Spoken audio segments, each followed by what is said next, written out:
most part of India over the last 23 years. I bring in-depth and 360-degree coverage from the Dravidian heartland. The land of Mishti is also known for its bitter politics. I have seen much water flow under the Howrah Bridge, covering Bengal in all its vivid colors. In today's interconnected world, India's voice is more crucial than ever. When India speaks, the world listens. At NDTV World, we are that voice, bringing you intelligent and insightful news from India and beyond. From geopolitics and diplomacy to economic shifts, migrations, tech disruptions, and the stories of our diaspora. We cover the news that shapes our global future. NDTV World, your new home for global news, is here.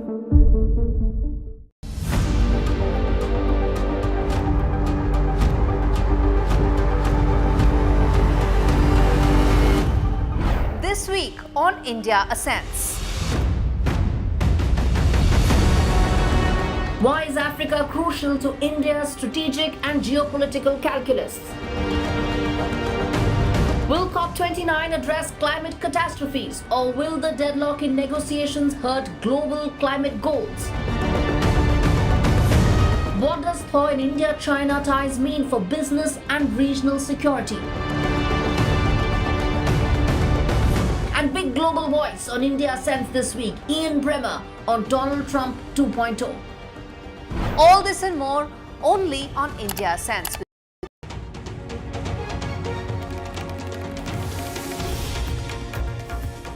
Good morning, ladies and gentlemen. You're watching NDTV. The counting day is finally here, and today, in a few minutes from now, we will get to know who the people of Jharkhand and Maharashtra voted for. And actually, the counting will begin in a few minutes from now. Of course, it will take some more time for us to understand who is ahead in both these states. Additionally, there are also 42 bypolls that were held across the country. Let's, of course, talk about the most important state, poll-bound state, Maharashtra.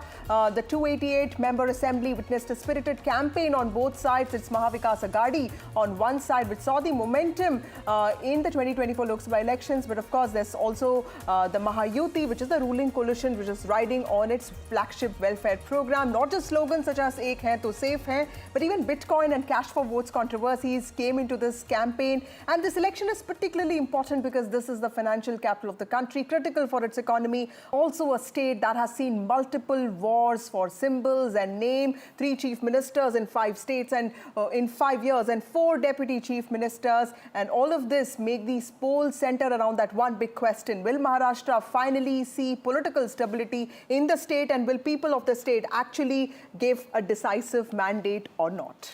Right, and of course, the other important state is that of Jharkhand, where the counting, as we were mentioning, was going to, in fact, it's already 8 a.m. Counting has, in a few seconds from now, the counting will begin. The battle was witnessed in Jharkhand between the ruling JMM-led India bloc, which is looking forward to holding on to power, and the BJP-led NDA opposition, which is anticipating and expecting that their campaign would pay off in replacing the Soren government in the state this year. Remember, there was a pitched battle in the state where the BJP primarily targeted the JMM Congress combined in terms of the corruption allegations against Hemant Soren, and also the infiltration angle that they have in fact blamed the government there for tribals' rights in a way being taken away by infiltrators from Bangladesh. There we can see the live images coming in. This is from the images from Jharkhand, which we are seeing, where activity has in a way begun at the counting centers there. We have, of course, got our reporters spread out across the country from the battleground states of Maharashtra and Jharkhand, but also in the states which are witnessing by-elections as well. Right. I also would want to introduce in the studio, we have Professor Sandeep Shastri, who is, of course, the national coordinator of the Lok Niti network. He also joins us. We will, of course, also have a panel of experts along with Professor Shastri, who will be decoding the results as they trickle in for us this morning. But let me also remind our viewers that, Tanima, the counting for all these assembly seats and bypolls, of course, will begin now, but with postal ballots that are reserved for specific groups, including those with disability, security personnel, and certain government employees who are involved in essential services. Following this is when the EVMs will open, their votes will be tallied. So by midday is when we can expect the trends to consolidate and a clearer picture to come out. It's going to take some time because Maharashtra is a huge state, and we also have Jharkhand. It's an 81-member assembly, and of course the 42 bypolls which have taken place. Of course, the point to remember here is the early trends can be misleading, and that is something we will have to continuously remember. That's right. Let's go across to our reporters now first, who are joining us from the ground there. First to Maharashtra, where I believe I have my colleagues Radhika and Abira, who are joining us. Radhika from Worli and Abira from Dahisar. Radhika, coming to you first. You're, of course, reporting from Worli, which is seen one of the key contests, Sena versus Sena contest there in Worli between Aditya Thackeray and Milind Deora. But first, give us an understanding. There were, of course, late evening meetings which were supposed to take place yesterday, both from the Mahayuti side as well as the MVA side. Also, we saw certain MVA leaders mentioning that they're going to keep all their candidates in Mumbai, considering the kind of instability and the realignments that we have seen taking place in Maharashtra several times in the past few years. So is that the strategy that both sides are adopting to keep their flock very close to themselves even before the results start coming in? Absolutely, that is the strategy. They don't want to leave any stone unturned in ensuring that the flock stays together. In fact, they have to ensure that they stay together, and that is priority as far as both MV and Mahayuti are concerned. And it is expectedly so, considering what has happened, especially over the last few years. There have been all kinds of splits and realignments that have happened, and it is a sort of a sticky wicket as far as both the alliance groups are concerned. Which is why what we are hearing is that they have booked a few hotels in Mumbai, but that's also required for government formation. So for government formation, they require all their MLAs to also come to Mumbai. So that's one of the reasons why, all these, some of the hotels have been booked. But again, if it is a hung assembly, and if there could be chances of talks between the alliances, perhaps MVA parties reaching out to some of the Mahayuti parties, candidates reaching out to candidates from the other parties, then they have to make sure that, they're all in one place, safe and secure, and they're not lured by the other side. So yes, that's what we are hearing, which is why multiple discussions took place yesterday. There was a meeting with the BJP leaders, Devendra Fadnavis, Bhupendra Yadav taking meetings with BJP leaders. Post that, there was a meeting of Congress leaders as well, both Nana Patole, Ramesh Chennitala, speaking to all the candidates, all the leaders of the Congress party. Meeting between Sena leaders as well, both Sena EKNATH Shinde as well as Sena Uddhav Thackeray, who held discussions with his members, his leaders, his cadres. So that has happened, and that will happen in the next few hours as well. This is to ensure their flock stays together, one, and also to understand the probabilities that could arise. There are all kinds of permutations and combinations that are being worked right now. So if it is a hung assembly, if they do not have the numbers, both respective MVA or Mahayuti, then what is the strategy going forward? Which are the candidates they could reach out to? Which are the rebel candidates they could reach out to? Which are the independents? Which are the smaller parties they could take help of? So all this are being discussed, but to us, both the parties, both the alliances have been projecting a very confident front. They both say that they are going to get a clear landslide majority. However, backdoor talks are still going on because they don't want to sort of leave anything to chance. So all the strategies being worked out. And yes, the priority is to make sure the flock stays together, which is something that we didn't see in the last few years. The flock did not stay together. Time and again, they'd been wandering here and there. This time, they don't want that. So the Jharkhand numbers have started coming in. Thank you, Radhika, for that important update. BJP leading in about, NDA leading in 2 and India bloc leading in 1. But remember, these are just the postal ballots that are being counted. It's an 81-member assembly. It's also not a extremely small state. So we'll have to wait and watch the spirited campaign between Hemant Soren-led JMM versus the NDA there. And of course, a lot of that was centered around protection of tribal identity. And of course, this narrative, this aggressive narrative around infiltration and how from Bangladesh, which is allegedly causing reduction in tribal numbers. So quite a high-pitched campaign there. But of course, the welfare was something that was also something that took center stage when it came to Jharkhand. The numbers have started coming in. You can have a look at that on our screens. But also going across to my colleague Anuj. Anuj, it's very important to understand here that for Uddhav Thackeray, this is more than a battle of just a pursuit of power, because this is also about his survival. And because, you know, EKNATH Shinde, there are about 53 seats, which is direct Sena versus Sena fight. So Uddhav Thackeray, for him, it is very important to make a mark there. In the Lok Sabha elections of 2024, he won 9 out of 15 seats, which was not really considered that great. In fact, EKNATH Shinde had a better strike rate. How important is this election outcome for Uddhav Thackeray? And also help us understand yesterday's statements by people like Sanjay Rout saying that the Chief Minister will be decided when everybody gets together, because that was always a point of contention. Congress had a problem with even declaring EKNATH Shinde as the Chief Ministerial face, which is also the reason why Uddhav Thackeray broke away from the BJP alliance in the past. Uddhav Thackeray won 9 out of 21 seats, not 15, and that means that the strike rate is even less, right? And which is why, because the reason is that Uddhav Thackeray was seen as the face of the Mahavikas Aghadi going into the Lok Sabha election. And when we saw the results come out, it was the Congress party which got the majority of the seats from the MV, and it was the Sharad Pawar faction of the NCP which had the best strike rate.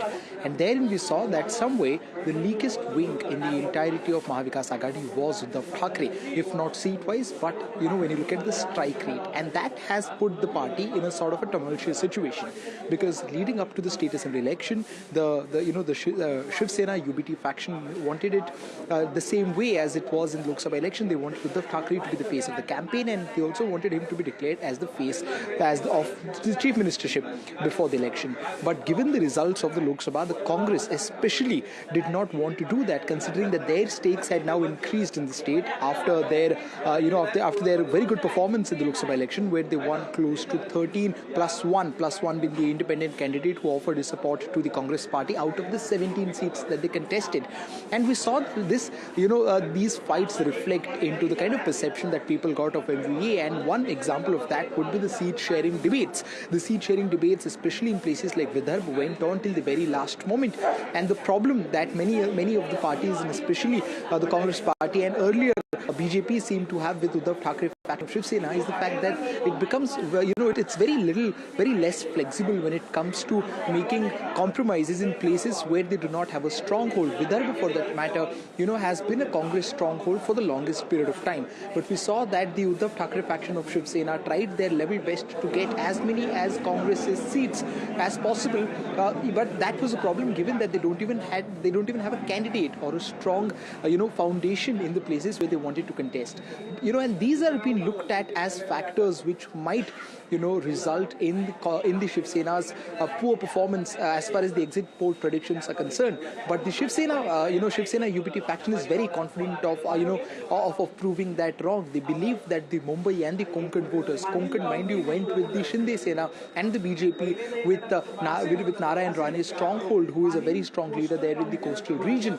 And Mumbai, we also saw, as we spoke earlier, was very easily split, where the Marathi voters seemed to have gone with the Shinde faction, whereas it was the minority votes that the Uddhav Thackeray faction got. Will it be the same this time around? It will be interesting to see, because it will be a litmus test in not just Mumbai or Konkan, but also in places like Marathwada, which has got a very strong Marathi population, in places like Vidarbha, where Uddhav Thackeray tried his level best to get many seats, and especially in places like Paschim Maharashtra, that is the Western Maharashtra, where NCP Sharad Pawar faction has been the stronger party for the longest period of time. But we see that Uddhav Thackeray faction, which is contesting on as many as 96 seats, has also contested several seats there. So their strike rate in this election will determine a lot when it comes to the future of that particular party.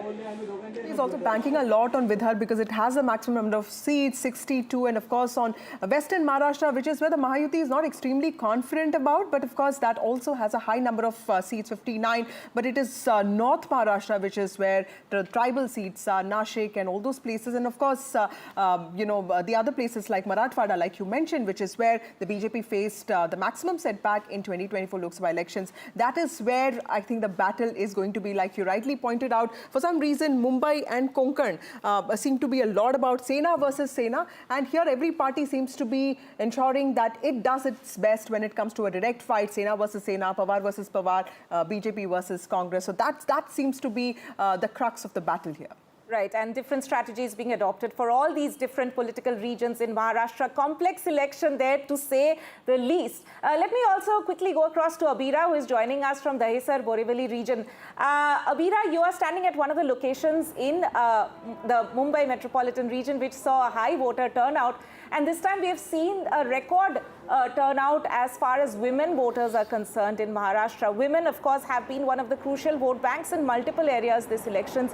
But specifically, the Mahayuti has, of course, been banking on their Ladki Bahan scheme to get them dividends in this election. So is that one of the things which has, of course, resonated with the women voters in Maharashtra in terms of the women vote bank? If you can kindly elaborate for our viewers more on that. Yes, of course, the women voters are attracted to that. And of course, I think in Borivali and Dahisar, the thing is the sitting MLA here is a woman. She has been campaigning profusely. She's going out and talking to the women. Her name is Manisha Chaudhary. And but the confusion here is the sitting MLA who is from BJP and the other candidate who is Vinod Ghosalkar. Both of them have made same promises to the people. So people here who are like 2.7 lakh people in Dahisar who who have voted, they were confused while voting that whom to vote. But we have to tell you that Vinod Ghosalkar has a soft corner among the people because his son Abhishek Ghosalkar was murdered on Facebook live by Morris. So since then there is a sympathy with Vinod Ghosalkar. So we have to wait and watch what happens. But the women supporters, the women voters are all going out there and putting out their demands. And I think BJP candidate Manisha Chaudhary, the sitting MLA, is doing whatever she can to impress them.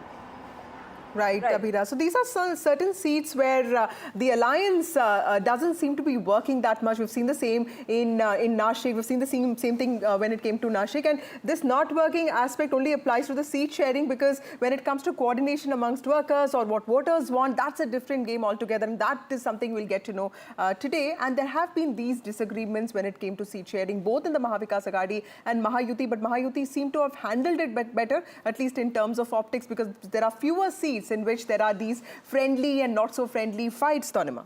Right, exactly. Let's bring in Professor Shastri at this point. Professor Shastri, if you can just tell us your initial understanding of this, who has the edge in Maharashtra? From the reports that we have heard since morning and over the last few days, for me at least one thing is clear. There is clear predictability about the visible unpredictability about how this result will go. And that's because it's an extremely close fight. This alliance pattern has never been seen in Maharashtra in a previous assembly election. People have always been making the point that Maharashtra has never seen a single party majority for quite some time, which is true. But then there was till 2019 a stability of the alliances. And that stability has this time been broken. And the three parties' peace in each alliances are fighting an assembly election together for the first time. And that, I think, is what makes this election in Maharashtra unpredictable and also very close. And as you rightly said, I think the fight is clearly in certain regions. What will be important to watch as we proceed today is who is the weak link in both the parties. Because it's that weak link which is pulling possibly the party down. And lastly, I would say, recent trends in elections has shown somebody loses the election because of which somebody wins the election. Right. And are you going to see that in Maharashtra and Jharkhand also today? Right. That's very interesting. Let me go across to Prabhakar because Jharkhand poll outcomes will also be out today. But before that, let me go to Sam Daniel because Wayanad is where Priyanka Gandhi could be making her electoral debut from. If she becomes an MP, all Gandhis will be in the parliament, which in itself is quite something to watch out for. Sam, tell us, what does this mean for the Gandhi Parivar, and also for that matter, what does this mean for Priyanka Gandhi? Because she started her electoral journey by being the General Secretary in charge of UP, and she was not able to make that kind of mark when it came to political, political successes. She came up with the slogan, "Ladki hoon, lad sakti hoon," but Congress did not really perform that well in the assembly elections of UP, and after that, she of course, had other roles to play in the party, and this time she could be becoming an MP. It's a safe seat. Tell us, you went to Wayanad, tell us what was the mood like, and what are the larger implications for the Congress party and for the Gandhi family once Priyanka Gandhi becomes an MP? Vasudha and Tanima, Priyanka Gandhi fighting from a seat where Rahul Gandhi was twice elected, that has given them that kind of a comfort level. But the challenge for Priyanka Gandhi is to make sure she making a debut this time. She wants to really make it big, come with a bang kind of a thing.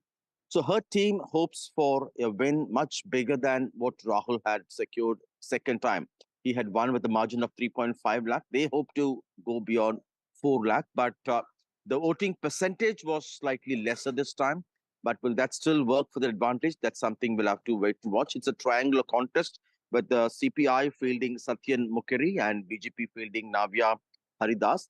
The political significance would be for the Congress to have the Gandhi family member represent this Congress seat from the south, and also to have a stronger woman face to fight to be part of the Congress team on the floor of the House. That's the bigger, larger message the Congress is trying to send. Since Rahul Gandhi has shifted to Raebareli, there will be a Gandhi family member still representing from the southern part of India, and to have a high-profile, stronger, well-known face, and nothing like Priyanka Gandhi making a debut and also filling up that kind of a space on the floor of the House. That's what the Congress hopes. In terms of the issues, well, the Congress had taken up the issue of what they call the central government, the BJP-led central government, in a sense abandoning the landslide ravaged Wayanad.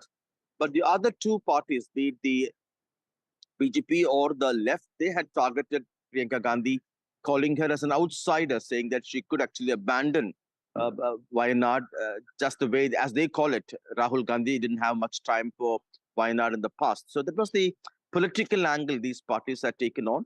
But the Congress, looking at the track record in terms of Rahul's victory twice there, they're supremely confident that Priyanka Gandhi will be able to comfortably win, possibly win with a larger margin as well. Right. Thank you, Sam Daniel, for joining us. Wayanad battle, an important battle for the Congress party. In fact, there was a lot of criticism that the Congress party actually, ignored large parts of the Maharashtra and Jharkhand campaign because many leaders had to go to Wayanad to support this campaign. But that apart, the numbers, the leads have started coming in. You can see them on our screens. But these are, remember, just postal ballots. Early leads often, are not really indicative of victory. But of course, these are the leads that are coming in. 27 leads for NDA in Maharashtra, and of course 6 for the Mahavikas Aghadi. In Jharkhand, the BJP is leading in 1 seat, and BJP is leading in 3 seats, and of course the JMM is also leading in one seat, in 3 seats, and NDA in 7 is what the leads we have right now. Let me also go across to Mahesh Verma, who joins us. He is from the BJP.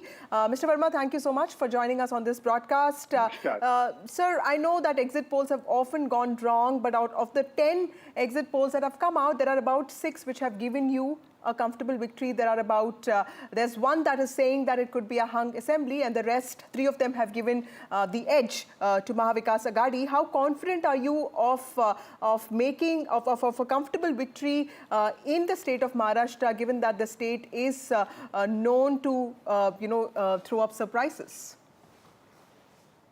देखिए, मैं ये सबसे पहले बताना चाहूँगा आपको कि जिस प्रकार से महाराष्ट्र में लोकसभा चुनाव के रिजल्ट हमारे अगेंस्ट में थे, जिस प्रकार से वहाँ पर एक माहौल था, जिस प्रकार से हम चुनाव में जाने से पहले हमारे को लेके एक झूठ का बाजार गर्म किया गया, वो कम से कम हम लोगों ने पहले से उसका अच्छे से जो पॉलिटिकल इंतजाम, पॉलिटिकल मैनेजमेंट हमें जो करना था, उसको हमने सामने रख के, और महाराष्ट्र में जो हमारे पास मुद्दे थे, जो हमारे वर्कर्स थे, जो हमारे हर एक क्षेत्र में हर एक रीजन के हिसाब से जो हमें पॉलिटिकल मैनेजमेंट करने थे, उसको हमने बखूबी किया। राइट। वहाँ जिस प्रकार से हमें पब्लिक सपोर्ट मिला, जिस प्रकार से रोड शो में लोगों के उत्साह देखने को मिले, जिस प्रकार से प्रधानमंत्री जी के जो भी जनसभाएं हुई, उसमें देखिए जिस तरह का जन सैलाब था, वो कहीं जाहिर करता था कि भारतीय जनता पार्टी के साथ जो है वहाँ कहीं ना कहीं पब्लिक खड़ी है। राइट। अब सवाल यह है कि आज के नतीजे जो है कहीं ना कहीं उसको स्थापित करेंगे, और जो चुनाव का रिजल्ट हमें लोकसभा के जब चुनाव हुए और जो नतीजे उसमें हमें मिले, उससे इतर नतीजे जो है आज हमें मिलेंगे, ये हमें पूर्ण विश्वास है। Thank you, Mr. Verma. All the best for you. We also have Adil Singh Boparai from the Congress Party joining us. Adil, we've talked about this earlier as well. What is your expectation from Maharashtra? Because this was not just the Congress's battle. Despite the Congress Party actually performing the best amongst all parties in Lok Sabha elections in Maharashtra, there was a lot of back and forth between the MVA allies. So clearly the Congress was not in a stronger position. In Vidarbha also you had to give away seats to the UBT Sena. Would you say that the Congress Party could have done better in terms of handling this work of coordination? Well, I respectfully disagree with you, because when you go to the hustings in a collaboration with the other alliance partners, of course there has to be a bit of give and take. But there was absolute synergy amongst us and our allies, whether it was Mr. Uddhav Thackeray or Mr. Sharad Pawar. We ran a very, very progressive campaign. Of course, the voters today in the course will decide which party do they want to really give a mandate. But we ran a progressive campaign. We ran a campaign of inclusivity. We ran a campaign of justice, social economic justice. We spoke about the real issues. If there was any formation which really spoke about issues like inflation, unemployment, agrarian crisis, deteriorating law and order, it was the Congress Party and our allies. On the contrary, and in contrast, what you saw, the BJP was indulging in rabble-rousing, dog-whistling politics, divisiveness. So today the voter has to decide, we've done our bit, we've taken our agenda to the people. Today the voter has to decide whether he wants to choose justice over injustice, inclusivity over hate. And more specifically, 4 of our key pillar promises, whether it was the Mahalakshmi scheme, about 3,000 rupees to the women in Maharashtra, whether it was the loan waiver, whether it was an unemployment stipend. So all these are very, very progressive ideas. I think we are very hopeful. There was a lot of resonance on the ground to our ideas, to our promises. And finally, I think the voters of Maharashtra and Jharkhand, for that matter, have realized that the BJP has used every trick in the book to demolish democracy. How the current government was broken, how we and Mr. Uddhav Thackre's party, how our government was broken, our MLAs were poached, and an illegitimate government was formed in Maharashtra. Right. Adil there, thank you so much. We've, of course, also got our reporters, Prabhakar there, reporting from Ranchi in Jharkhand. Prabhakar, the early numbers, as Vasudha had been pointing out, these are, of course, postal ballots which are being counted. But at the moment, what we can see is that there are 13 seats in which the NDA is leading, 14 as we speak, and the India bloc leading in 6 seats. These are, of course, very, very early days. Yeah. Nothing much should be read out of this at the moment. But you were, of course, telling us that primarily it lies with the tribal vote bank and the women voters in Jharkhand who are going to be decisive, the deciders as to who will be coming to power in the state. Yeah, exactly. And as far as the numbers are concerned, we should actually hold our horses. We should wait for one more hour to go. We should let this postal ballot be counted first, and then the real figures would start trickling in. So as of now, we should not be reading these numbers actually and reading nothing. These numbers actually mean nothing to viewers or for that matter as far as the poll results are concerned. Now talking about the women voters and the tribal voters, of course, they were the epicenter. First, the tribals were there, then the women, and then the youth. And that's the reason why both the factions, whether it's the India bloc, whether it was NDA, they were trying to lure and target these three section of voters.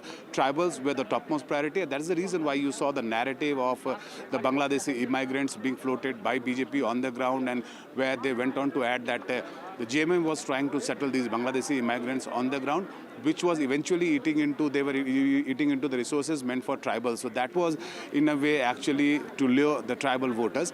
Then the women voters, we have seen the Maiya Samman Yojana by JMM, 1,000 rupees per month being already paid to them. 4 months of payment has already hit their accounts, and now the JMM has promised that if this vote is back to power, it would be increased to 2,500 rupees per month.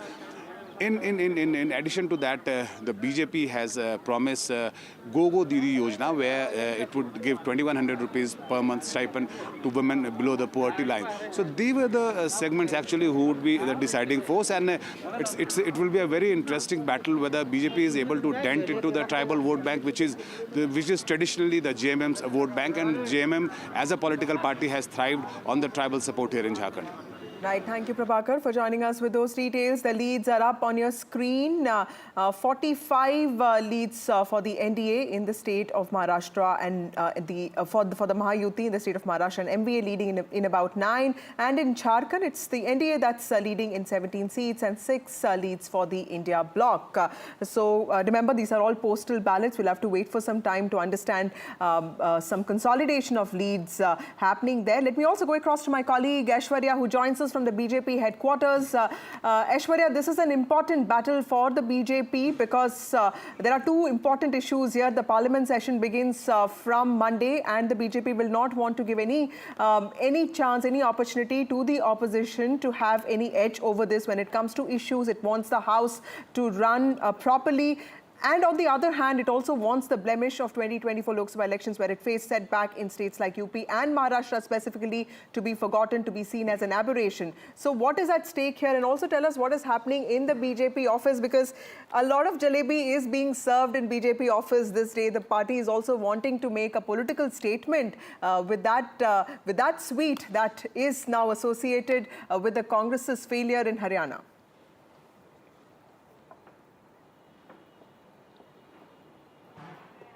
Well, certainly the Bharatiya Janata Party leaders have stated that they will not go with the exit poll predictions. Of course, they will wait for the results, because last time as well, the BJP leaders have called out for the exit polls predictions. As far as the Maharashtra polls are concerned, they had been stating that they will wait till 11 or 12 to get a final picture, and only after that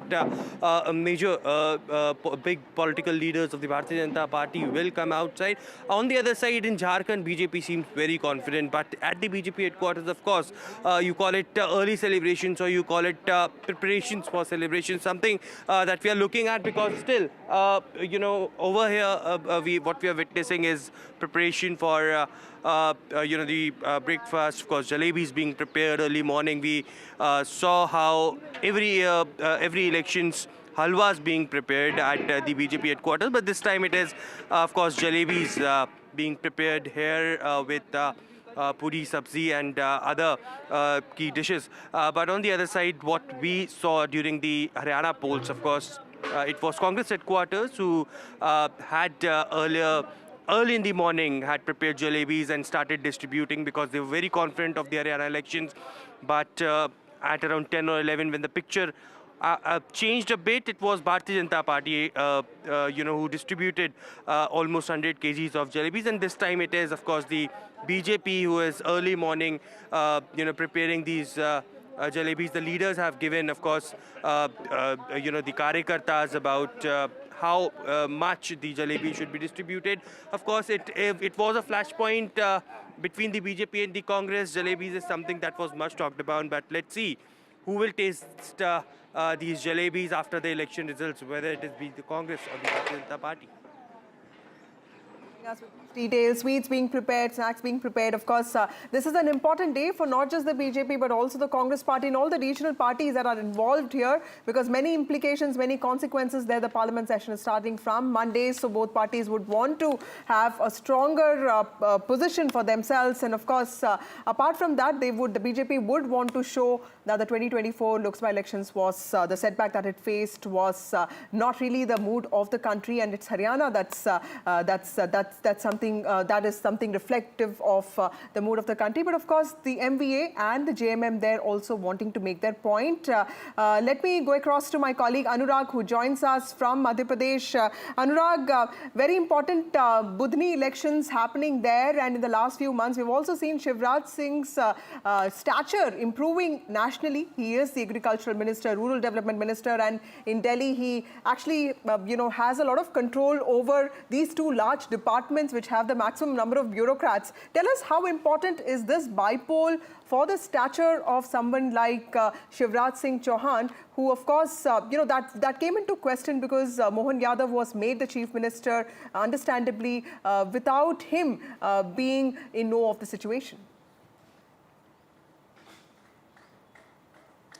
Yes, but unfortunately, I was listening to my colleagues, but no puri or jalebi or laddus in Madhya Pradesh. But as you pointed out, it's a very important election for Shivraj Singh Chauhan. I mean, he's not contesting, but it's his bastion. And last time he won the seat by a margin of more than 1,04,000. So in Budhni, I mean, all the experts are saying is just all about the margin, because Ramakant Bhargav is a very close associate of Shivraj Singh Chauhan. He's contesting from Budhni, and the Congress has fielded Rajkumar Patel, a former minister in the Digvijay Singh cabinet.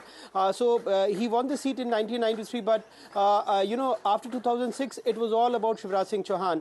And Budhni was the seat. It comes under the Vidisha, Lok Sabha seat, from where Shivraj Singh Chauhan is the member of parliament, and it gave Shivraj Singh Chauhan a lead of 1,25,000 during the Lok Sabha elections. And the second seat is Vijaypur, from where it has a history of Congress candidate winning from Vijaypur, and out of 15 elections there, Congress won the seat 9 times. And but out of these 9 times, 6 times the seat was won by Ram Nivas Rawat, who resigned from the Congress, and now he's with the BJP. He's a cabinet minister in Dr. Mohan Yadav's cabinet, handling the portfolio of forest and environment. So and from there, the Congress has fielded Mukesh Malhotra, a tribal leader. During the last elections, he contested as an independent candidate and secured around 41,000 votes. So it's a tough fight for Mr. Ram Nivas Rawat there in Vijaypur. But in Budhni, everyone is saying that, the only difference will be the number of votes in favor of Mr. Ramakant Bhargav.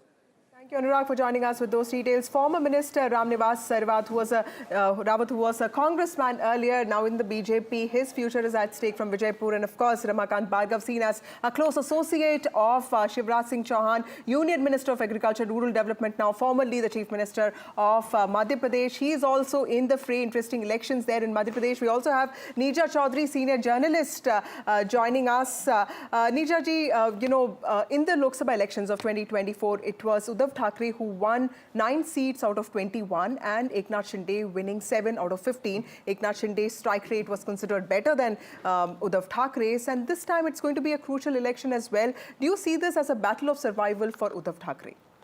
I wouldn't say battle of survival. You can never write off anybody in Indian politics. Somebody like Narasimha Rao had packed up his bags, was going home. He was retiring from politics, and suddenly he becomes the Prime Minister of India. So given our Indian politics, you cannot say that. But certainly it's a very important contest. Does he represent the Sena electorally, or does Eknath Shinde represent the Sena? In Lok Sabha, his strike rate was the lowest among the MVA partners. Congress had 13, Sharad Pawar 8 out of 10, very high strike rate, and Uddhav Thackeray's strike rate was the lowest. So now again we need to see whether it is going to be equally poised or Shinde will get better. And if this is the kind of lead I mean, this is only through the through the postal ballots. But if this kind of a lead is retained, then that shows Shinde will be also doing well. It's not only the BJP. Absolutely. Other partners will also be doing well. Yes. So yes, it's very critical for Uddhav Thackeray, because so far his stand has been, okay, the MLAs have left me, but the ground level Senics are still with me, and they matter. They are the people who are the face of the Sena with the ordinary people. I know in colonies people say, we will vote for the Sena. Why? Because हमारा सारा काम कराते हैं. Yes. कुछ भी चाहिए तो हमारा काम होता है. We can go to them. So, but is he losing out at that level also? Is the reason that you know, he's moved away from what the core group says, the ideology of Hindutva, and relying on Muslim support, which is one of the criticism. But of course, then every party transforms as time goes on. But it's a very critical election, no doubt. Professor Shastri, you know, would you also say that in the last few months, you know, this Ladki Bahin Yojana came up, electricity for farmers came up, and Mr. Shinde was also in some ways able to project his image as someone who's accessible, who's a common man, vis-a-vis someone like Uddhav Thackeray, who, you know, who's elite and who is seen as inaccessible. Do you think Mr. Shinde has been successful in doing that? See, it's often misleading to read an assembly poll on the basis of a Lok Sabha poll, even though they are so close.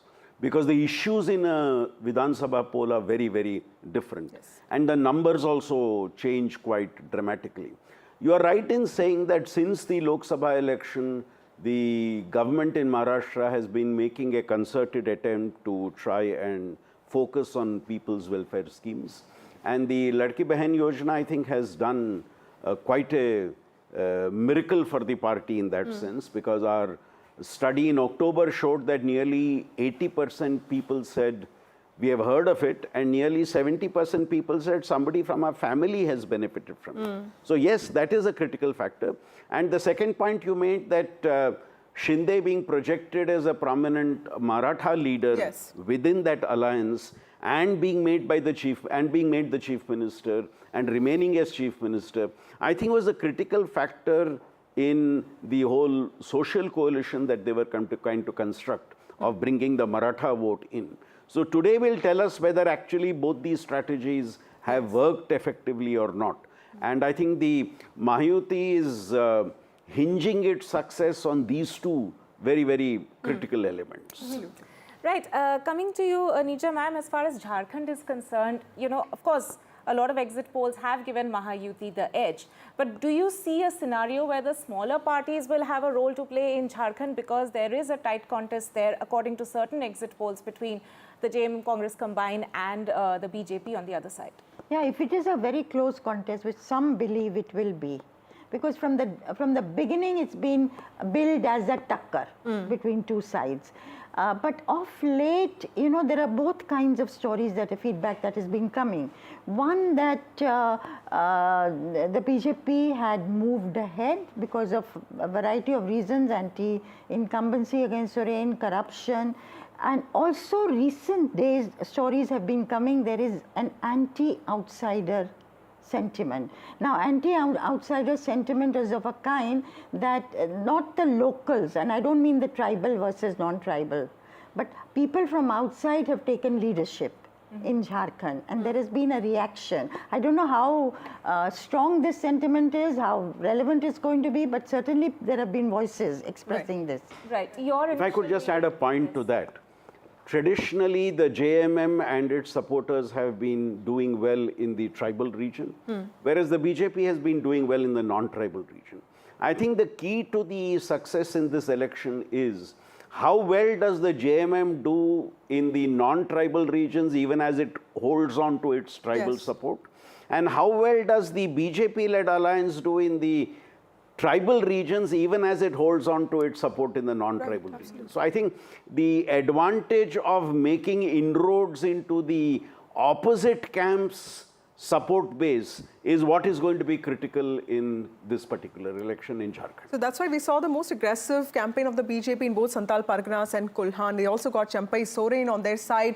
So while we talk about Maharashtra and Jharkhand, there are also bypolls that happened across the country. Let me go across to Harsha, who joins us from Nagaur. Harsha, while the bypolls, the 7 bypolls that happened in Rajasthan are extremely critical for Hanuman Beniwal, the Jat strongman, or for that matter, Kirori Lal Meena, the maverick politician, but also the Bharatiya Adivasi Party, you know, a fledgling party that actually made a lot of mark in Lok Sabha elections and also in the assembly polls.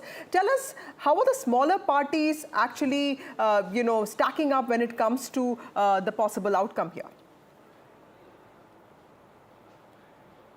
Well, yes, I'm very glad you asked me this question about the Bharatiya Adivasi Party. Really, you know, in South Rajasthan, there is a new kind of tribal identity that is at play that we can see on the ground. The Bharatiya Adivasi Party started off as the BTP, and now, of course, it's split and it's the BAP. And they really have, made a mark in the south part of Rajasthan, and I think they're going to be a problem both for the Congress and the BJP in the years to come. So that seat of Chaurasi, where you remember Rajkumar Rout, who is the BAP leader, he's become the Lok Sabha MP, the first MP from the party. And there, the kind of identity politics that you can see. I mean, you have the BJP who's saying the tribals are Hindus. You have the tribals who are saying we are not Hindus. Some tribals are saying we are Hindus. So really, that's the fight for the tribal identity in South Rajasthan. Now, as far as Hanuman Beniwal is concerned and the RLP, you're talking about smaller parties. Well, you know, here it's all about the Jat vote. Remember, the Jat vote is very crucial in Rajasthan. And when Atal Bihari Vajpayee put the Jats into the OBC category in the 90s, that's when the party got 120 seats in Rajasthan, which was that election that Vasundhara Raje fought. So, of course, we saw that the Jat vote in the Lok Sabha elections kind of shifted away from the BJP because of the farm law agitation, or even because of the agitation over the Agniveer issue. Now, we are seeing that these seats, which are really crucial, Jhunjhunu, Keemsar, which is where I am, Nagaur, these seats are very, very important, because if the BJP regains these seats, it means that there's again been a kind of a shift in this kind of caste arithmetic. Also, the most obvious is, of course, that, you know, it's a litmus test for the Bhajan Lal government. It comes exactly 1 year after Bhajan Lal took over as Chief Minister of Rajasthan. Nobody knew who he really was. He was the person, backbencher in the BJP, suddenly catapulted to a leadership role. Vasundhara Raje has not been very active, of course, ever since that happened. So somewhere it's going to be a litmus test, not only for Bhajan Lal, the Chief Minister, and 1 year of his governance, but also it will be a litmus test for the entire BJP leadership, because most of them are new faces. So how has that gamble paid off of creating a new rung of leadership in Rajasthan? That's the most obvious fallout of these by-elections. Very crucial, I have to say, for state politics. There'll definitely be political indicators. And of course, that slapgate that we saw, you know, Naresh Meena, who left the Congress, stood as an independent in Devli Oniara talk, made headlines there. That seat is also going to have results coming out this morning. Right, significant results will come out from Rajasthan there as well. Harsha, stay with us. I'm also joined by my colleague Ratnadeep, who's tracking all the by-elections which took place in multiple seats across the northeast, 5 contests in Assam and 1 in Meghalaya. Ratnadeep, all eyes, of course, will be whether or not BJP and its allies will be able to hold on to the 4 seats that they had, in fact, won earlier in the region among all these seats which had gone to bypolls. That's right. In fact, as we speak, the counting for the postal ballots continue in the counting centers for this 5 bypoll seats, which actually got negotiated after their sitting MLAs contested the Lok Sabha elections and won. And among these 5 seats, 4 are with the BJP and allies, 1 with the Congress. And the contest is there for that 1 seat, which is with the Congress, Samaguri, a Muslim majority seat, which is a Congress stronghold. Remember, since 2001, Congress heavyweight from Assam, former Minister Rakibul Hussain, who this time contested the Lok Sabha elections and from Dhubri and won with one of the highest highest margins in the country, had represented Samaguri, and this time he has fielded his son, 26-year-old Tanzil Hussain. But Samaguri had been in news because there have been major pre-poll violence causing death of a person. There have been firing on the convoy of a BJP MLA. The Congress candidate has been attacked. In fact, we were reporting from Samaguri on the day of the polling, and while we were reporting live, there were skirmishes happening in our backdrop that NDTV brought to the viewers in terms of the intense fight that is there between the BJP and the Congress there. The BJP has fielded young leader, State Unit General Secretary Diplu Ranjan Sharma. So BJP want to win that seat back from Congress and make a dent into the Congress stronghold. But what is important to note here is that the rest of the 4 seats where the BJP has an upper hand, there would be a test for the Congress, particularly in the Bihali seat, where you have a BJP turncoat contesting on a Congress ticket, and these is a seat where Gaurav Gogoi, who is seen as the emerging face in terms of Congress leadership in Assam, had campaigned there heavily. So this is a test for Gaurav Gogoi as well. It is a test for the second-rank leadership of the BJP as well, because they had spearheaded the campaign this time in Assam, since Chief Minister Himanta Biswa Sharma was largely busy with the Jharkhand election, though he campaigned at the last moment for party candidates. Sarvanand Sonowal was not seen much, 1 or 2 rallies. So therefore, this is a test for the BJP leadership beyond Sonowal and Sharma in this election versus Congress's emerging face, Gaurav Gogoi. Not to forget the one seat which has gone for bypolls in Meghalaya, Gambagre, again a Congress stronghold, where this time the ruling party, the NPP, which leads the ruling coalition in Meghalaya, their chief and chief minister Conrad Sangma has fielded his wife Mehtab Chandi Sangma as the candidate, her electoral debut. So therefore, she is facing a tough fight, given the fact that there are 3 more candidates, including the TMC candidate, who is a wife of a former minister from during Congress time. So therefore, that seat is a prestige battle, given the fact that the Sangma family, remember, have lost their own backyard, the Tura Lok Sabha seats, after years, when Agatha Sangma in the last Lok Sabha election lost that seat. So therefore, it is a test for the Sangmas as well, and Gambagre seat. Right. Thank you, Ratnadeep, for joining us with those details. 5 crucial assembly polls in the state of Assam, a test for Himanta Biswa Sharma and also for Gaurav Gogoi, who is emerging as a Congress leader for the state of Assam. Going back to my colleague Anuj, who is reporting for us from Mumbai. Anuj, Maharashtra is where all eyes are on, and the early leads have started coming in, and they are in some way showing a lead for the NDA, although these are just postal ballots being counted. This is a huge state. We'll have to really wait for some time to understand how this consolidation of victory takes place, and even then we will not be really sure if that's actually the government that's going to be formed. Tell us, how are political parties getting their preparations in order, because I'm told that there are helicopters on the standby, there are hotel rooms that were booked yesterday. So clearly this is also a projection of confidence, but there's a battle of perception when it comes to Sena versus Sena. How is that battle coming along? There's a battle of perception throughout the state and also across the different factions here.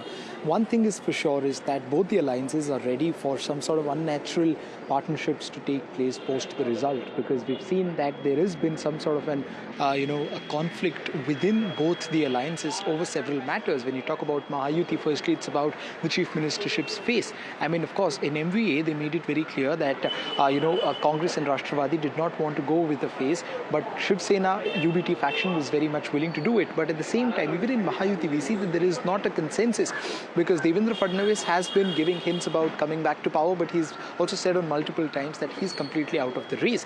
Then we had Vinod Taude in the center of all the controversies just a day before the polls. We have EKNATH Shinde, who made it very clear that Amit Shah had communicated to him that it is under his leadership that the entirety of Mahayuti was fighting the election, which means that the chances of him carrying on as the chief minister, according giving to the Shinde faction is very high. But at the same time, they also have the third partner, Ajit Pawar, who's been the Deputy Chief Minister for close to 5 or 6 times and has been very vocal about his willingness to be the Chief Minister. So when you see all of these things playing out, even in 2019, we saw that one of the major reasons, or if not the actual reason for the Shiv Sena to split away from the pre-poll alliance and part its way away from the Bharatiya Janata Party was, according to them, the BJP not keeping a word of having a 2.5 is to 2.5 years formula as far as the chief ministership is concerned. In this election as well, we can see that just one position of, one executive position can play a very vital role when it comes to deciding the post-poll alliances. Very similar to what happened in 2019.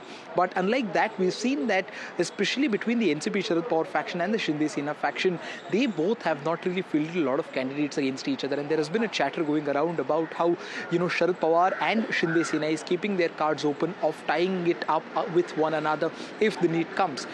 One can still not be completely sure about what route is Ajit Pawar faction going to take. Has he parted ways from his uncle for good, or are there ways, for him to make amends? If there's one party which has made its relationship sour with everyone, in the opposition, that is the Uddhav Thackeray faction of Shiv Sena. They have been very vocal and aggressive against, of course, the Bharatiya Janata Party and Shinde Sena for the very basic reason of the party getting split. So we can see very few or less chances of them teaming up. But then, as we heard someone say before, that this is Indian politics and one cannot really predict anything longer term for this. A lot can change in 24 hours. But as of now, we've seen that although the early leads suggest that the Mahayuti would be inching towards the majority mark, but it's just the postal votes. And secondly, one cannot really guarantee that particular alliance to form the government, even if they get the majority mark.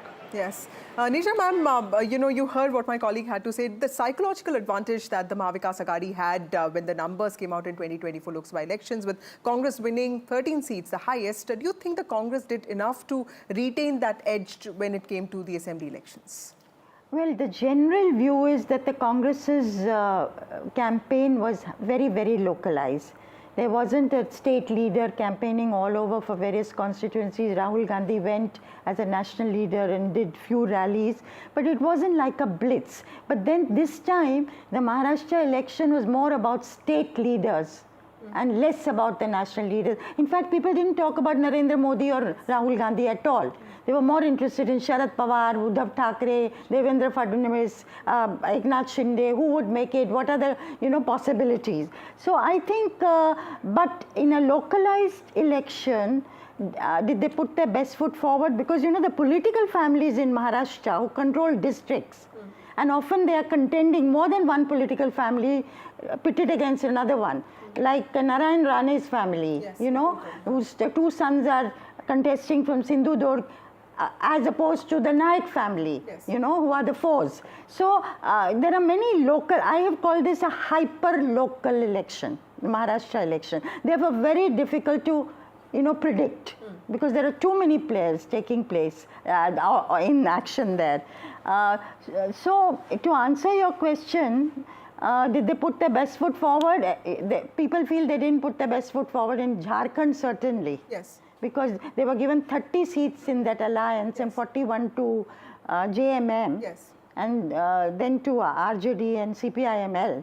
And people felt that, in proportion to what they'd been given, they had not done their best. But and they just campaigned in the seats where the Congress was that also. But I think it's much more than, it was more an alliance that was there, MVA rather than Congress per se. Right. And sympathy for Sharad Pawar and Uddhav Thackeray, because they'd been betrayed by their parties. The parties had split.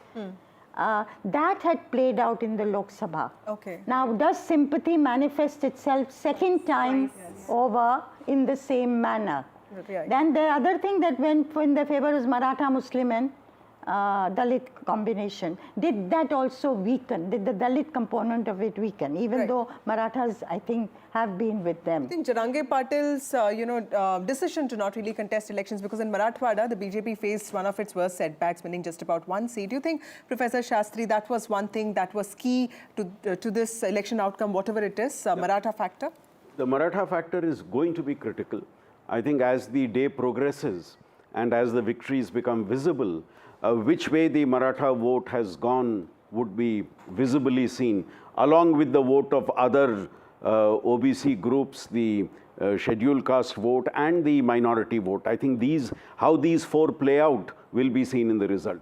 But let me draw your attention to one more point, a very critical difference between the Mahayuti and the Aghadi. In the case of the Aghadi, the three parties left each party to focus on the region that they were strong in. So you had Sharad Pawar focusing on North Maharashtra and West Maharashtra. You had the Congress focusing on Vidarbha and the Shiv Sena focusing on Marathwada. Now, did this strategy work? Which means all the three have to pull their strengths to be able to do well in the regions given. On the other hand, in the Ayuti, you notice that the BJP has a majority of the seats across regions, whereas the Shinde Sena is in its pockets and Pawar's NCP is in its pocket. So this is a very different strategy the two followed, and which strategy appears to have the upper hand again is what we will know by 12 o'clock today. That's right.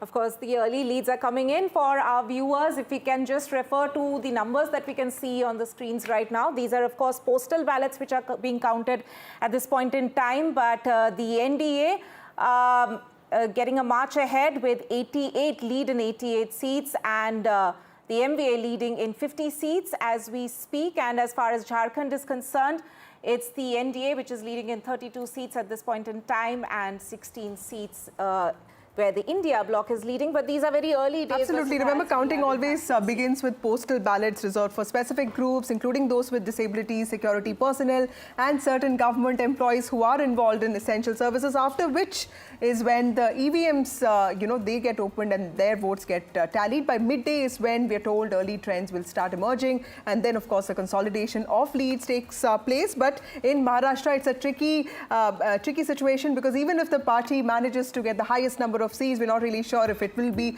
part of the government. So I think it's very good that we are taking this electoral insurance policy at regular intervals, because I think last time around also there was this excitement about a certain parties doing well in the initial phase and the ultimate result being different. So I think to err on the side of caution is much better, and that's nice that we are doing it today as part of our analysis. Absolutely. So early trends have started coming in, but they can be misleading. We'll have to wait and watch how this situation pans out. But remember, important elections there, fight for the economy, for the capital of economy, for the financial capital of the country, and also Jharkhand, which is crucial to the tribal identity. Important wars taking place, and of course 42 bypolls, which will also see Priyanka Gandhi's electoral debut. And if she makes it, all Gandhis will be in the parliament. That itself is going to be interesting. Right.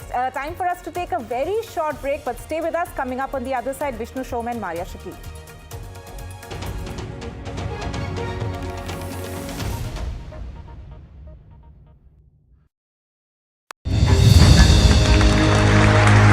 I now request the Honorable Prime Minister to launch NDTV World and address the summit.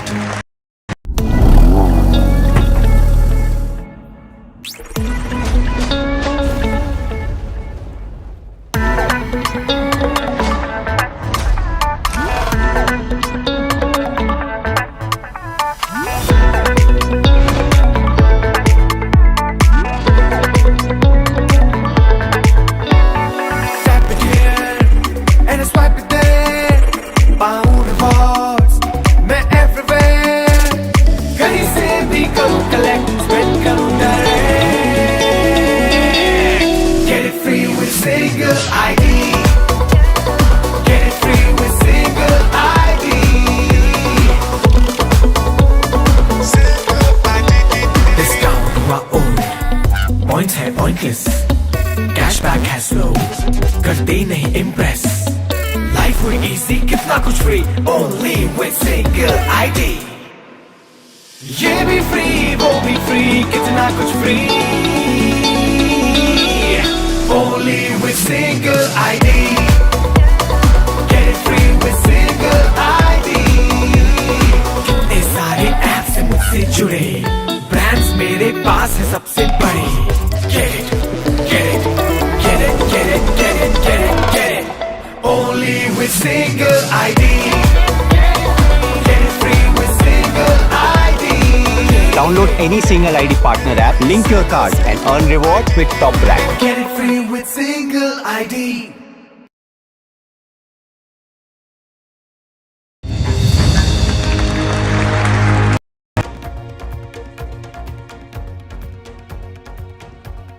Good morning and welcome. In the next few hours, the political landscape of India could shift dramatically as the results from the Jharkhand and Maharashtra Assembly elections roll in.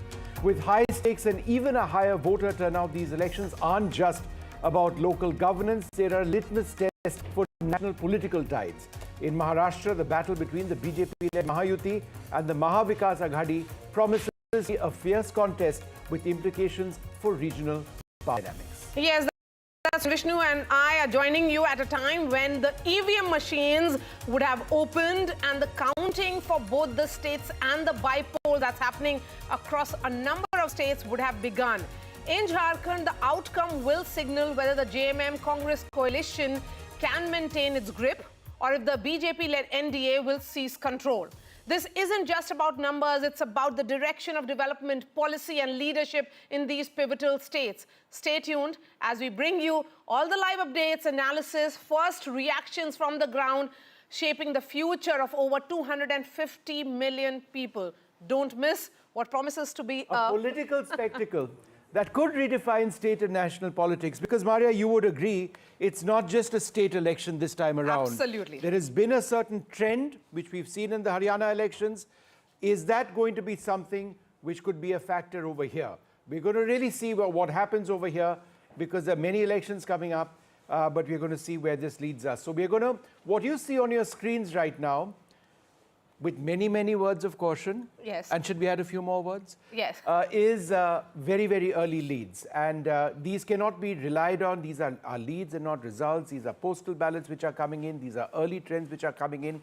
If you are asking when will results be known, I would suppose by about 12 o'clock we'll get 11:30 we'll get direction clear. A clear direction, and then in the next few hours, these will translate into results. Yes, absolutely. So at the moment, as we start this broadcast at 9 a.m., NDA, which is the Mahayuti, at 96, Mahavikas Aghadi at 64, and others become important in case if there is a hung assembly, but not at the moment. It appears a very different picture, but yes, it's very, very early. It's 9 a.m. The counting of the EVM machines would have just about begun in certain counting centers only, not across Maharashtra or Jharkhand. Looking at the Jharkhand picture, the early leads coming in of more than 50% of 81 seats, NDA there at 35, India Bloc at 18. Of course, it is the JMM, which is the incumbent in Jharkhand. Let's bring in the reporters. Maria, hang on. Let me ask you a quick question. Please go ahead. Do you have any word on hotel bookings in Maharashtra? Yes. So that's an important point. I was speaking to some sources of mine across parties, and they were telling me that there are preparations underway. Still last evening, none of the sides were confident whether this result in Maharashtra, because it's very, very splintered in terms of 6 parties, Vishnu directly in fray. Both the Congress and the BJP have a part of the Shiv Sena and the NCP. So you really do not know which way this election will go. But I think directionally, there is a sense that has come in. Okay, so there's a triple digit now for the Mahayuti. No, you're talking about hotels, and I'm reminded, yes, since the split of the Shiv Sena was such an important and pivotal moment in Indian politics, about the hotel politics, as it were, when the Shiv Sena split. They first went to Goa, then they went to Assam, then they went back to Goa, yes, right? And then they went to Maharashtra. Yes, and we were tracking them in various hotels all the time. So, yeah, I think that becomes tough for us because, there are so many hotels, and we tend to finally get the numbers of where. And let's hope it doesn't go there. Let's hope it doesn't go there. Now we want clean elections. That means we get to work a little less also. Yes, so let's bring in the reporters. Anuj is joining us. We have Radhika joining us live early this morning. And we also have Abira. Let me begin with you, Radhika. As someone who is in Worli, an important contest between Milind Deora and Aditya Thackeray, what are you picking up? Is it, has the voting, counting of the EVM machines begun? I'm sure the postal ballots are over. What about EVM machines? Has that started? Yeah, that has started. Counting of EVMs has started in Worli, of course. As you said, this is a high-stakes battle that we saw between Aditya Thackeray and Milind Deora. It's going to be a close contest. Several predict Aditya win. Many others predict Milind win. But, you know, this is what we've been seeing over the last several weeks. Mahayuti very, very confident of their victory. MVA confident of its victory. And it could be hung assembly is what several people are telling us. But if it's going to be hung assembly, more drama post this. And as you were pointing out, you know, as reporters who've been covering this since 2019, we covered 2019 elections as well, and post that the Sena split, NCP split, we were just talking about hotels and resort politics. We did see, you know, when the Sena versus Sena split happened, the number of hotels that all of them were put up in, first Surat and then Guwahati and then Goa. And the discussions really among reporters is, will we have to go to several of these cities and be parked outside many of these hotels? So that is a concern for reporters also, not just the, you know, candidates, leaders and the political parties. But having said that, yes, it is a close contest. Mahayuti versus MVA, unlikely alliances, a lot of realignments we saw in the last several years. So therefore 2019 drastically different from 2024. In 2024 we are talking about 6 parties and unstable alliances, as one would say, 2 Senas, 2 NCPs. So therefore, yes, you know, although early trends may give Mahayuti some edge and perhaps later MVA some edge, but we'll have to really wait till the end because it's down to the wire really as far as Maharashtra Assembly elections are concerned. You know, yesterday multiple meetings took place, Sena meetings, BJP meetings, Congress meetings, to ensure that their flock stays together, one, and secondly, if it is a hung assembly, who are the independents, who are the rebel candidates, and which are the smaller parties they could perhaps depend on. So yes, it's all down to the wire as far as Maharashtra is concerned. We'll have to wait for a few more hours to understand if it is going to be a clear mandate either for Mahayuti or MVA, or if it's going to be hung assembly, which means it's going to be you know, chaos and confusion for weeks ahead. Mahayuti at 110, Mahavikas Aghadi at 68, of course, as we have said, that the counting of EVM has just begun. Anuj continues to be with us. Anuj, where exactly is EKNATH Shinde today? Because, you know, it's an important battle for him in particular. Is he at Varsha or is he in Thane? EKNATH Shinde is in Thane here, right at the beginning of the day. Of course, he is expected to move towards the city as the trends become a little clear. And not just him, we can also expect many other political leaders, especially from from the close-by areas and from the far-off places as well, to travel to the city, from both the factions. Because although the early trends suggest that the Mahayuti are having an edge at this particular moment, but we can expect things to get very close, as we approach the 12 noon period, and that is when one can see both the alliances will be inching towards that magical number of 145. But as been reiterated before, even if a party or even if an alliance crosses the mark of 145, that doesn't really guarantee the formation of the government by them, because it will be too ambitious of us to believe that even by the end of the day, the picture will become very clear considering what has been going on across the state in the last 4 to 5 years. We've seen that, there have been several mini contests amongst the larger picture of the Maharashtra in terms of what the overall situation that you see on the screen right now. Let's just give you the leads position right now. At this stage, the leads have the NDA considerably ahead. Remember, this will be postal ballot counting. At 103 leads for the NDA, the Mahavikas Aghadi at 64.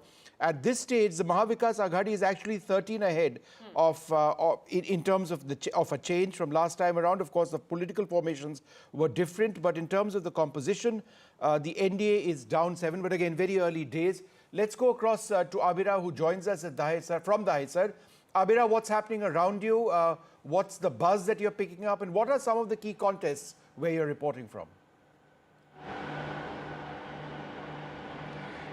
Let's first talk about, I think this time Maharashtra is taken over by the women because the percentage of women that turned out to vote was extraordinary compared to, of course, 2019. We have seen how Maharashtra percentage of voters have increased, and we have to give it to the women because 6% increase in the women voter.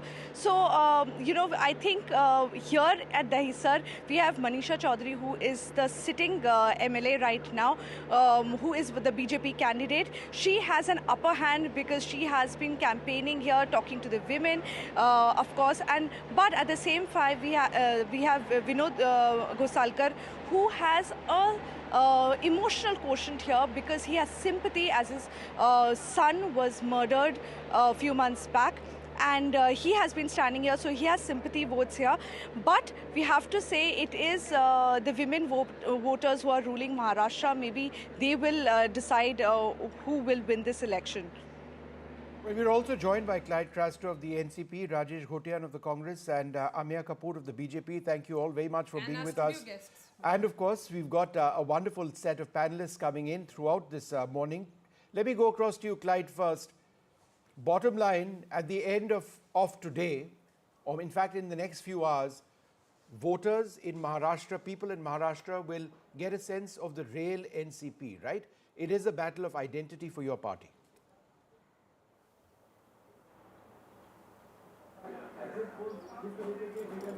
Clyde, can you hear me? Can you hear me? Can you hear me? Yes, can you hear me? Did you get my question? Yes, please go ahead. Yeah, I got your question. Can you hear me now? Yes, please.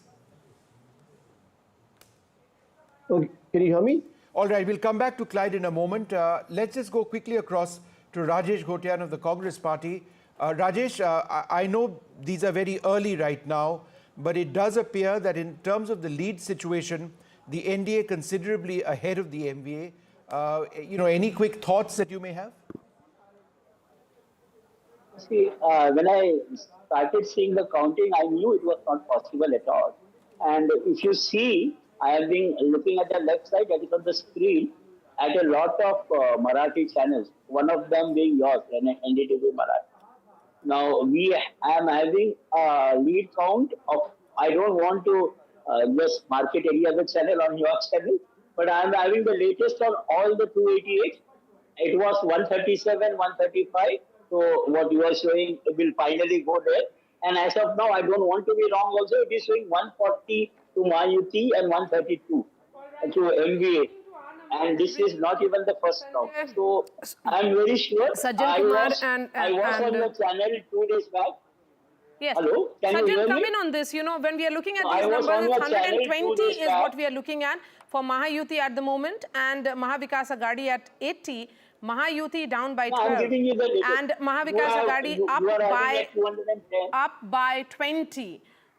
Very early hours, 9-11 isn't really the time we can come to some conclusion, but how are you looking at it? No, I mean, that's also the down and up is because last time in 2019, the combinations were different. You have just two parties in what you call today Mahayuti, combined Shiv Sena and BJP. So therefore, both the constituents were contesting more seats. So this time, even if it's going down, the lead indicates one thing. If you see the ground scenario, the fact that except Marathwada region, everywhere there was a positive traction for Ladki Bahin Yojana scheme. To EKNATH Shinde's image has also taken some sort of upward pull factor. Given that, also if you see in Vidarbha region wherein Congress was supposed to contribute considerably, therein we found that Congress had literally let it go, let it slip out and fall into the hands of the local candidates wherein the Mahayuti has the edge. So overall, I think if more women voters, as the report is there, have voted in this, so therefore the Ladki Bahin Yojana impact is going to give positive traction to the Mahayuti. Okay, Aditi? Well, we have to see what role or what the performance of Sharad Pawar is, because this is absolutely a make and break election for him and his party. We have to, I don't know what the reports are from Baramati. I don't know what the reports are from other areas where... I will just mention that because NCP SP at the moment, their leads are, they are contesting on 64 seats. Lead is in 33.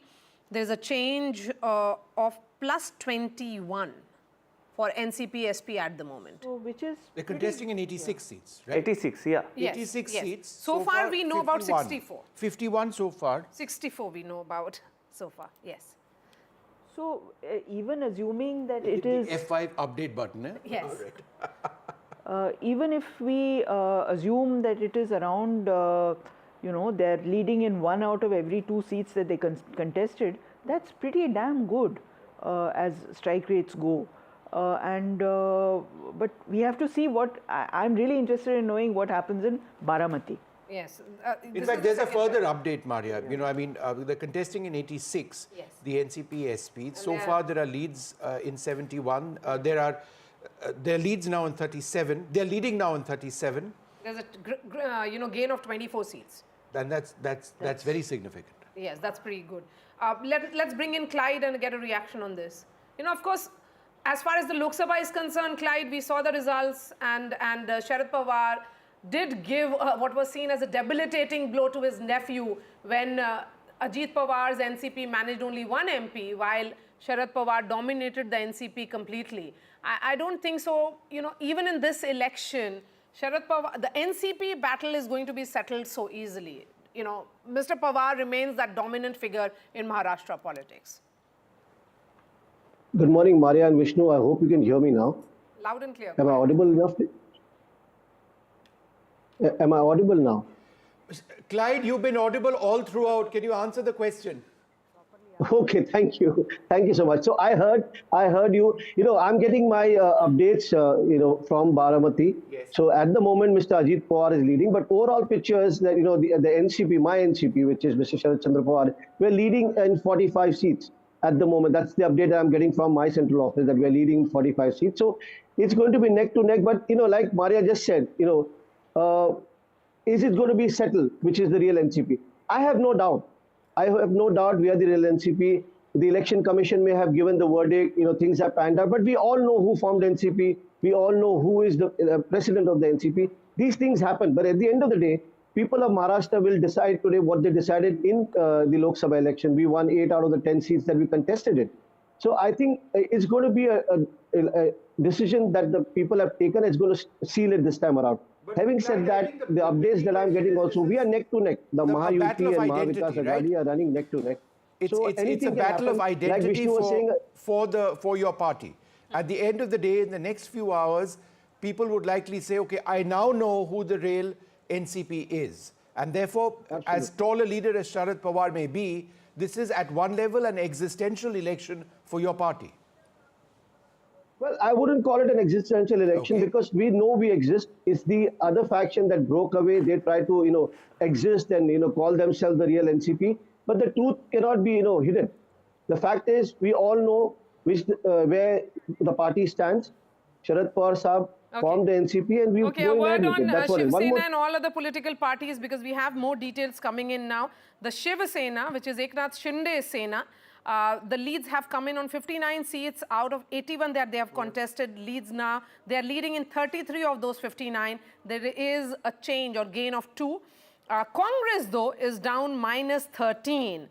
They are contesting on 101. Remember, in Mahavikas Aghadi, they're contesting on maximum number of seats. Out of 101 seats that the Congress is contesting, the leads clear now in 83. They are leading only in 26. And in 2019, remember, they had won 39. So I think it's not very early trend, but not very clear picture for the Congress at the moment. So as we look at 917, Mahavikas Aghadi at 85, Mahayuti at 136. So that's how the numbers are stacked. Again, let's bring in Anuja Kapoor now of the BJP. Early trends, I know BJP has always been cautiously optimistic, but how are you viewing it? Jai Shri Ram and good morning. We are very hopeful because this is the government of NDA, and NDA is a cadre-based party where under the leadership of Modi ji, a Modi ji who has been bestowed with the highest honor around the world with 17 awards. This is what we see, where India is called as a Viksit Bharat. You will be seeing in 2045, 40 in next decade. So what we are looking into is why we would be winning this. Because what Modi ji's schemes have been turned up in Maharashtra, what Modi ji's schemes have been turned up in Jharkhand, that is on the ground level. The woman, Dalit, The caste system, what Congress was talking about, where we were talking about Sabka Saath, Sabka Vikas, where we also talked about because what Ek I'd Hai like to to do, and I'll Safe come back to you, is take a look at important strike rates which are taking place in face-offs between various political formations. So if you take a look at the BJP versus the Congress, that's the really big one. The BJP presently in leads, these are leads, not results, we'll say it 100 times, has a strike rate of 70%. The Congress in a direct face-off in Maharashtra across the state is hitting at only 23%. So this is a huge problem, Maria. Yes, a word on those 75 seats. Out of those 75 seats, there is on which there is a direct face-off between the BJP and the Congress. 40 are in Vidarbha, which essentially means that the BJP is doing well in Vidarbha region. That's why their strike rate is at 70% in this direct face-off between the BJP and the Congress. Early hours, it's 9:20 only. And also, the other point, of course, is that the Congress is doing, would have concerns at this stage. Of the 101, and as you mentioned, in the MBA, they're contesting the maximum number of seats in that alliance. They're leading in only 25. That's down 14 from last time. Let's take a look at the next face-off, as it were, on the screen. This is the NCP versus the, I think it's the NCP versus NCP. Let's try and pull out those graphics on the screen. Oops. NCP versus the NCP SP, Sharad Pawar. Again, this is the battle for identity. It's almost even Stevens, because Maria, about 30 seconds back, it was 50% each, right? So the NCP Sharad Pawar marginally under, but again, it's almost perfectly evening. The other big battle, the Shiv Sena versus the Shiv Sena, the crisis in Maharashtra politics triggered initially by the split of this party. The Shiv Sena or the Balasaheb Thackeray, right? Again, in the biggest battle of identity, is not hitting at the strike rate that they want. Yes, so in 53 seats that we are looking at, in which there is a direct face-off between the Shiv Sena and Shiv Sena UBT, it's 53 seats, and most of these 53 seats are coming from Konkan, Thane region. And Mumbai region. Yes. Yeah. Sajjan, a word on that? Yeah, precisely. If you see, there is a generational shift. The generation of the Shiv Sena, which has not seen Bal Thackre's era, certainly the sympathy factor doesn't translate into vote automatically. Second, EKNATH Shinde, whatever be his tally, but certainly he has arrived as a leader compared to the Lok Sabha election when he was a traitor and banking upon BJP organizational base. Ladki Bahin Yojana is EKNATH Shinde's initiative. So 1, 2, he is now considered as a CM who has delivered a lot in a very quick span of time. So that is why he is not only has arrived as a leader, but he is also contributing to the tally of Mahayuti. And if more women turnout is there, which is the case, then mind it, if Yuti sails through, certainly EKNATH Shinde is going to be the Nitish Kumar of Maharashtra for BJP. You know what's interesting? Sorry, go ahead. Yes, please go ahead. What I find interesting is that if these trends translate into results, and the gap at this stage is fairly significant, then it goes against what we've seen in the Lok Sabha elections, where the MVA rested 30 of the seats, 48 seats. Right? So it's a complete spin within a matter of few months. Of course, we know that assembly elections and Lok Sabha elections very different. Vishnu, but coming as it does just a few months later. Vishnu, that was palpable on the ground. What I saw on the ground was that there is no anger per se. 6 months ago, the BJP was being accused of Jod Tod Ki Rajniti. After 6 months, that had gone. So what my reading has been, that if there is anger or if there is sympathy, it manifests only once. And if after the voters are done, voting on that issue once, it has been vented out. They have vented out. It doesn't repeat itself. Aditi? Well, yes. The issues would be broadly similar, though. The issues are similar. The issues are actually the same.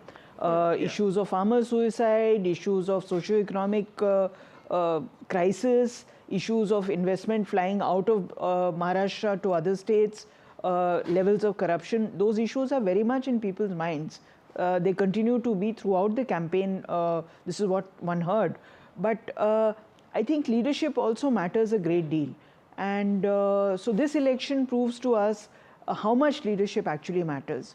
Sharad Pawar continues, according to the result, continues to be a formidable leader in Maharashtra, despite the current situation that seems to suggest that Ajit Pawar is following closely behind him. Okay. The Shiv Sena UBT leadership has proved that it is not up to the task, and you can only go so far as up to a point with the theme of betrayal, and the Congress frankly has completely they are underperforming in a very big way. And I would say Down Vidarbha 15 in from particular, last time. because in that region, it is also proving, if these numbers actually translate into actual results, that even in hyper-local elections, we were seeing this as 288 mini battles playing out in Maharashtra. Even then, there are certain nuts and bolts of an organization which seems to be working here. Yeah, and you see, don't be surprised if Vidarbha emerges as the graveyard, not for the Congress, but it drags down MVA also, because Vidarbha is where the Congress is supposed to contribute. Largest constituent of all the 6 regions. Absolutely. And Congress is supposed to contribute there, and it's almost a direct fight between BJP and Congress. Yes. And the way we are witnessing, it seems to be the trend, at least in Vidarbha, that if MBA gets pulled down, primarily it would be on account of the Congress. Okay, according to leads, at 9:25, NDA has majority in both the seats. But this is early, very, very early trends. Let's tell our viewers this would be the first round of counting on EVM machines. So very, very early when we look at these numbers. But the gap seems to be increasing between the Mahavikas Aghadi and the Mahayuti. It's almost 70 seats gap, which is certainly significant. Let's bring in Mr. Singh now of the Shiv Sena. The spotlight will be on EKNATH Shinde. 2.5 years of governance, and then he managed to position himself as this leader who can take forward the mantle of a hard Hindutva party such as the Shiv Sena. देखिए, जो असली शिवसेना की बात थी, तो आज तो ये प्रूव हो गया कि जो है असली शिवसेना अभी कुछ और टाइम इंतजार करते, शायद आप और 3 घंटे बाद ये कह सकते हैं, पर फिलहाल ये अभी नतीजे जो है ये नतीजे नहीं है, ये लीड्स है सिर्फ। नहीं, पॉजिटिव रिजल्ट तो है, पॉजिटिव रिजल्ट चल रहा है। और मेरा कहना ये है कि जो शिंदे साहब जो है, मैं इनको 25 ईयर से जानता हूं, और ये बहुत जमीनी नेता है। ये जैसे जो यूबीटी के नेता है, हवाई वाले नहीं है कि जो है इधर से मातोश्री में रहना, ये नहीं करना जो है।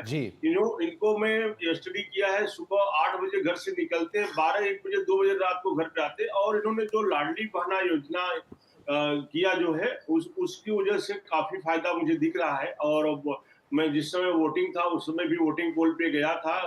इलेक्शन कमीशन को मैं धन्यवाद करता हूँ कि उन्होंने जो है अलग से महिलाओं के लिए पंक्ति बनाई थी और व्हील चेयर भी रखा था। तो जो शिवसेना साहब का जो काम है इस इलेक्शन में दिख रहा है, और मुझे पूरी उम्मीद है कि महायुति की सरकार बनेगी। What I really want to focus on, and let's just have that graphic up once again on the NCP versus NCP battle, because that to me is the most fascinating battle in the battle for leads at this stage. With the NCP, Sharad Pawar up 23 from last time around, whereas the NCP, the Ajit Pawar faction down 12 from last time around. So, I mean, so that's this. So we'll update those numbers.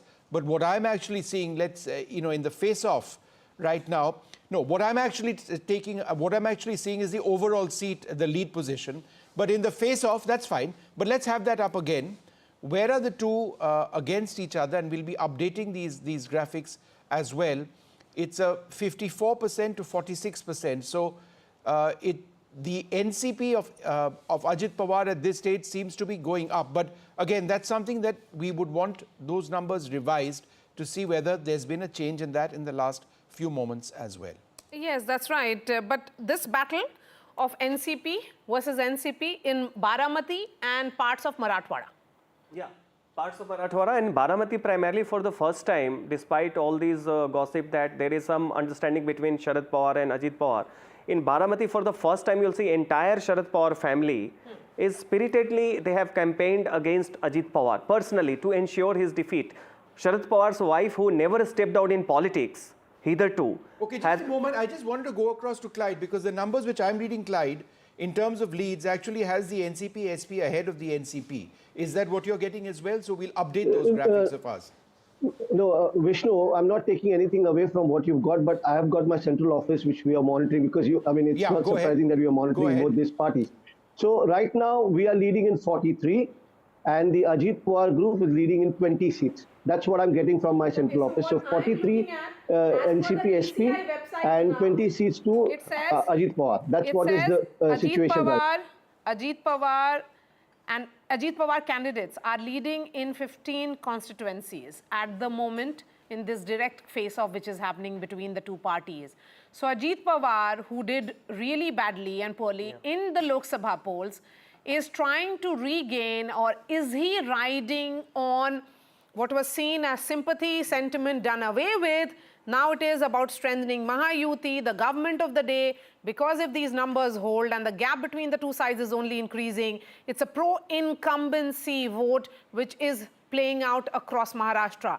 And a word again on this, Aditi Fadnes. Maharashtra since 1987 has not voted a single party. It has always been an alliance government in Maharashtra. This is again, as we saw in 2019, it was a pre-poll alliance that the voters may be looking at favorably. If these numbers hold, we are saying it repeatedly, this would be first round only on the EVM machines. But if these numbers are correct for Mahayuti, then Mr. Devendra Fadnavis will be always the bridesmaid, never the bride? Because everybody is doing extremely well. And also, although the BJP has contested the largest number of seats, they will once again be relegated to supporting a smaller party from the outside, which is... Or maybe initially they'll not rock the boat, and we'll see that now. Maria, I'm just going to come back to a point I was mentioning earlier on, and according to the updated figures that we have also coming in and we tabulated with the ECP, again, it's the most fascinating fight for me right now is the NCP, SP and the NCP. The leads position of the Sharad Pawar group of the NCP, according to our data, is 32. The NCP is at 27. Remember, the NCP Sharad Pawar is contesting in 86, the NCP contesting in 59. The NCP Sharad Pawar, in terms of all their contests, this is not just NCP versus NCP, but in all their contests, is actually up 19. Now, if you take a look at that compared to where the Congress is, at this stage, the Congress in the leads position is down 15.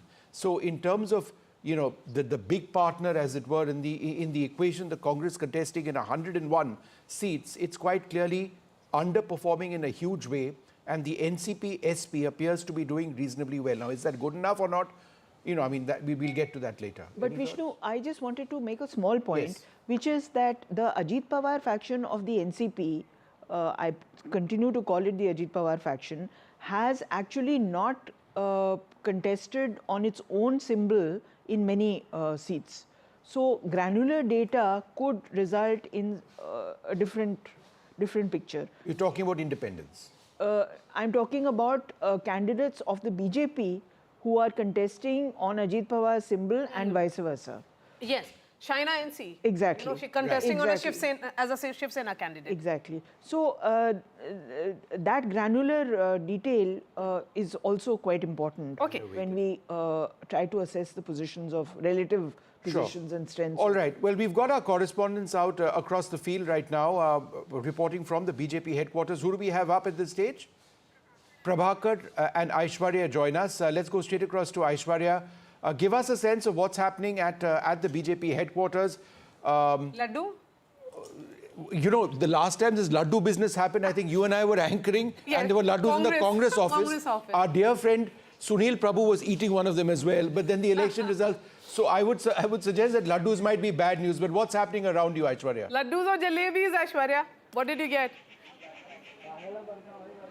Well, this time it is jalebis, and unlike of the Haryana elections where we saw at the Congress headquarters jalebis being distributed, this time since morning what we are witnessing at the BJP headquarters is jalebis being prepared over here, and probably at around 11 or 12 the picture will get clearer, and there had been orders of almost 100 kgs of jalebis. Of course, there are no early celebrations as of now, but preparations are still on at the BJP headquarters. Many leaders have turned turned up since morning as they are watching these results very closely.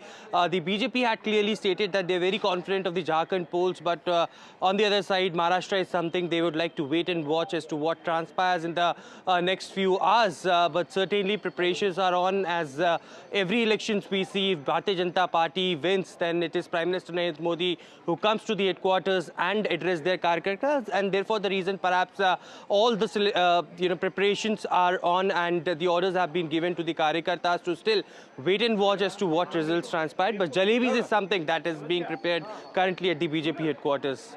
Jalebi factory may have been a talking point in Haryana, but jalebis are back as the favorite. Shall we take a look at Jharkhand? Shall we take a look at Jharkhand? Because we've got our colleague Prabhakar as well in Ranchi waiting for us. The overall position right now,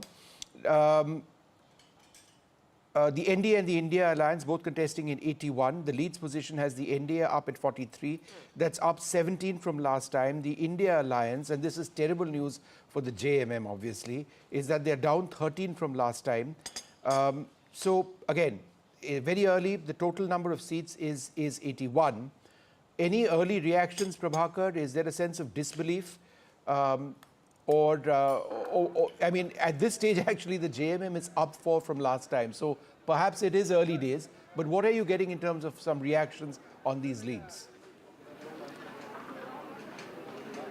I think the leaders from both the factions, they will first wait for the numbers to settle down, and then they would react to the results which are coming in. But as of now, of course, the trends are showing that the NDA is in a leading position, and that would be a big setback for JMM, because they were quite upbeat about it. They were quite positive that they would actually be able to come back in power, and it was basically they were riding on the hope of this Maiya Samman Yojana, which is their flagship program actually to attract women voters. And what we saw on the ground during the polling, that women were there in large number on ground voting, and JMM actually believed that it was because of their scheme, the Maiya Samman Yojana, that women have come out largely to vote for them. But if the numbers actually don't go their way, it will certainly be a big disappointment. Laddus have been ordered here in Ranchi as well by both the camps, laddus and crackers. We don't know which camp will actually burst crackers or distribute laddus, but certainly we will have one, whichever camp wins. Good one, Prabhakar there. Let's bring in Tom Vadakkan. Tom Vadakkan, it seems Jharkhand, Maharashtra, both the states could have good news for you, but very early hours, 9:36 only. Mr. Vadakkan, if you heard me, sir. I will take this opportunity to, to thank our voters and the Election Commission for having conducted an election which is above board.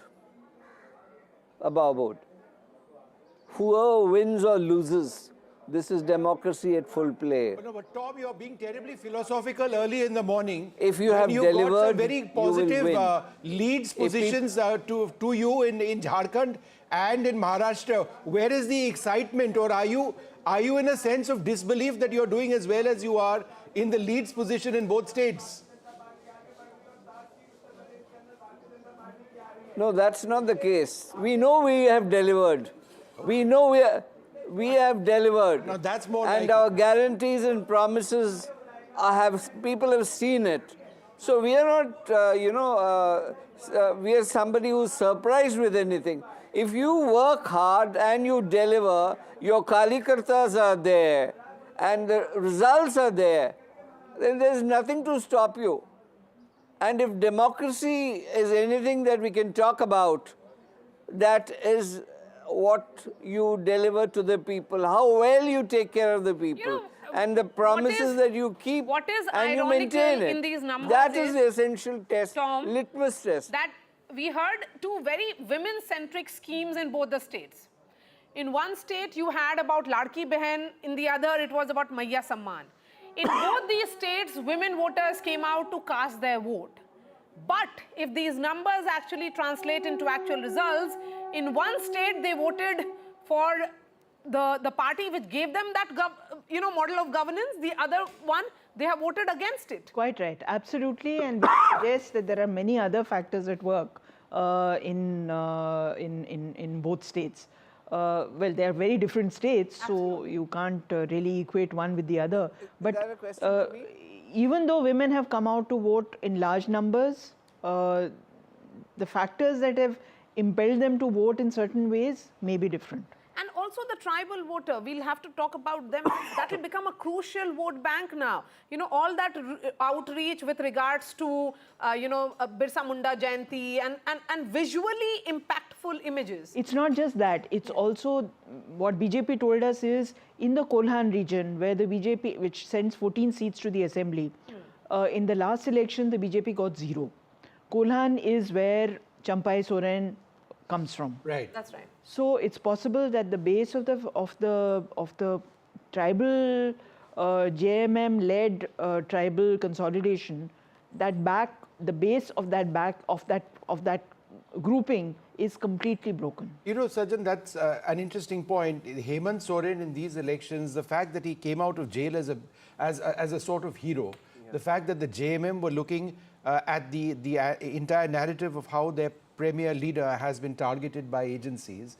If these leads translate into results, then that entire narrative completely collapses. And I would suggest, perhaps even more than the women voters, it is the narrative of the JMM and Hemant Soren not working out that would go against them and decide the sympathy factor, which would win or lose the election for them. Yeah, therein comes the relatively the core zones wherein the impact of the leader is there. So besides Santhal Pargana and among the Santhals, it has never been the case that JMM has consolidated all the tribes, let alone about the rest of the Jharkhand electorates. Last time what happened that BJP's Chief Minister Raghuvar Das and OBC, he ended up alienating both the tribals and the upper caste middle class voter, like Saryura and others, This time, wherein the BJP, by aligning with AJSU and others, consolidated OBC votes, upper caste vote also has come, and with Babulal Marandi and others, they have been Urao, Mundas, Ho, Khadiya, lots many tribals. So that way sympathy factor needs to be given some external organizational push to be beyond the quarantined area of Santhal Pargana. Right. And when Congress is your ally, that doesn't seem to be the case. Okay, so Santhal is how many seats there?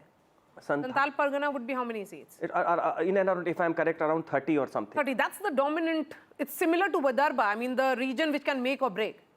But you have to remember that tribals are only 27% of Jharkhand's population. Right. Now, the other castes, OBCs, particularly the Kurmis, and specifically among the Kurmis, the role of Jairam Mahato, who has emerged as a very major a potential chief minister candidate among the Kurmis. That is also very, very important. The Congress down last time in Jharkhand from last time. They're contesting a significant 30 seats.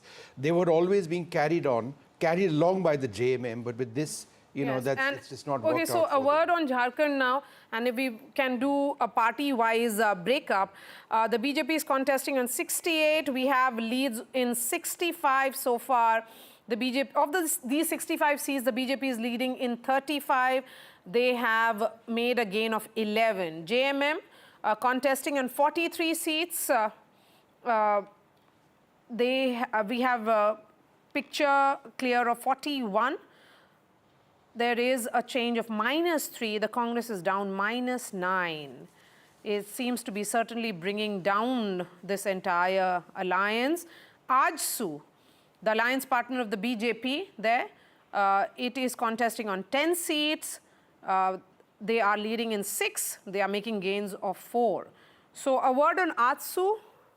Yeah, AJSU contributes to especially the Kurmi Mehatos. The Kurmi Mehato, yes. Hazaribagh and bordering the Purulia, all the regions wherein you have Kurmi Mehatos, and who last time also got alienated. So this time, that is why the women-centric scheme is one factor that should have contributed to the JMM Congress alliance. But when you do not do your homework right about the social base, for example, in Maharashtra, you see, except Marathwada region, wherein the Jarange Patil factor seems to be contributing to, going against the BJP. Everywhere BJP again, consolidated among the OBC base, Madhav Alliance, Mali, Dhangar, Vanjaris, Teli, etc. And that's why you see many of the OBCs are saying that we voted against the BJP because hum dar gaye the because of the constitution narrative. But now that the OBC leaders like Chhagan Bhujbal and others, they openly came out against Jarange Patil, and that is why you contribute to the social boost, and then Ladli Bahin Yojana adds up. And in that narrative of Jarange Patil in Marathwada, here is Jarange Patil not questioning the Shiv Sena.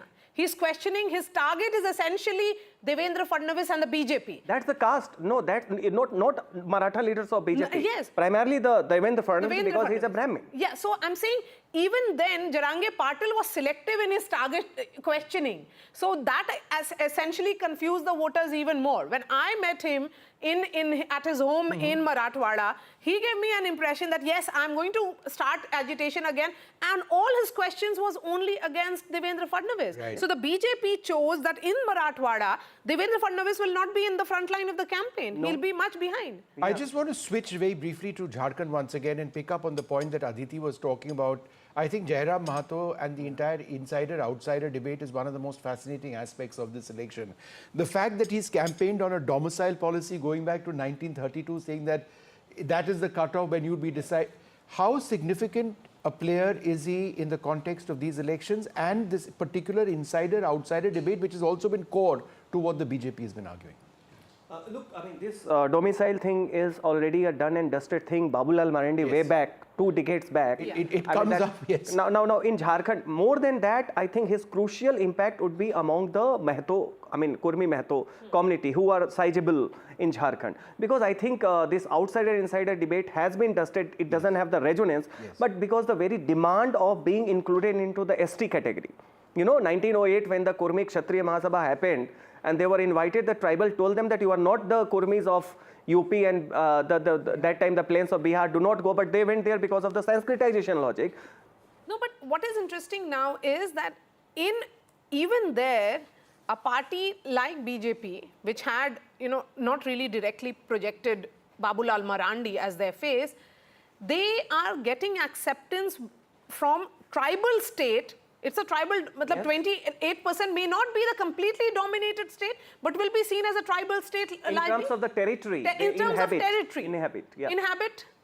I think much more important is the Kurmi factor. No. BJP got 0 seats in the tribal reserved area. The Lok Sabha reserved seats. In fact, the BJP slogan, Tom Vadakan batenge to katenge, that is also something that evidently may be working. It was debatable, it was controversial in a sense. The Congress really took you on that, but you stuck to that, and I mean, at the cost of some suggesting that it was divisive.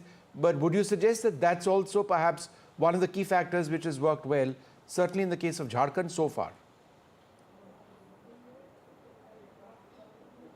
As to the question of the slogan, yes. I think it is a logical thing that we Indians have to unite against forces that are outside. And if that has been a slogan that has been there in our manifesto in different forms and sizes. Now, I think one thing that is being avoided on your channel, that demographic change in the tribal area is an effect that the tribals have realized that they are being replaced, and especially when the announcement came in from a Congress leader that facilities would be provided to these outsiders. When I mean outsiders, I mean those who have come into the state and have settled there. This is the realization that has hit bang into the tribal psyche, and they have realized that they may be replaced by this new demographic change. Okay. So we are going and back I think to that the needs state to of go Maharashtra, on record today. and we'll start focusing it on the basis of various regions. Maharashtra, as we have been saying, there are 6 decisive regions. Every region has its own set of issues, has voted on its own set of issues. There is no pan-Maharashtra issue which played out. So we are starting to look now at Konkan region. In Konkan, a word on that, in all 39 seats, In 2019, the BJP Shiv Sena had won 26. The Congress NCP had won 7. Now, how are the numbers stacked, Vishnu?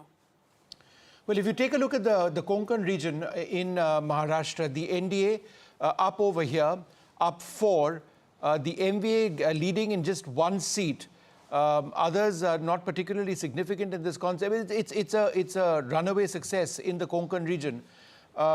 Sajan, how would you look at Konkan and the dynamics in Konkan, which are different from other parts of the state? So Konkan, you have 3 districts: Sindhudurg, Ratnagiri, and Raigad. Yeah. You know, but when you add 39 seats, it's also have the Thane and Palghar. Right. That's combined.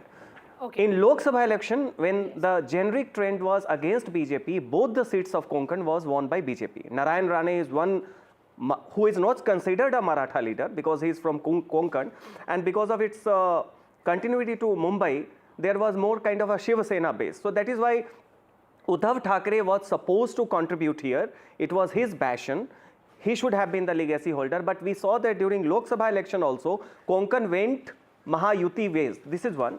2, you see, in this region, there is always the kind of a factor, you see, Hindutva is more strong, but therein also the factor that Uddhav went with Mahayuti. And okay, so now, a word on that. Mahayuti has reached 202. Right. Never before in Maharashtra history an alliance is standing at that number. Aditi, I mean, it's going to be a landslide if that actually Meanwhile, Aditya Thackeray is leading in Worli. That's interesting. Yes. That's important. Yes, while we look at it. The Thackeray faction. Yes, but you know, 202, that's, where are the numbers coming from? Let's put out more numbers now there.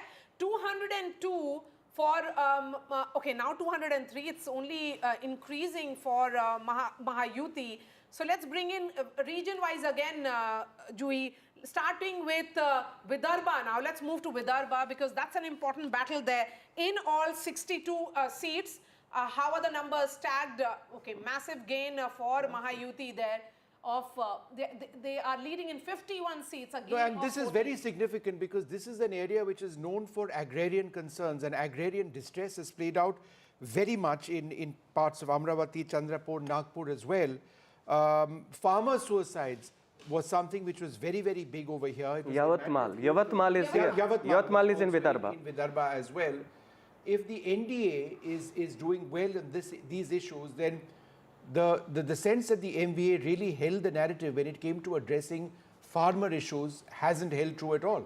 No, certainly not. And therein comes that, yes, there were complaints about the low productive of soybean and cotton. Yes. Prices were not much, but yet people said that when you, I mean, we do not treat ourselves as farmers in isolation, women in isolation, they treat how the household income has been affected. This massive cash schemes that was there between Raksha Bandhan and Deepavali, on an average there was a feeling that 20 to 30,000, you know, has come in most of the household, and that is why not only it neutralized, it gave a positive spin. Can I just revisit? Most of these and Maria, you answer this question for me. In most of these seats, what people want to know. When do we move away from saying that these are early leads to saying that we are now in a particular direction? You know, it's now 10 o'clock almost in the morning. I think post 10:30 we will be, because it's not really, you know, it's not. It's consistent. Because at this stage, for the MVA to turn this around would mean a massive change in the lead's position. I think that's. Which is why I'm asking. It's going Sorry, to go ahead. So I think we'll have to wait a little more. We have always been cautious. That's how NDTV, you are the veteran of NDTV, has been functioning. So let's hold our horses. It's not even 10 a.m., ladies and gentlemen, 8 minutes to go. By then, we'll have a clear picture of Maharashtra, 288 seats. The leads would have come in, early leads, very early leads. But yes, it looks like the Mahayuti at the moment could very well be home. But yes, let's look at Vidarbha. We have discussed Vidarbha. Moving focus now to Marathwada. Let's focus on Marathwada region now.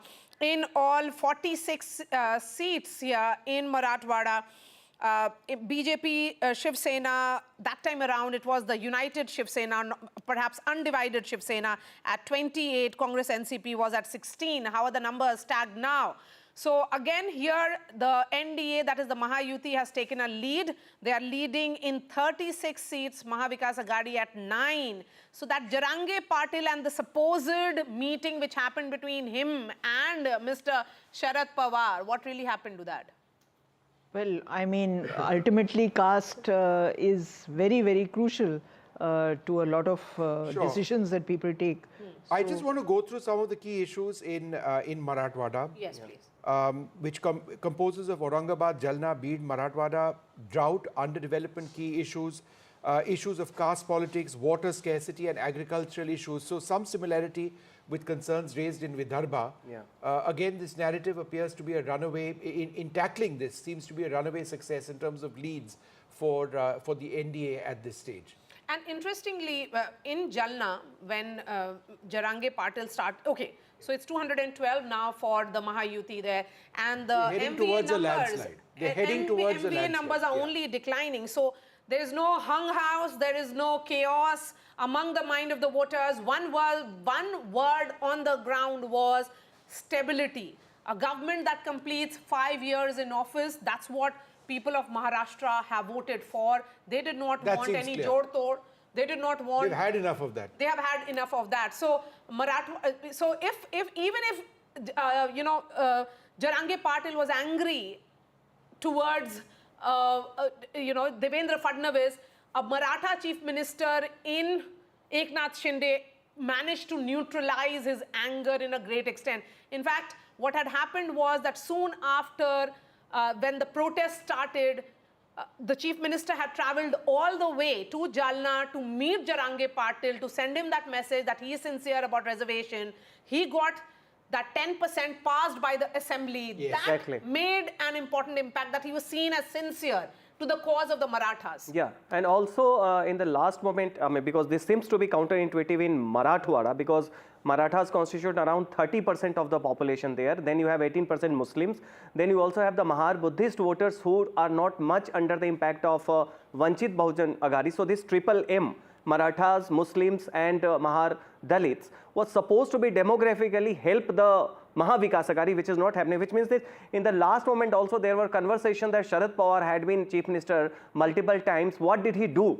Now he is supporting all those demands, and then Jarange Patil being the B team of Sharad Pawar, that narrative also came. But besides that, I think also it was a counter consolidation of the OBCs, because Pankaja Munde is there and lots many other OBC leaders are there.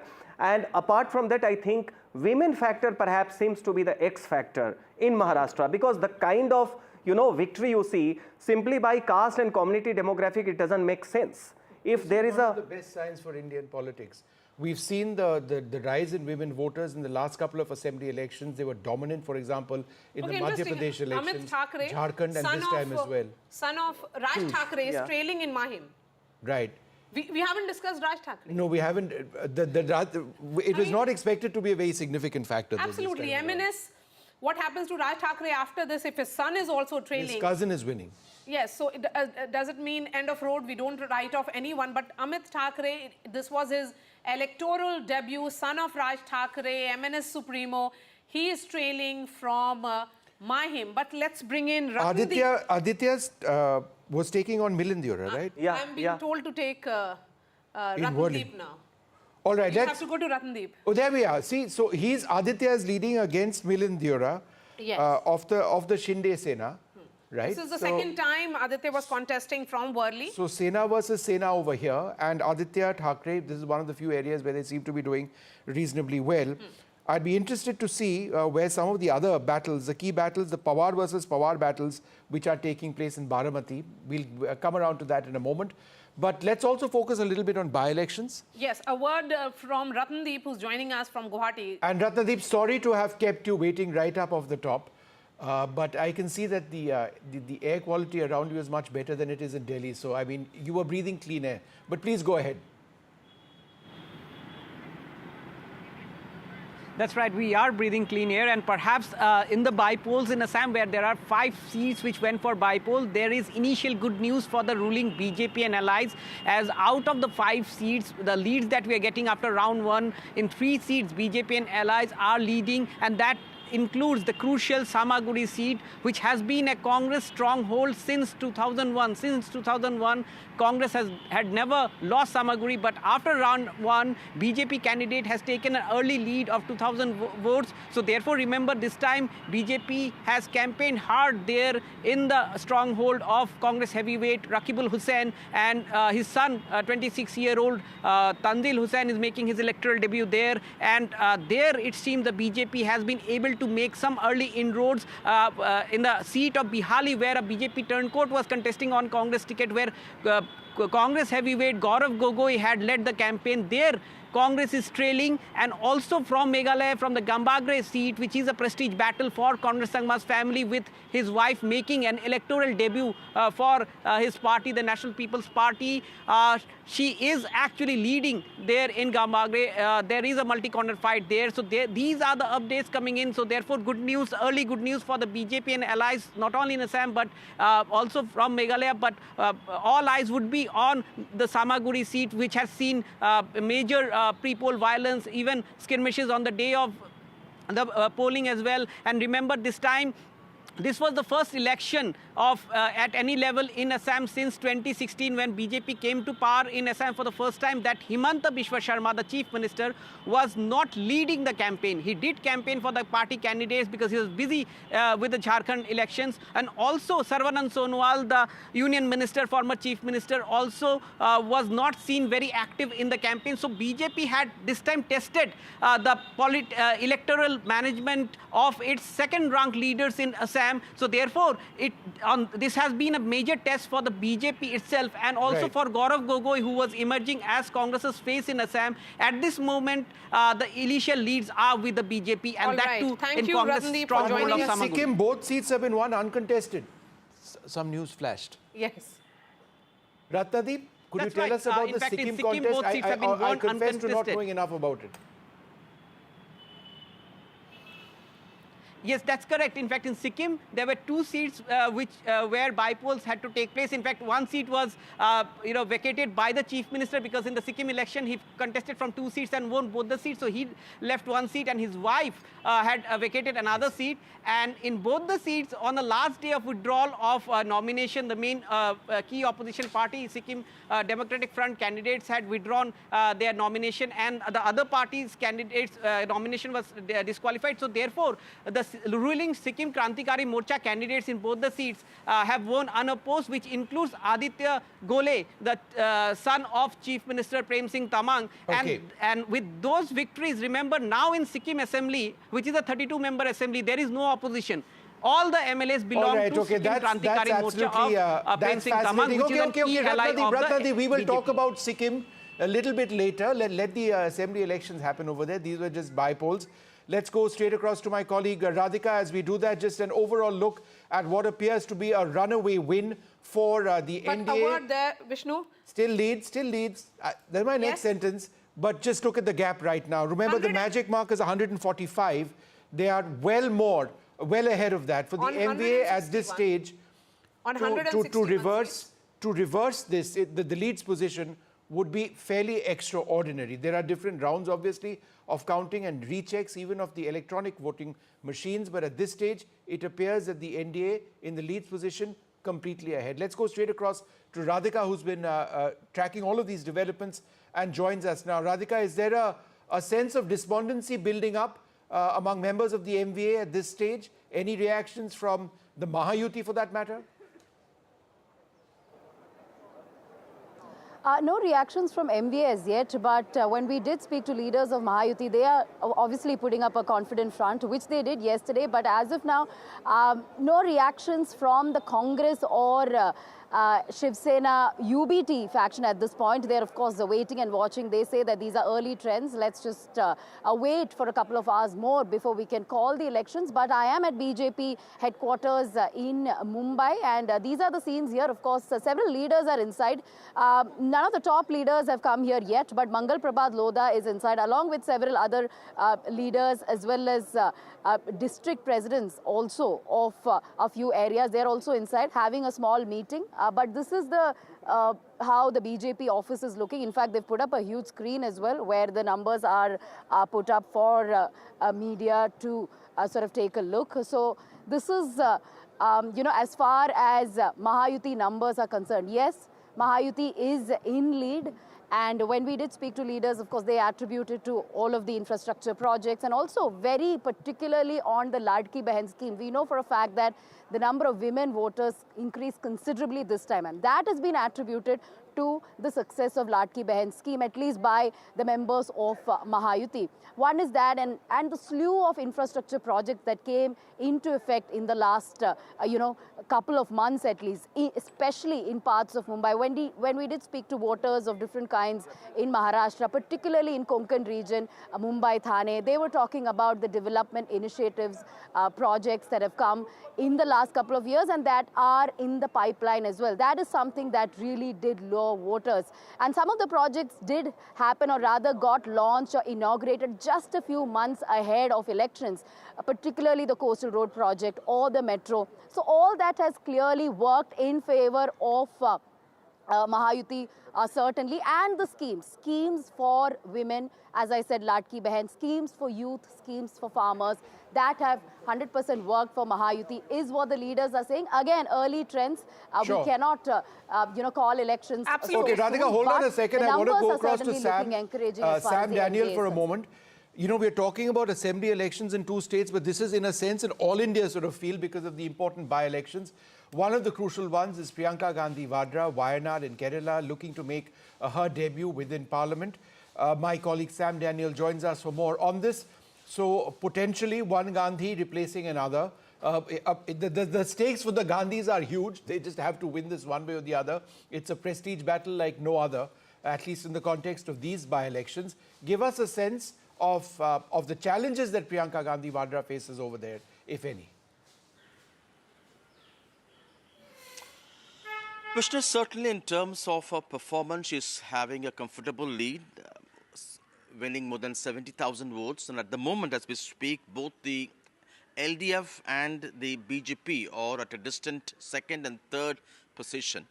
And for Priyanka, it's a kind of a springboard to replace Rahul Gandhi, who has shifted to Raebareli.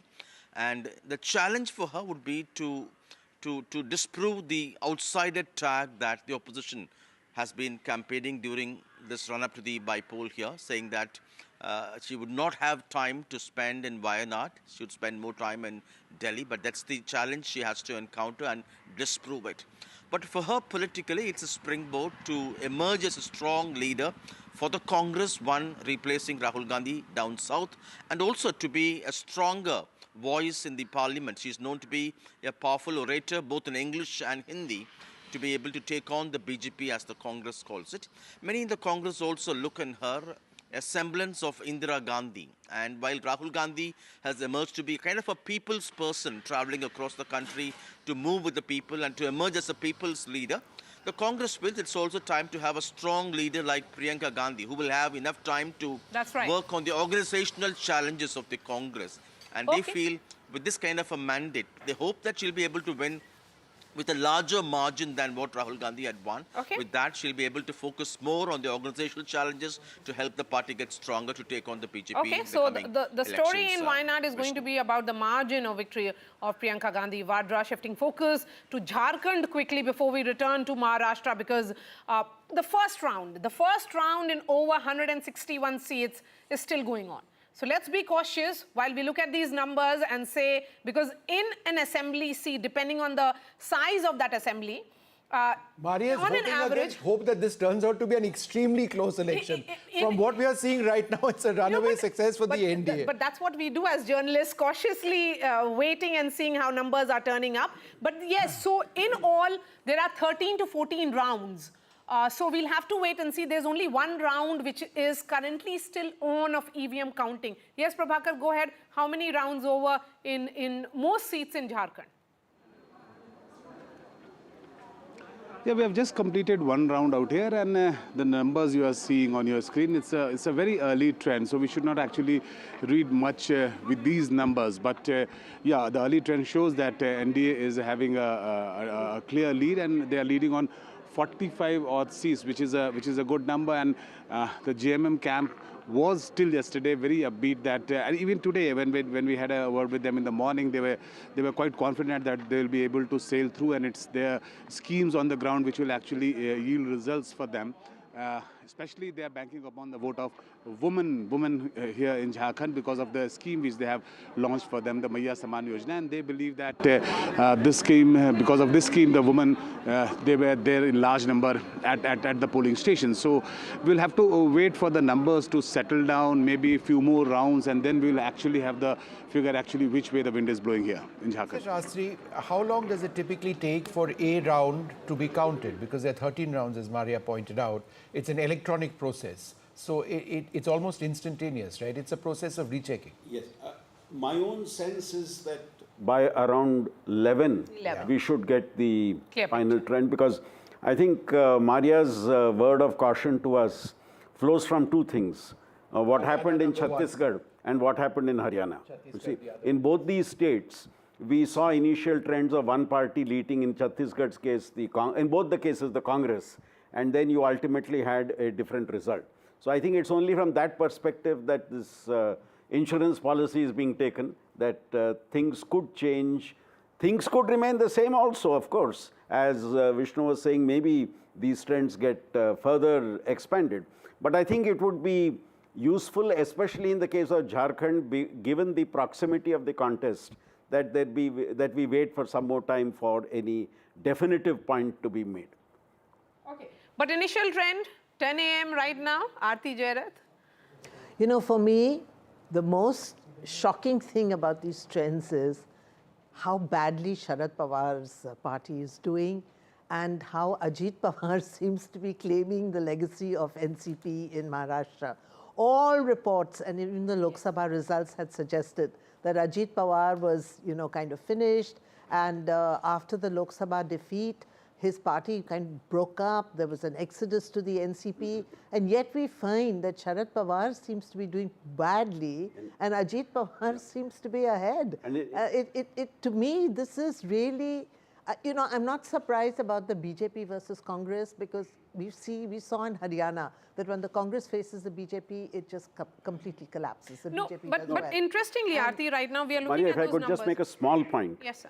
The Congress seems to be the factor pulling the alliance down, both in the case of Maharashtra and in the case of Jharkhand. Okay, can both of you hold on for half a second? We need to go across to our colleague Radhika, who's been, where there's a lot of action happening around it. In simple terms, Radhika, what's happening where you are? Are there celebrations in the Mahayuti camp, or what exactly are you seeing right now?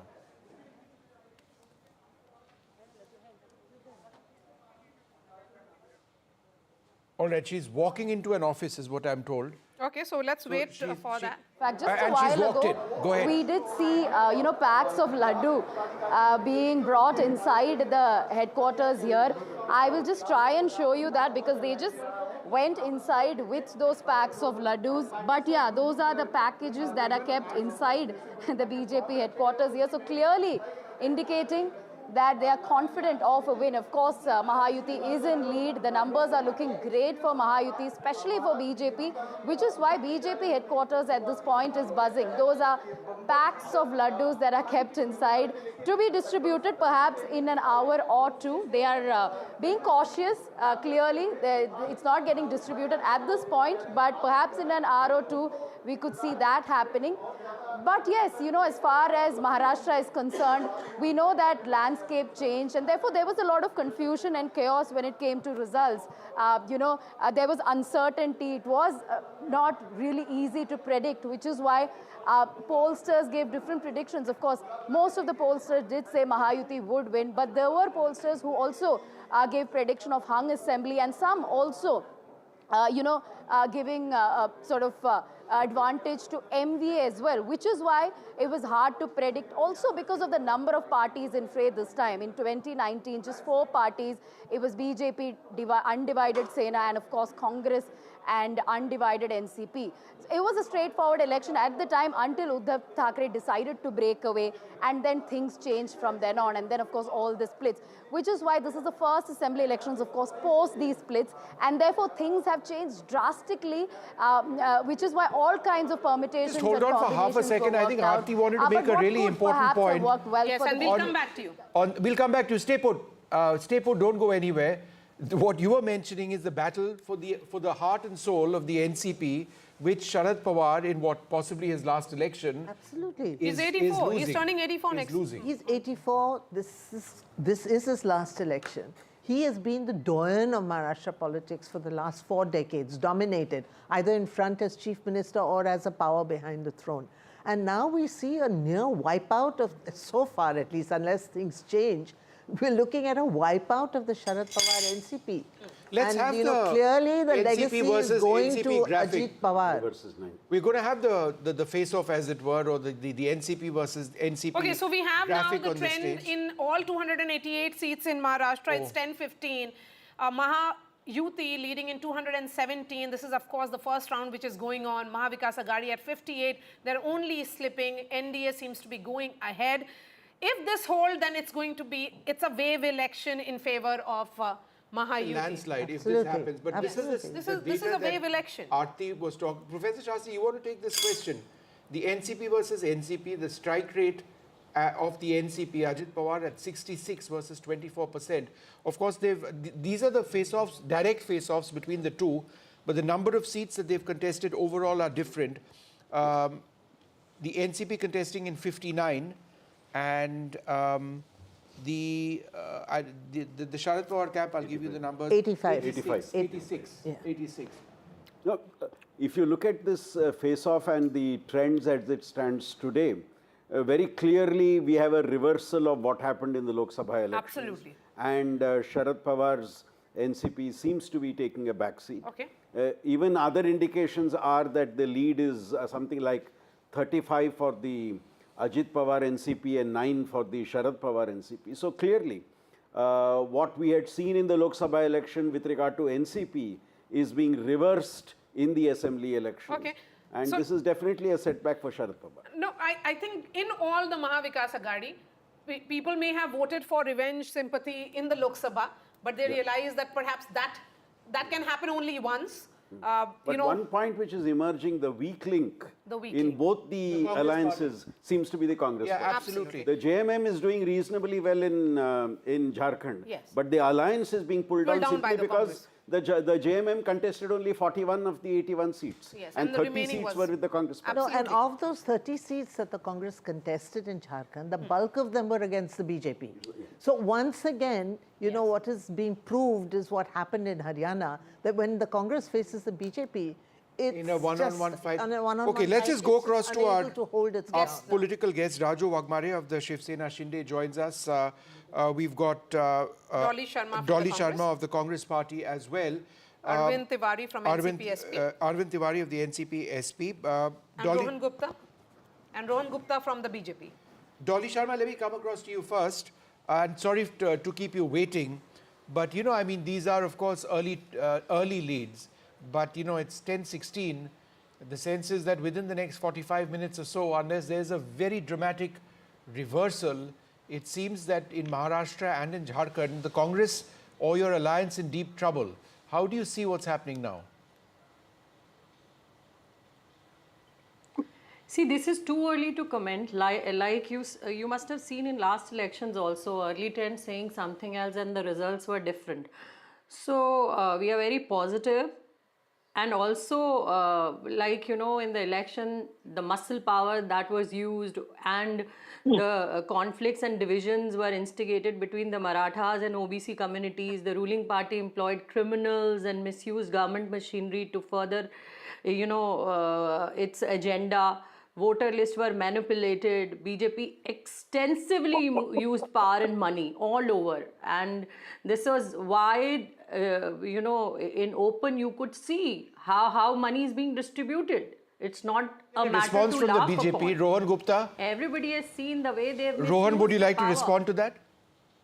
Money power is the allegation made by the Congress. So Vishnu, I am very happy that even even after so many defeats, opposition hasn't learned the lessons. See, after Lok Sabha, there was an indication that their narrative on the name of reservation or constitution was getting little traction. But what happened in Haryana, what is happening today, it is a clear-cut message that the opposition parties are totally against the ground narrative. They don't know what the people of country want. They don't know what the state of Maharashtra wants, because they are completely in their own, like Alice in Wonderland. They don't know what is the ground situation. Two things. One important thing which I would like to tell you. On the last day of the election, if the opposition leader has to react to the narrative set by the BJP, it clearly shows that they don't have faith on their own narrative. All their reveries or guarantees, people won't believe that, because one day before the election, you get the message that Himachal, which is ruled by Congress, Himachal Bhavan is on sale. So people won't trust the people who give the guarantee and cannot fulfill, number one. Number two, on the other side, Ladli Behna Yojana or other schemes of NDA government, they were successful on ground. People were getting benefit of that. So as far as local narrative was there in Maharashtra, absolutely opposition party completely failed. On the other side, on national narrative also, their leader was completely taken aback. Because that appeasement thing and division of Hindu votes, this successful strategy of Lok Sabha, it proved boomerang to them in state elections, because they could not understand how the ground is changing. They could not understand how people are responding to it. Rohan, hold on. Let's go across to Arvind Tiwari of the NCP, Sharad Pawar. Mr. Tiwari, thanks very much for being with us. It's not looking very good for you at this stage, is it? You know, I mean, no, this is... Yeah, go ahead. No, it is not the situation as of now. It's the early trends, and you will see the situation drastically changing in an hour or two. As soon as the count increases, as soon as the rounds increases, you will see that the situation in Maharashtra has drastically changed. And I believe very strongly that whatever is the trend at this moment, it is going to be exactly opposite. And what my friend was now saying at this point of time, the narratives that they had set in Lok Sabha, there was a different narrative, because at that point of time, that was the issue before the country, because that was what was being told by the BJP, their own leaders, that the constitution is sought to be replaced. The reservation was at stake. That was the situation at that point of time. In Maharashtra, at this point of time, the problems were the women's security. That was the major problem. You had seen wherein the women security had become a biggest question. You saw the issue of Badlapur, where the government was very much busy in publicizing its Ladli Behna scheme. The elections are over. Now, I take all the points that you're mentioning, but maybe this could have been stated a couple of days back. I mean, just looking at this lead's position, unless there is a very dramatic reversal, because look, let's face it, it's 10:20. Professor Shastri Bita said by 11 o'clock we should get an idea of the general leads that are happening. He doesn't get things wrong mostly. That being the case, you've got just about 30 minutes or so to 40 minutes or so to turn things around. Now, given that it's a landslide, it's headed towards a landslide if these leads translate into results, you know, you might just be staring at an existential crisis for your party and a complete loss for your alliance. Is that your worry at this stage, or are you still hoping against hope? No, right. It's not the question of against hope. We are not only hopeful, we are confident that we will be in a very much better position. Fair enough. You have to put up a strong front there. Fair Mr. enough. Wagner, please come in on this. How are you looking at the numbers stacked up right now? I think we are very happy to see the numbers which is coming through, and we was very confident about it that the Mahayuti will come into the power with the big majority, because the main situation is this, that the opposition completely lost the track or lost the connections with the voters and the people of Maharashtra. When we came out with a Mukhyamantri Ladki Behan Yojana, it was such a powerful and such a big, you can say, the program to get a woman on standing on their own feet, giving them confidence. Rather than supporting that, the opposition came out and they was blaming women that who was taking participation in this program. And you will surprise, in women voters, if you look into the voting percentage, 6.5%. What is taking place now, Dr. Wagmare, would be looking at the leadership issue post the declaration of results. if for a moment we believe that the NDA or Mahayuti is headed for a win in Maharashtra, do you believe that the issue of leadership is something? Shift. Just one sec. Do you believe that there would be a real question on leadership and who leads, given your position relative to the BJP? See, this election has been fought in a leadership of Mr. EKNATH Shinde, who is our leader, and the popularity of his There's a complete reverse. Okay, hold on, There's sir. a complete There's reverse breaking which news, has Maria, go happened ahead. in Jharkhand now. We were seeing even Steven or perhaps NDA leading. What has happened now is that India has taken a 17-seat lead at 10-23 from NDA. Do we have Prabhakar with us? There is a complete reverse which has happened in Jharkhand now. I think that's going to be a fascinating battle again. We have been saying, just hold on to your horses. This is too early to say anything. But what is becoming clear is that if these numbers actually, because it has turned in a matter of few seconds. They lead in 49. And the NDA leads in 30. Yes, so there is a gap. A huge gap building in favor of India. Building in favor of Hemant Soren, I would say. The entire narrative of Soren having failed has now failed us. I mean, so I think we really should not be, sort of jumping to conclusions right now because it is very early. Absolutely. But I think Hemant Soren is really holding ground among the tribals. And that, I would say that, for the BJP, that would be a big disappointment because they tried very hard for the tribal vote, using the infiltration narrative and, all sorts of other things. But I think Soren, there was a sympathy factor, his Maya Yojana scheme, and the issue of tribal identity. So I think say that is the when it is about the women voter, when they came out, we were, discussing that still an hour ago. They have gone with the schemes in both the states. If it is Maya Samman or Ladki Behan, now it is 50. They're only gaining now in But Maria, I would say that apart from the women factor in Jharkhand, I think the tribal identity was very key. For those tribal seats. So what happens now? This would be a simple majority. I was saying before you both came on the show in the first hour, that today we will see the clear predictability of an unpredictable verdict. Okay, Rohan Gupta, how are you looking at Jharkhand? Now it's a reversal, clear reversal for you. When we are looking at your numbers, I'm looking at the EC side that only first round has been counted out of 20 rounds just because Jharkhand counting has started late. So hold your horses. अभी तो ballot हुआ है और वहाँ पे जो हरियाणा में हुआ वो झारखंड में आपको अभी थोड़ी Rohan, is it your sense that the counting in Jharkhand has been a bit slow compared to Maharashtra? Is that on the basis of data that you're seeing? Absolutely. What it looks like? Yes. Yeah. And so Rohan, do you have any? First round, only first round. And in how many rounds, according to you, have been done in Maharashtra, by the way? Around 7 rounds, 7 to 8 rounds. 7 to 8 rounds, right? And there are 13 total, correct? That's been more in Maharashtra, I would say. How many rounds? 16. On an average, 16 rounds. Yeah. On an average, 16 rounds. Yes, so there is still a long way to go, but I think Jharkhand picture, because it has been a reversal, 51 now, that gap is consolidating in favor of India. It's 10-30 now, so we can tell our viewers that this is how the numbers are stacked up. Both the states, the trends have come in on all the number of seats, 288 in Maharashtra, 81 in Jharkhand. On these 288 seats, Mahayuti comfortably holding on. They are only increasing. They are above 200. So they are leading in 216 seats in Maharashtra. In Jharkhand, it is India bloc, which is standing now at 51. So it could be one good news for one bloc, India. The other one could be for the NDA. But I think... Almost like Haryana and Jammu and Kashmir, right? 1-1.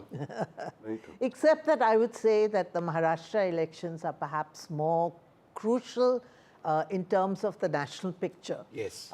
Because it is the second largest state after UP in terms of representation in the Lok Sabha. Also the Mahayuti had done very badly in Maharashtra. Yeah. And I think that this really is a tribute to the way the Mahayuti hunkered down. Flip from the Lok Sabha election. To flip it in just a matter of 3 months, 4 months. So we need to also look at certain parliamentary by-elections Yes. In Budni, in fact, the Congress is leading, the seat which Shivrajji is vacating. Right. And in Karnataka. Yeah. Ajit Pawar leading in Baramati, not much of a surprise because he had said that in the Lok Sabha, the mood was that Tai in Lok Sabha and Dada in Assembly. And he also, admitted during the course of that interview that he gave to us that during the Lok Sabha, it was his mistake to field his wife against Supriya Sule. So I think so Ajit Pawar leading in Baramati. There are along expected lines over there in a Pawar versus Pawar fight. It's all in the family.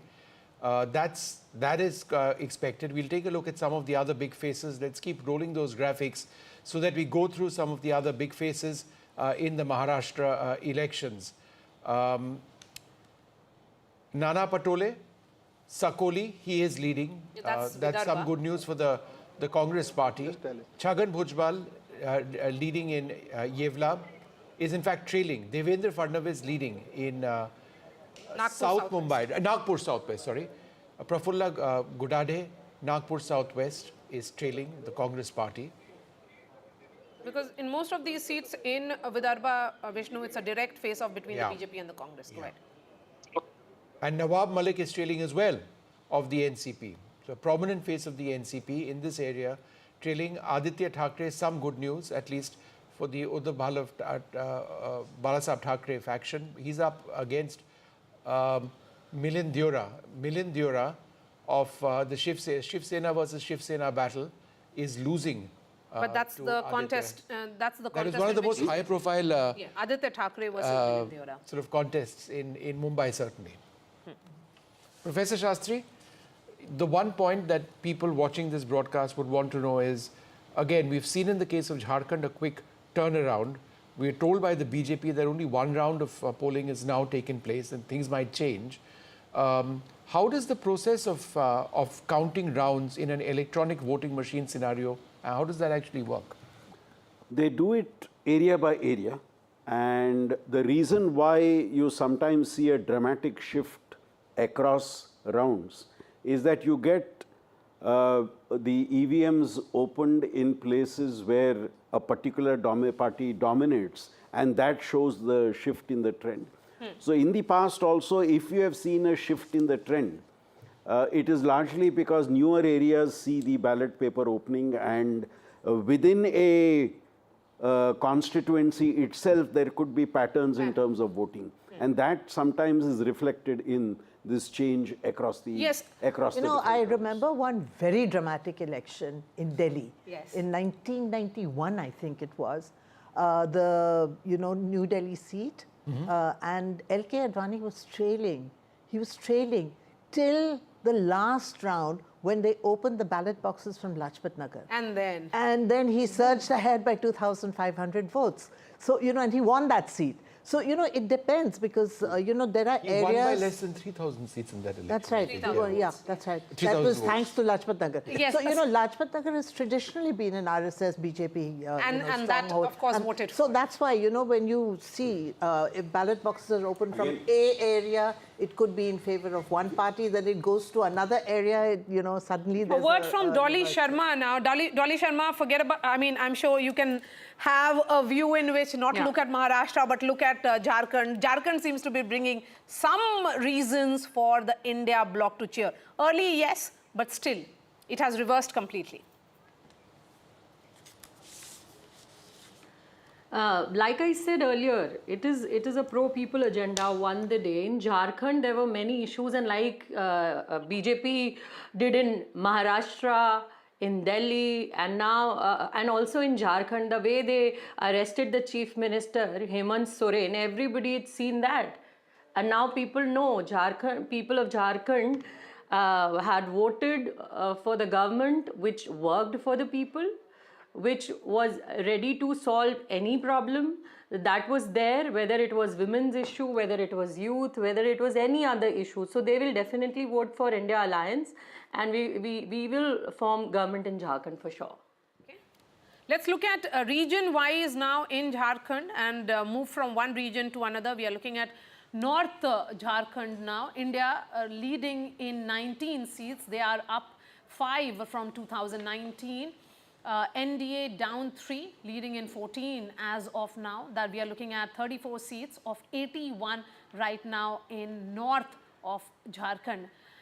Shifting focus to Santal Pargana, this is 18 seats, India down 2, NDA leading in 3.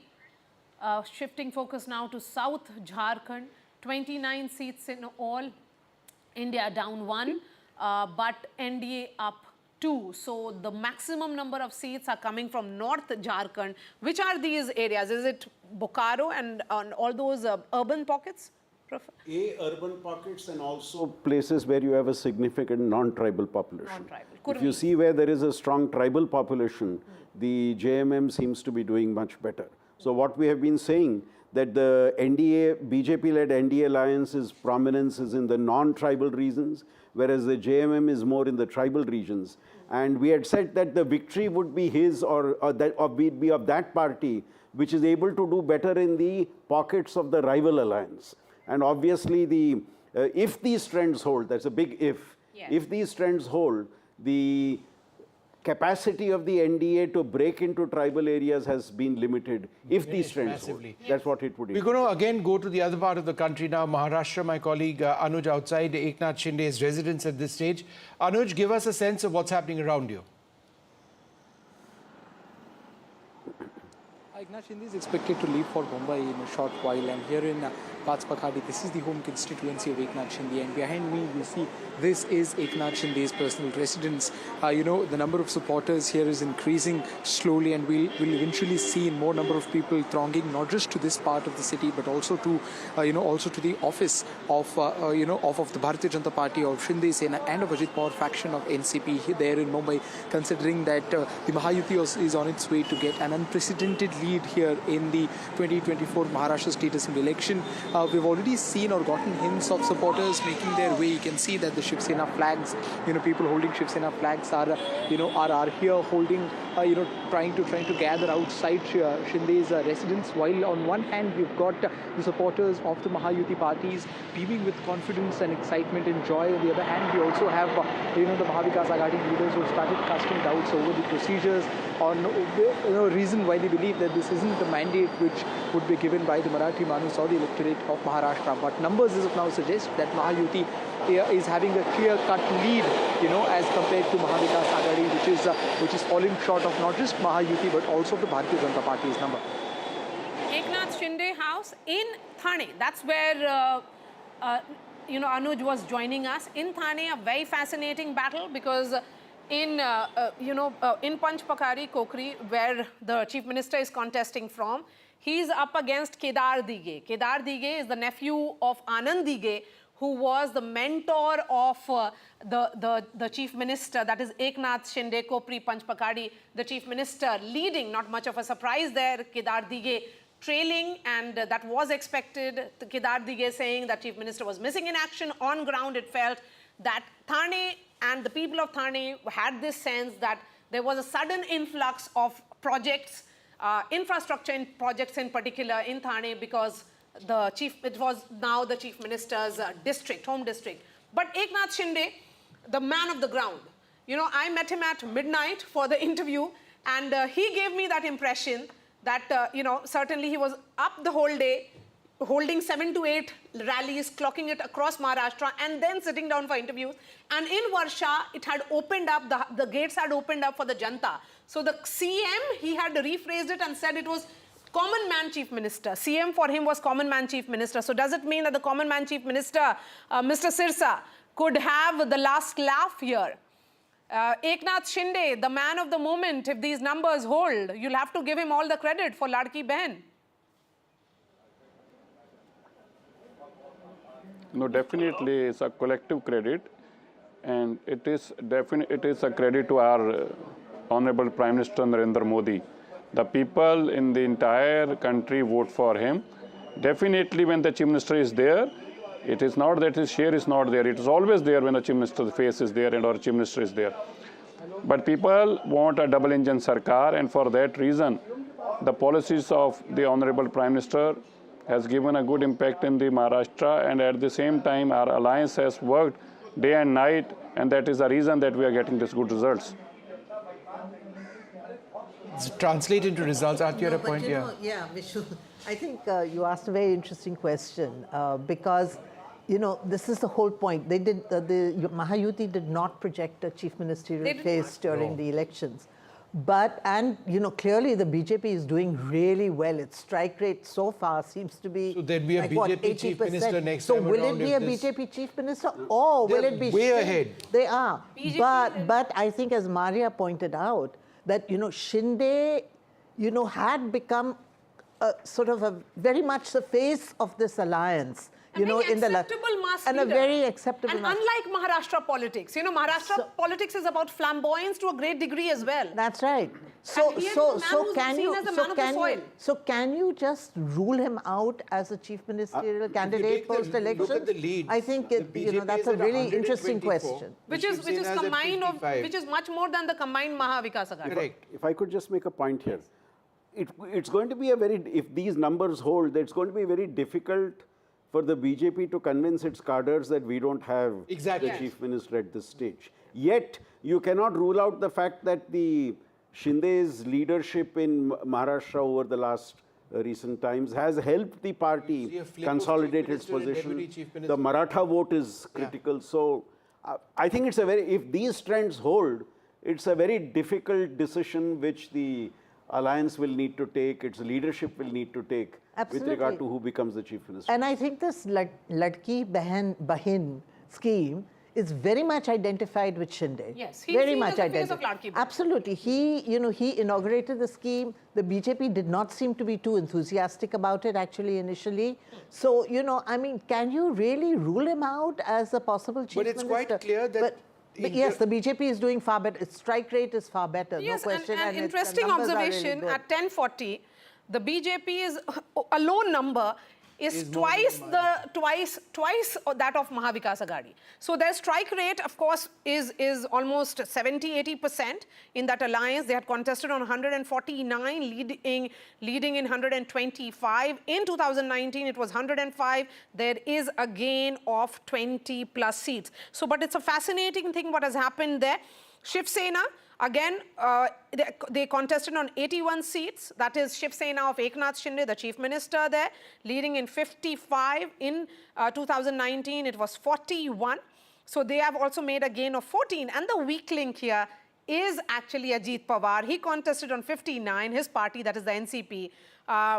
They are leading in 35, so they are -6. But it is the BJP which is actually holding on this alliance. The anchor, the word that you used, Professor Shastri, it's very clear that the BJP is holding on. And similarly, it is -23 for the Congress.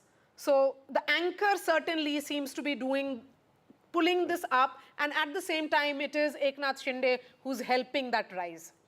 Can I just say that, there have been, it's SOP versus SOP. We see this in election after election. And in as much as we talk about the Ladki Bahin Yojana, the Mahayuti had offered more through the Mahalakshmi scheme, 3,000 rupees versus 2,100 rupees. But this is a space which the BJP has completely taken.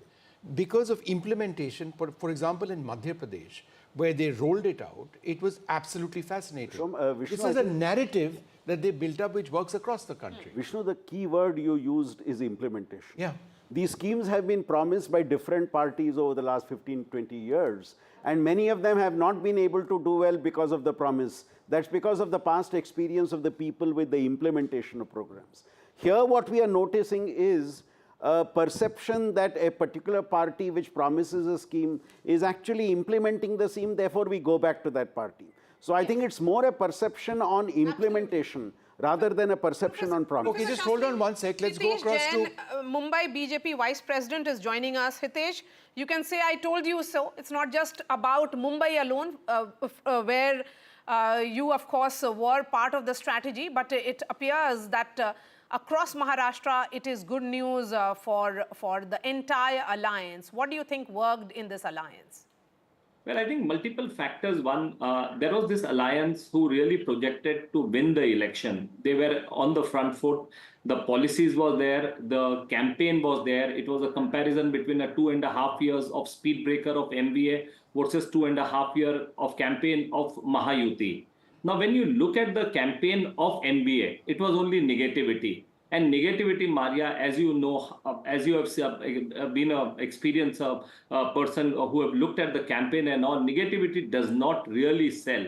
What sells in Maharashtra, and if you look at the track record of the Maharashtra since 87, the pattern of voting and all, and I remember at the time when the exit polls, just right after the election, as soon as the voting percentages was coming, when it was like 63, 64, people were trying to give all sorts of narrative, kaate ki takkar, this thing. I said the day Maharashtra is given a historic mandate, you are going to see a historic result and mandate on the counting day, and which is what is being seen on the ground. Mr. Jain, I'm just curious to know that, when it came to the Ladki Bahin Yojana scheme, we were talking just now about implementation. As I understand it, 5 installments of payments of 1,500 rupees have reached a whopping 2.3 crore women already in Maharashtra. So do you believe, just in terms of implementation and not just election promises so far, people are saying, look, I've already got this money, it's come in on time. Delivery is something which goes in your favor. There is one more point. So implementation, delivery, but Vishnu, when 1,500 rupees were announced, Ladki Bahin Yojana, what was MBA doing? MBA was opposing. MBA was telling the state treasury is empty. Where are you going to give the money? They went to the court to stop the scheme. And look at the irony. When their campaign came, they said not 1,500, we are going to give you 3,000 rupees. Now look at the crisis of credibility of the MBA leadership. They say state has no money. It is not the question of Mahayuti's intention. They were telling that the state has no money to give 1,500 rupees, and here is a party going ahead and trying to give making a promise of 3,000. Then there were some election panditries who were trying to compare, oh, this is a scheme that was given only on the eve of the election. It's not like Shivraj Singh Chauhan. They tried to compare with Madhya Pradesh. It ran for 5 years. So this is not going to be a factor. People were trying to bring like soya bean. People were trying to bring jarange. People were trying to bring localized seat by seat and all. But if you will look at the mandate and the manner in which the results will come at the end of the day, when the leads will get firmed up, it was a victory across Maharashtra, across the board. And I think what people in Maharashtra has really brought is the leadership of Prime Minister Modi. So Mr. Jain, leadership was my next question, and I think Aarti also wanted to get clarity on this. Now, assuming for a moment that these leads translate into results, you have a very effective chief minister right now. You know what the question is, but I'll ask it nonetheless. You have a very effective chief minister in your alliance in EKNATH Shinde right now, but you have done very well if these leads translate into results. Would your cadre be satisfied with a non-BJP chief minister? Vishnu, I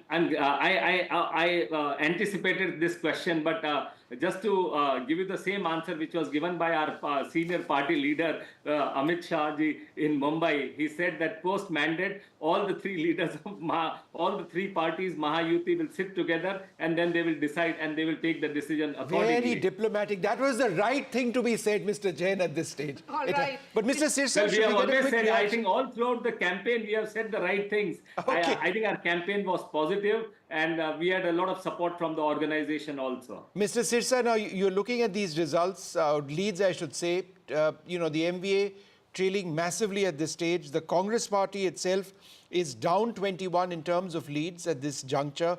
There would be many more rounds, perhaps more than 8 rounds, which would have been counted. We are progressively getting into the stage when we can point at a direction these elections are taking. How would you respond or look at the overall situation in Maharashtra?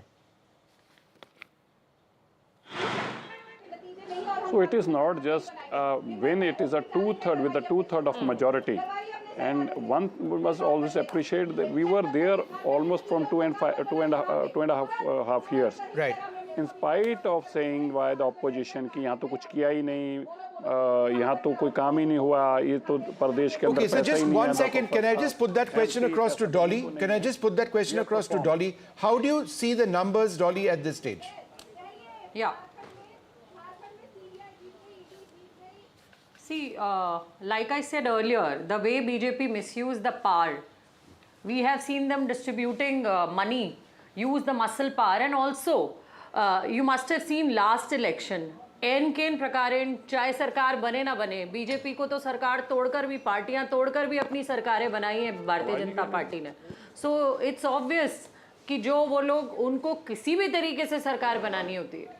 तो ये जो result है आपके सामने है, वो हमने पूरे महाराष्ट्र में देखा कि किस तरीके से खुला नोट उन्होंने बांटा और इलेक्शन कमीशन आंखें मूंद कर बैठा रहा. I think this also you must discuss in front of the people. Hitesh will respond to that. Hitesh, you know that entire Vinod Tawade incident, was that an embarrassment for you all? Till yesterday they were saying. Not only Vinod Tawade, there were other incidents happened in Pune, Maria, there were, in Nagpur. I mean, I think, you know, as I mentioned to you, money. It was not one incident of Vinod Tawade. Yes, please, Hitesh, go ahead. Was that an embarrassment? Of course, he filed a defamation suit, but it was caught on camera. The time for posturing is over. They made a charge that Vinod Tawade was found with 5 crore. That was the statement that was made. Nobody saw the 5 crore rupees, where it came from and all.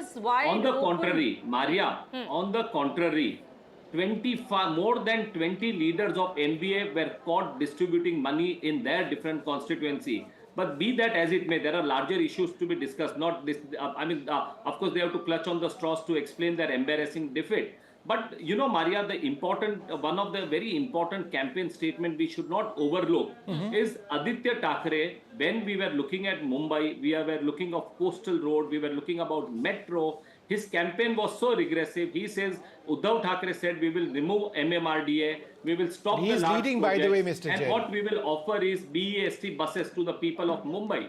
Now, this is a city where, the former Prime Minister Manmohan Singh had promised that he will make it like a Shanghai and all. Okay. And what is the vision they were offering was the vision of offering BEST buses to the people of Mumbai. Okay, Mr. Jain, half a second. It does need to be said that when I looked last time around, Aditya Thackeray was actually leading over Milindura, but there is, some reactions now coming in from the Mahavikas Aghadi.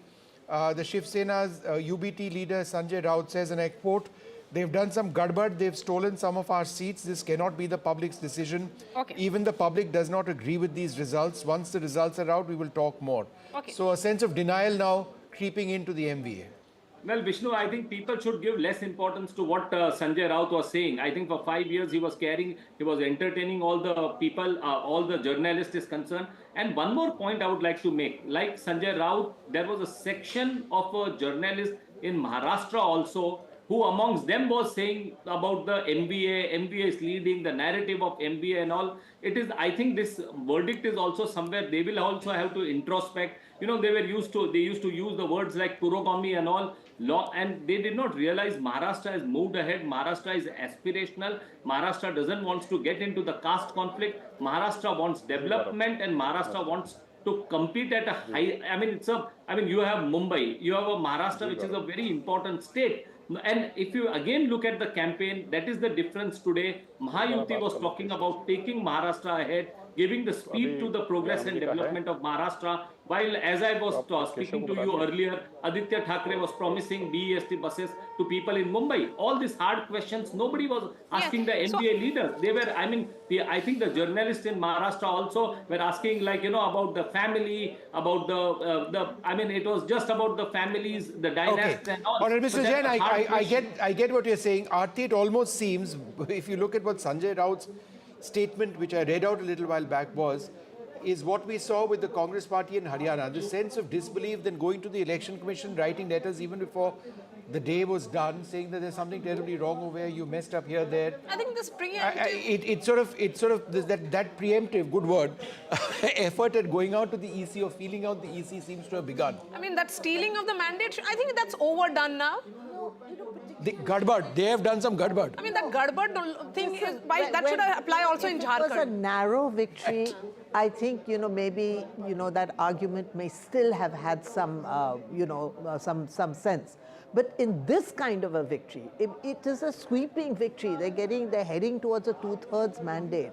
Never seen before in Maharashtra. Mr. Jain, how many rounds according to your data? How many rounds according to your data has been counted in Maharashtra? Do you have an update, Mr. Jain, in front of you? How many rounds has been counted in Maharashtra? Well, Maharashtra, you have like 5 to 7 rounds that are counted. And most of the places, I will give you one more data which I have in front of me.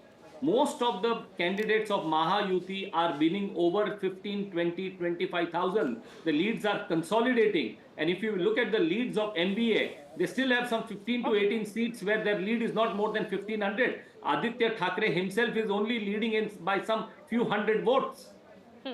Okay. Okay, so that's fascinating.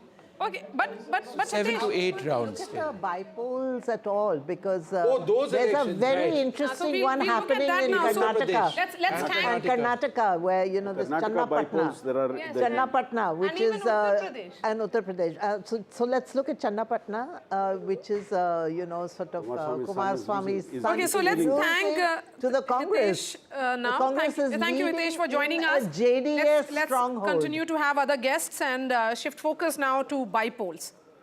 But can I just jump in for half a second, because Yes, that's please. what I do. The strike rate is phenomenal. In the Mahayuti strike rate right now is 84%. 84% of the BJP. 84%. The Shiv Sena. NCP has, the Shiv Sena Shinde is 71%, the NCP at 62%. The MVA strike rate for the Congress is a dismal 19.2%.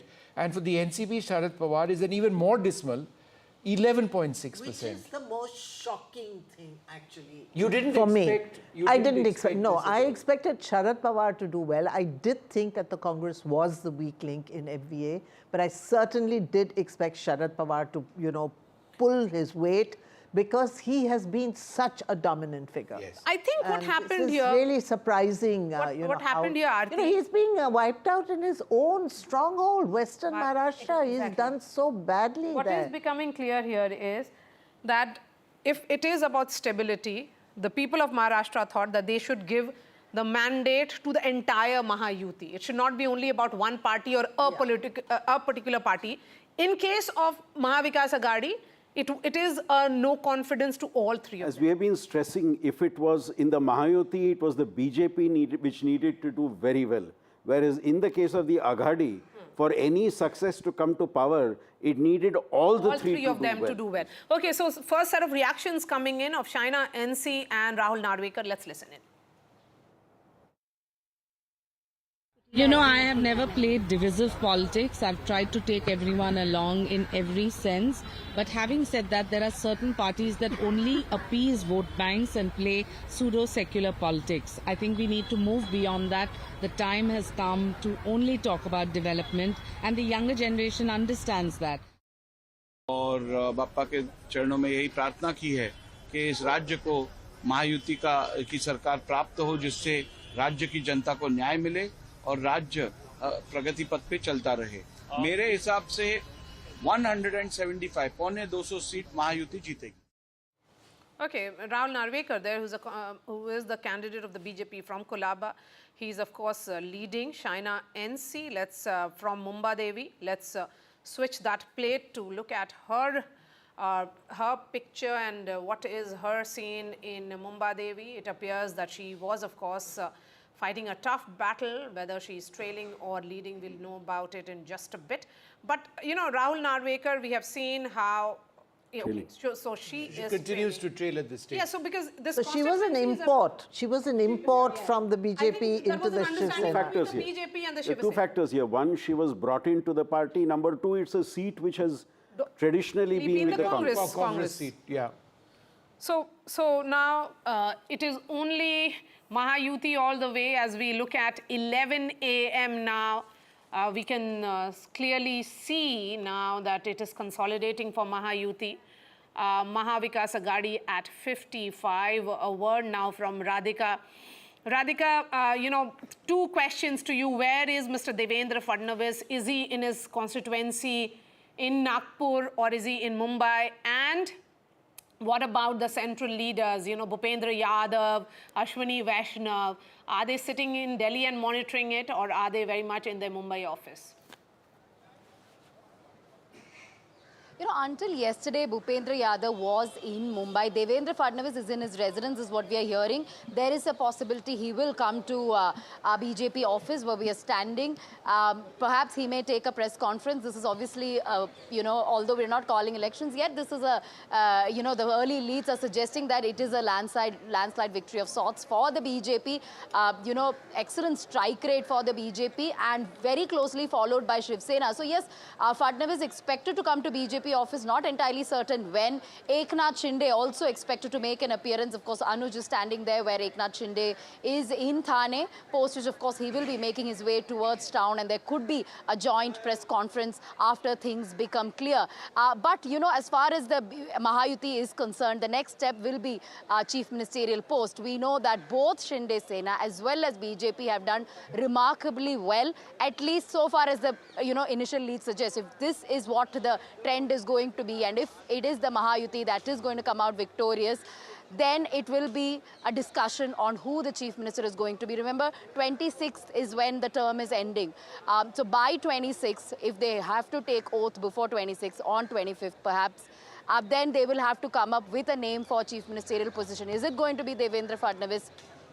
Or is it going to be EKNATH Shinde? That is a question that will remain. But at this point, I'll just show you around. This is the BJP office here. A lot of movement, a lot of leaders had been going in and out of this particular place, holding small meetings and discussions. There is a huge projector monitor as well, which is showing results too. So this is where all the celebrations could also take place. Some time back, as I was pointing out, laddus were also brought in, which clearly indicates that they are sure of a victory even after multiple rounds that will complete in, say, an hour or two. So yes, this is the situation as far as Mahayuti camp is concerned. Certainly celebratory, victorious. Sanjay Rout in denial, saying there is foul play, this can't be it, these can't be the real numbers or something he's been saying, which is expected from MVA considering the abysmal numbers that are showing as far as the MVA camp is concerned. The picture becoming clear at 11 a.m. on the top of 11 in all 288 seats. Of course, 6 to 7 rounds of counting is over. The Mahayuti are 223. If these leads consolidate into actual results, it would mean that Mahayuti is heading for a landslide victory in Maharashtra, never seen before in Maharashtra's history. So for the first time in perhaps several decades, a government would be coming up with a landslide victory. In Maha Vikas Aghadi, all the three alliance partners' strike rate is below 20% at the moment. The Congress, the Shiv Sena of Uddhav Thackeray and also of NCP Sharad Pawar, all of them performing really poorly. And as far as the strike rate of Mahayuti is concerned, it seems to be in upwards. BJP at 84%, Shiv Sena of EKNATH Shinde at 71% and NCP at 62%. Before we go back to our reporters in Maharashtra, let's also at top of 11 o'clock talk about the situation in Jharkhand. Absolutely fascinating. At one stage it appeared that the NDA was up ahead. But let's bring out the numbers on Jharkhand for a moment and let's just go through it before we come across to our reporters. The India Alliance at this stage, and remember what is taking place in Jharkhand is a slower round of counting than it is in Maharashtra. The India Alliance is leading at 51. The NDA in 28. So the change is the India Alliance up 3, the NDA up 1 as well. The others that are a factor are down 4 from last time around. But again, very early days. My colleague in Ranchi, Prabhakar, joins us. He's outside the Chief Minister's residence. Give us a sense of what's happening over there and how many rounds of counting are you aware of which have taken place? Prabhakar, go ahead.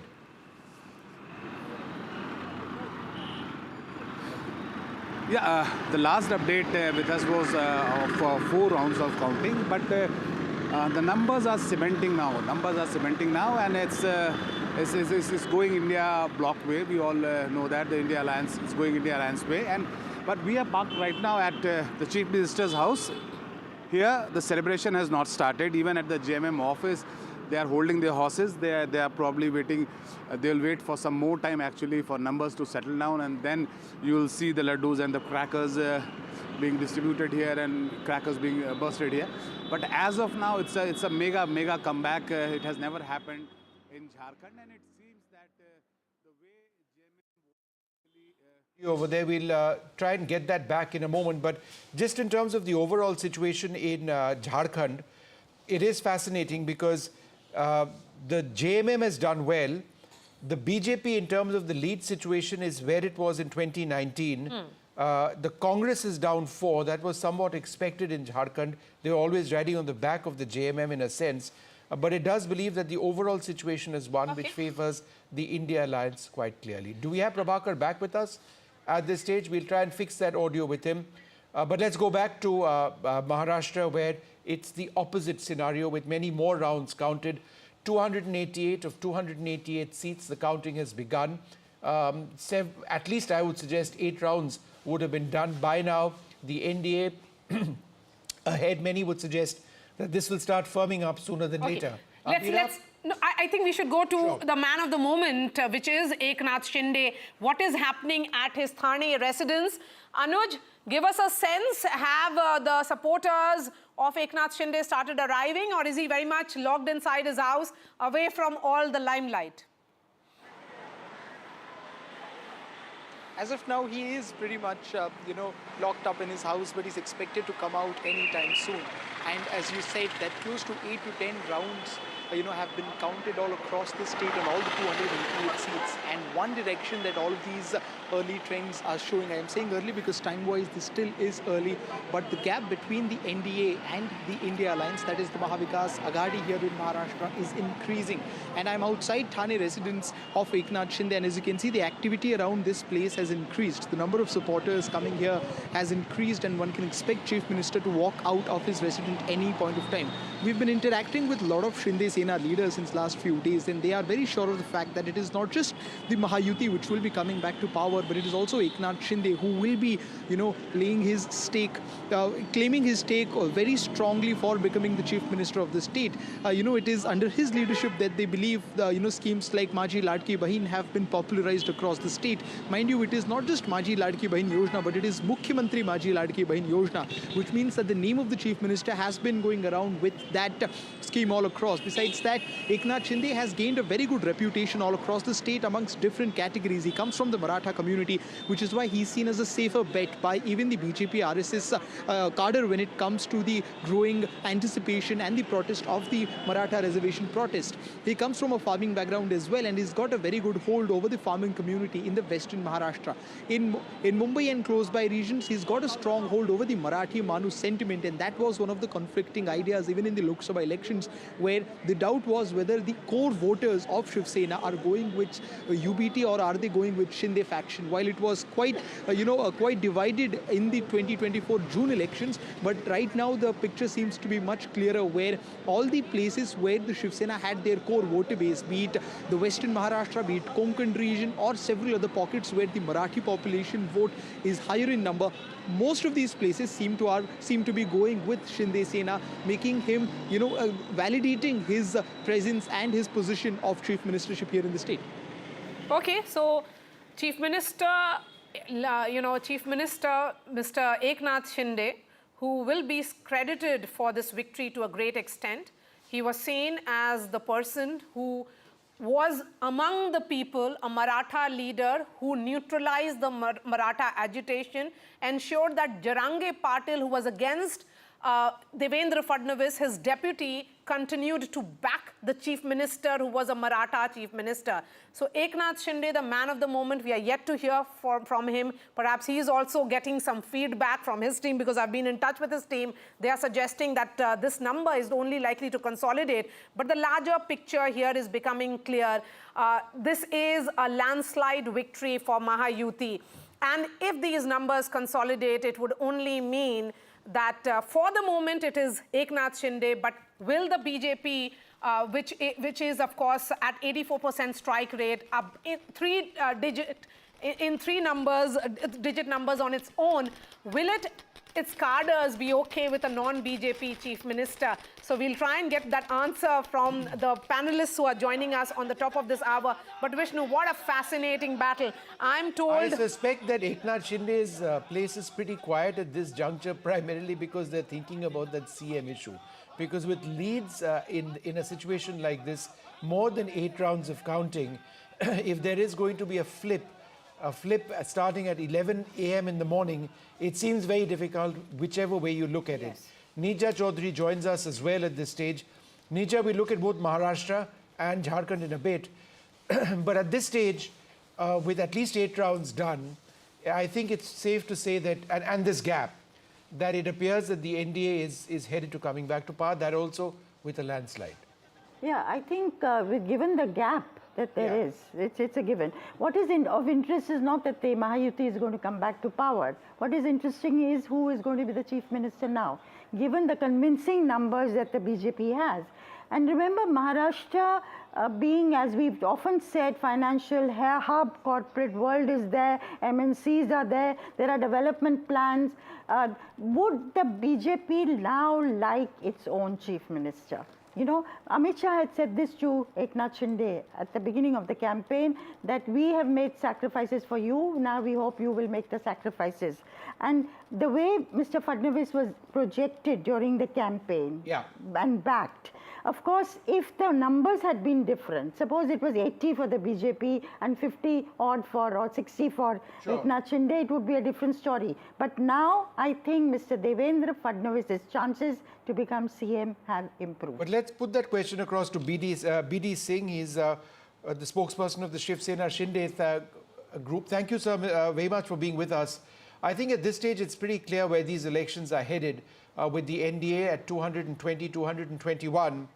But Mr. Singh, in terms of the entire leadership issue, do you believe that it's Mr. Eknath Shinde who should be chief minister still?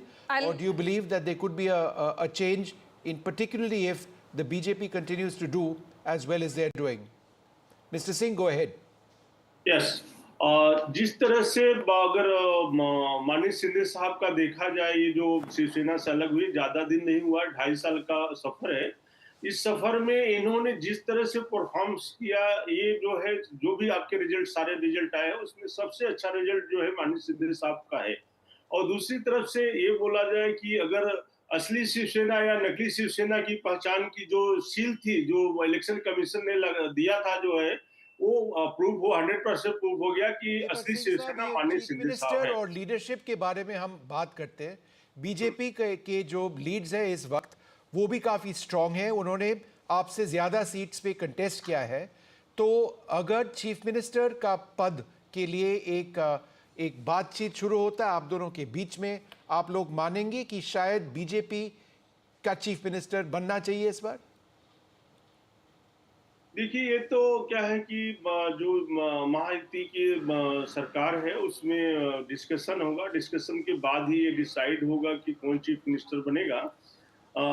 उसके बाद ही सारा decision होगा, क्योंकि ये जो है महायुति सरकार जो है काफी मतलब केंद्र से भी चलती है, तो उस पे मैं नहीं जाऊंगा। लेकिन ये है कि जो जिस तरह से मैं एक कमेंट और करूंगा कि जिस तरह से बाला साहब ठाकरे ये बोलते थे कि जो है अगर मुझे कांग्रेस के साथ जाना पड़ा तो मैं अपनी दुकान बंद कर दूंगा, लेकिन आज जो है उद्धव जी ने वही कांग्रेस के साथ जाकर के अपना शटर गिरा दिया। जी, all right, Nija, shall we flip this now, take a look at Jharkhand? Or I think we should concentrate more on Maharashtra, because Nija, I've just been told that Maharashtra has largely seen fractured mandate, and not this scale of victory ever in the state. Perhaps it was last in 1967-72.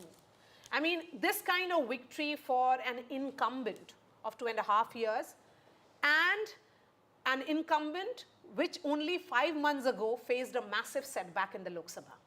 They did course correction, and then they have come back, and how?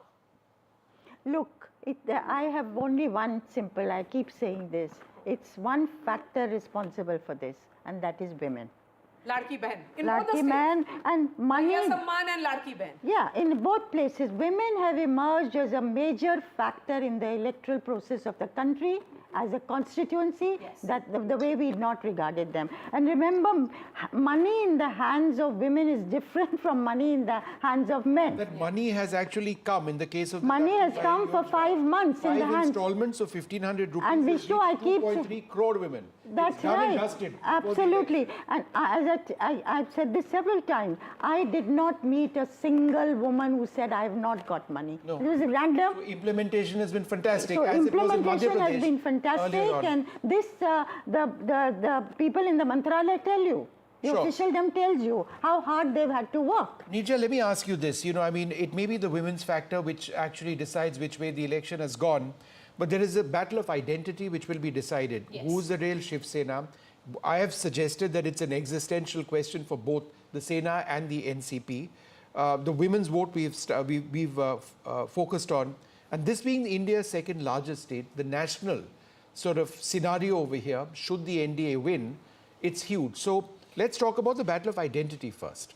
What would this potentially mean for Sharad Pawar, and what would this mean for the Shiv Sena or the Balasaheb Thackeray? Look, you cannot write off anybody in politics.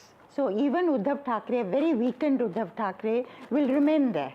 And bide his time for the future. If people get disgruntled this side, they may want to move over. Sharad Pawar, it's now the last battle, and he's the patriarch of, you know, not just... Huh? Maharashtra, the tallest leader of Maharashtra, he's done his bit.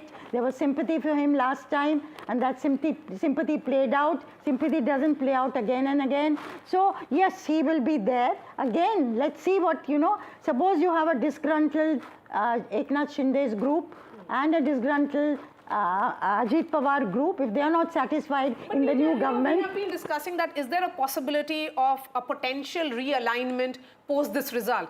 With this kind of result, do you still sense realignment? No, you know, they cannot move wholesale and form an alternative government. And once you're in power, then it's that much more difficult to say, I'm moving to the other side. The other side has very little to offer you, whereas the ruling side has much more to offer Anil you. Antony of the BJP joins us. We also have Mr. Chavan of NCP, Sharad Pawar. A massive setback for you, Mr. Chavan? Disappointment? Yes, definitely. It is disappointing and unexpected. Nevertheless, we humbly accept the mandate given by the people of Maharashtra, and we are committed to reflecting to the results with sincerity and introspection. Sir, this is what I can say at this moment. These elections? Is your party officially conceding these elections? You see, the thing is, the results are there in front of you, and I don't know what to react at this moment, because as I said, it is really unexpected for us. So we need to wait and really introspect. This is what I can say at this moment. All right. Let me go across to Mr. Antony.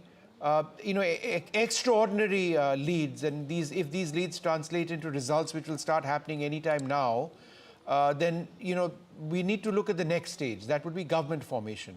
Now, we've been debating this for the last hour or so. You've had an excellent Chief Minister in EKNATH Shinde. However, you've done extremely well in these elections yourself. The BJP has done extremely well. Would your cadre demand a Chief Minister from your party? Thank you, Vishnu. First of all, the Bharatiya Janata Party would very categorically say that this is a great day for India, not for India Alliance, but definitely for India. For India, this is a great day. Maharashtra was one of the states where during the Lok Sabha elections, the opportunistic India Alliance had done better than what they had expected, where almost 30 seats went to the Alliance and 17 for NDA. But within 5 months, we have come back in a very comprehensive manner. There's a win for our people's desire for a double-engine government and people's faith in our Prime Minister. Now, talking about the government formation, first of all, again, let us not forget the fact that we went as a formidable alliance. We had 3 major players, and even though we have 3 major factors, and irrespective of the numbers, we went together as an alliance, and the people showed full faith in the alliance. It was a victory for the state units and also the desire of the people to have a double-engine government in Maharashtra also. So after the election results, the leaders of all the three parties will speak to each other. They will be, our central leadership will also be speaking to the our two alliance partners.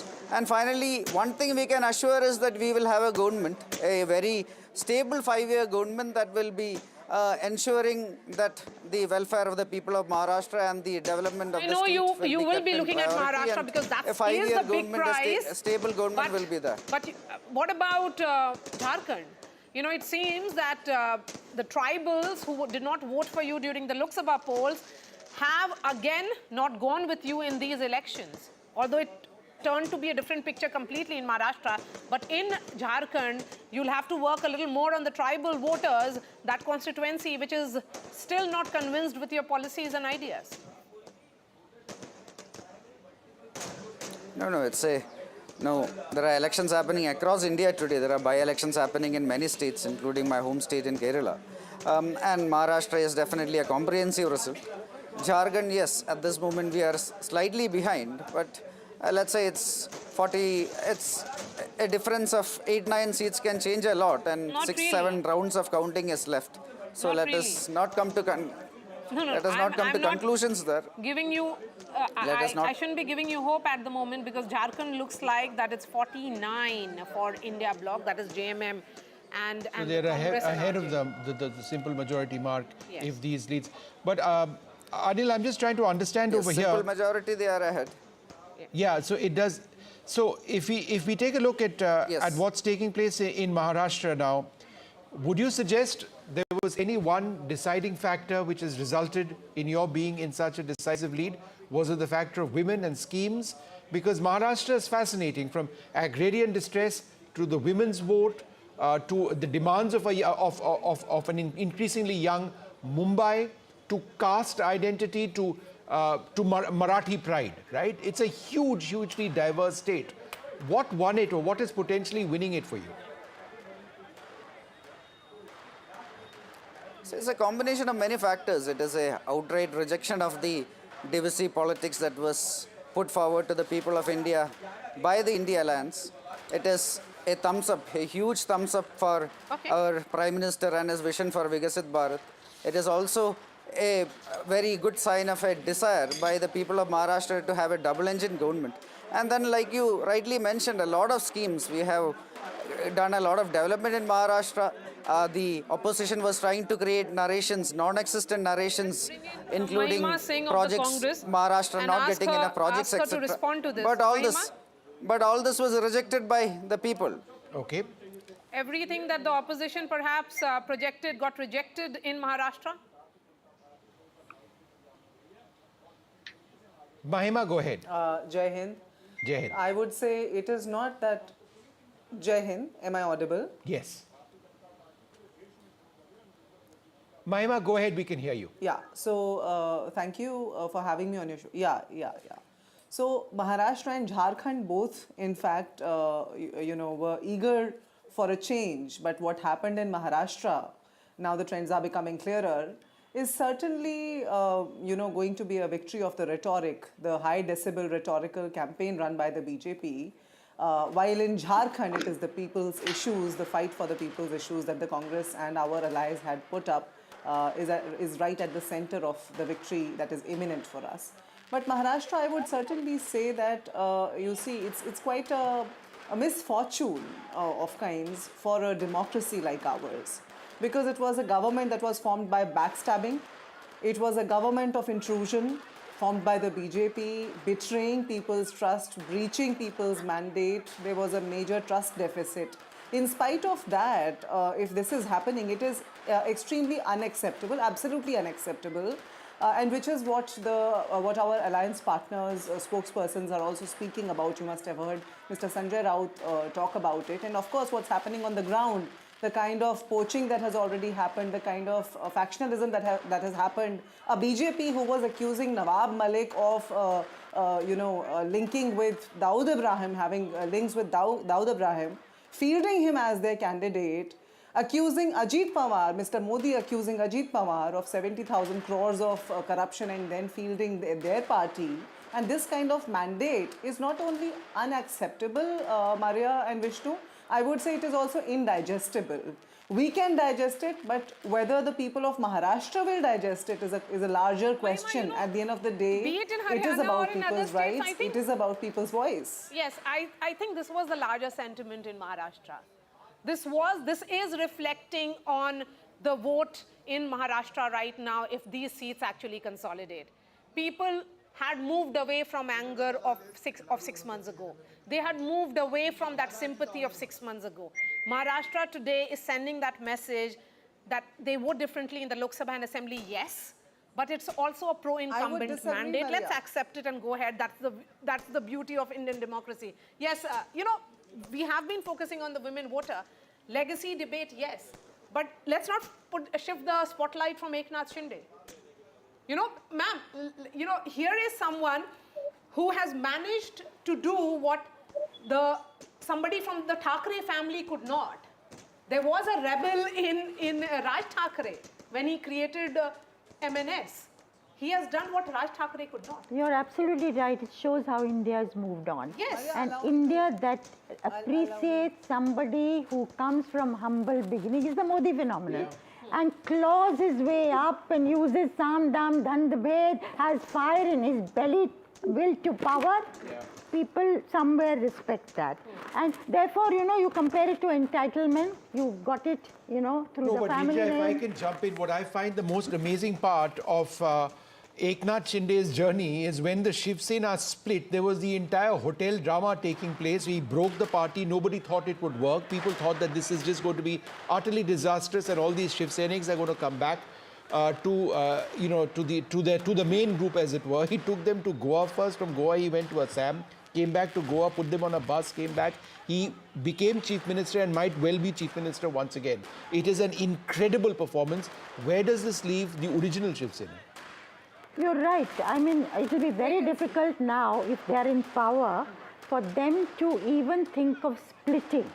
Yeah. Much more difficult to move back to somebody who's not got power. It could be the other way around. I mean, it could be the other way around. Also with the NCP, let's see. Even though there's Sharad Pawar this side, and he's known to pull things out of the hat at various moments, but still, you know, would people go to a group that is in power with all the loaves and fishes that's going to offer and perks that it's going to offer to them? So, and with, of course, Ajit Pawar was leading, and one expects him to win in Baramati, actually. Yes, but Neerja, again, that was the sentiment that during the Lok Sabha it would be Tai, and during the Assembly it will be Dada. I came across this That was the sentiment, and that also Mr. Ajit Pawar believed in, that fielding his wife against Supriya was a mistake. No, not only that, every single person who was opposed to him, for him, would say, Kaam to kiya hai. Kaam to kiya hai.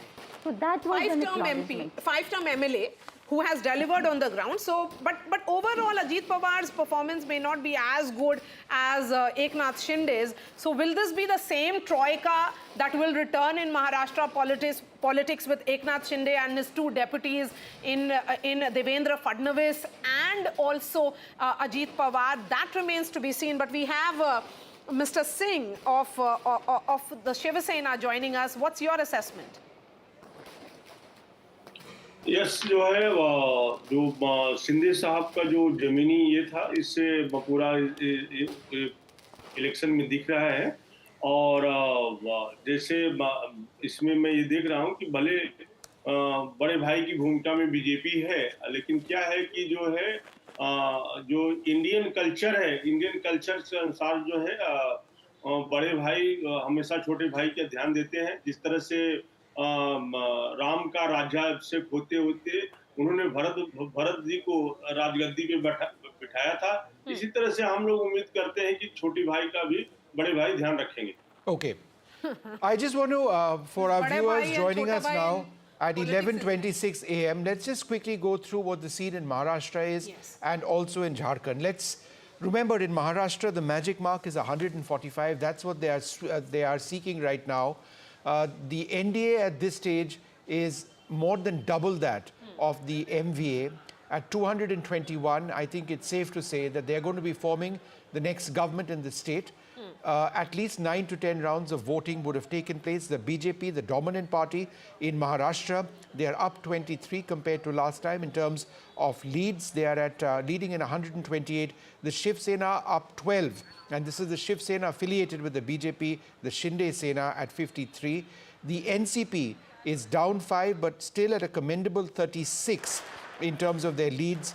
But it is the Shiv Sena, Uddhav Balasaheb Thackeray group, the original Shiv Sena in a sense, though that's disputed who's original and who's not, they're up 4 from last time, but they are nowhere compared to the Shinde faction.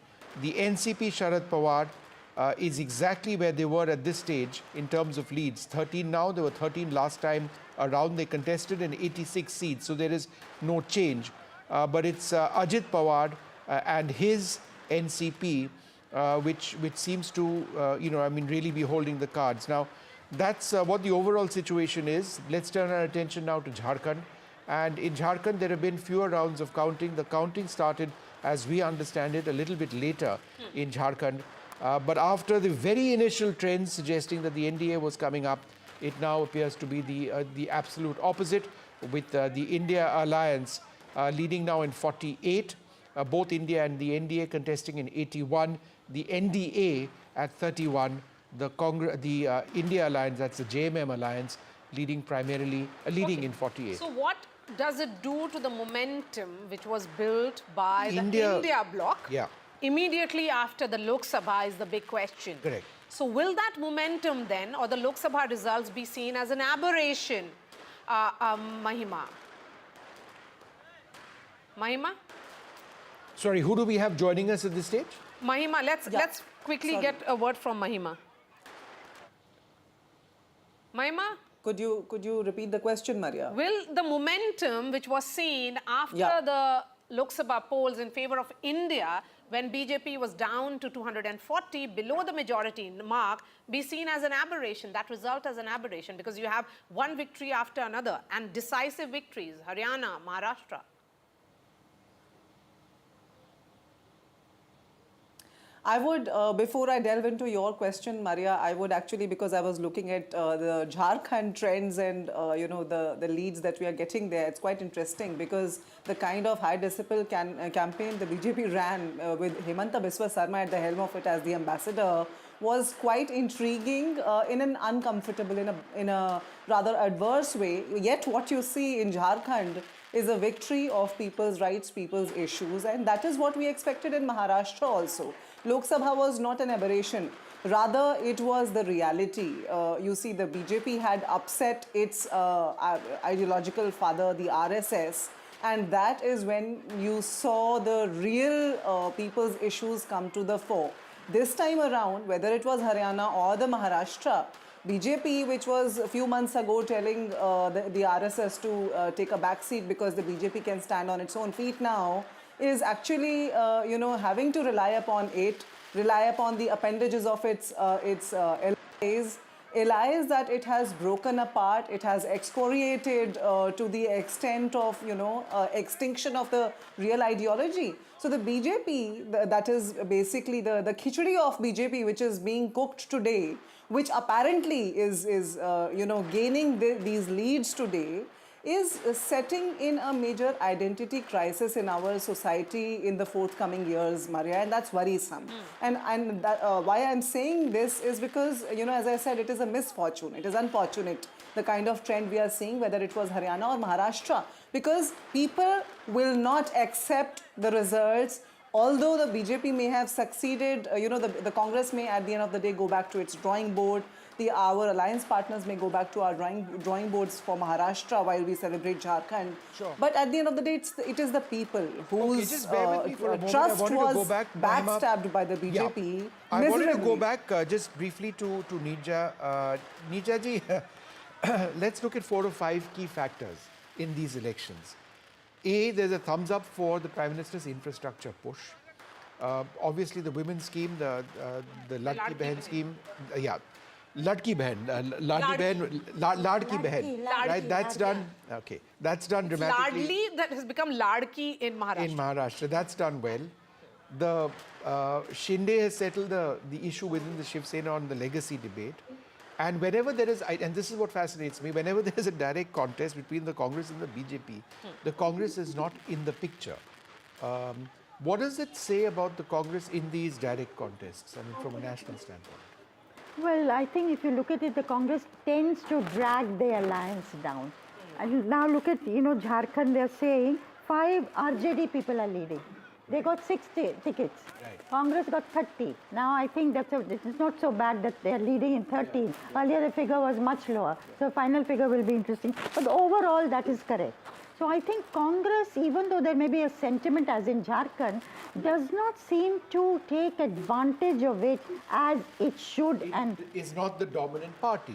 It's not the dominant party. Even if you look at Jammu and Kashmir, we don't talk about them. They were supposed to do much better in Jammu. They've not. They hardly. The question is whether they would get any births at all. Organizationally, they are so weak that I think that's where they need to, put their effort. Also, sometimes I feel Congress has forgotten how to work hard. It's become a drawing room party. In fact, congratulatory messages, Neerja, have started now.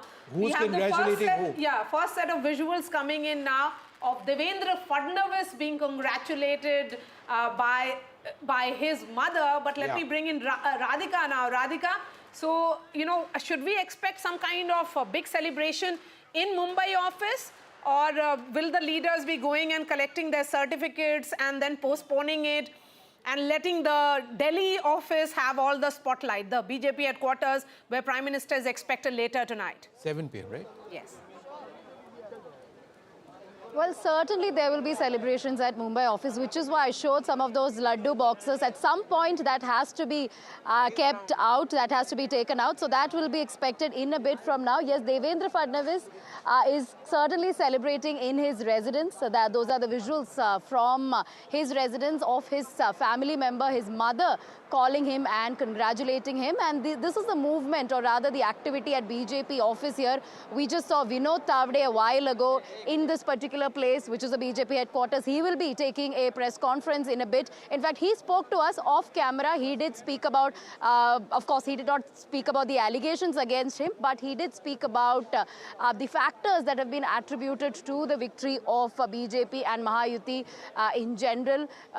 So far as the schemes are concerned, be it the Latki Behan scheme, some of the farmer-centric schemes that have been announced, and the hard work put out by the leaders just ahead of elections, be it in terms of organizational structure, be it in terms of, coming out with numbers, the candidates, seat allocation, all of them being done in a structured manner, which is what led to the victory. And besides that, he also pointed at how Shinde Sena took the legacy of Balasaheb Thackeray forward successfully, which was abandoned by Uddhav Thackeray, which did not go down well with the people of Maharashtra. So these are some of the reactions coming in. Vinod Tavde inside, more leaders expected here. Devendra Fadnavis also expected to take a press conference, perhaps a little later, once things become clear, once, multiple rounds are over. That is when that will happen. And in Worli constituency, very interesting. Radhika, any idea on the number of rounds which have been counted so far?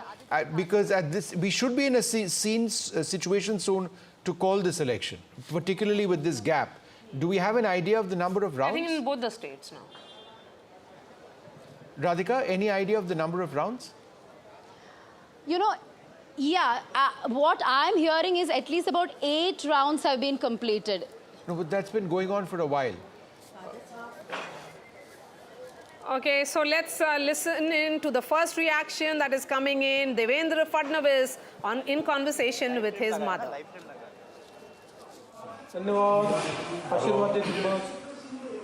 Hello. मी येतो संध्याकाळी येतो आता इकडून सगळं निपटवतो मी येतो हां मी कळवतो yes yes चला धन्यवाद आशीर्वाद देतो बस हॅलो हॅलो मी येतो संध्याकाळी येतो आता इकडून सगळं निपटवतो मी येतो हां मी कळवतो यस यस चला धन्यवाद आशीर्वाद देतो बस हॅलो हॅलो मी येतो संध्याकाळी येतो आता इकडून सगळं निपटवतो मी येतो So let's listen in now. And Radhika, just what exactly is the conversation that's in Marathi? Please translate it for our viewers.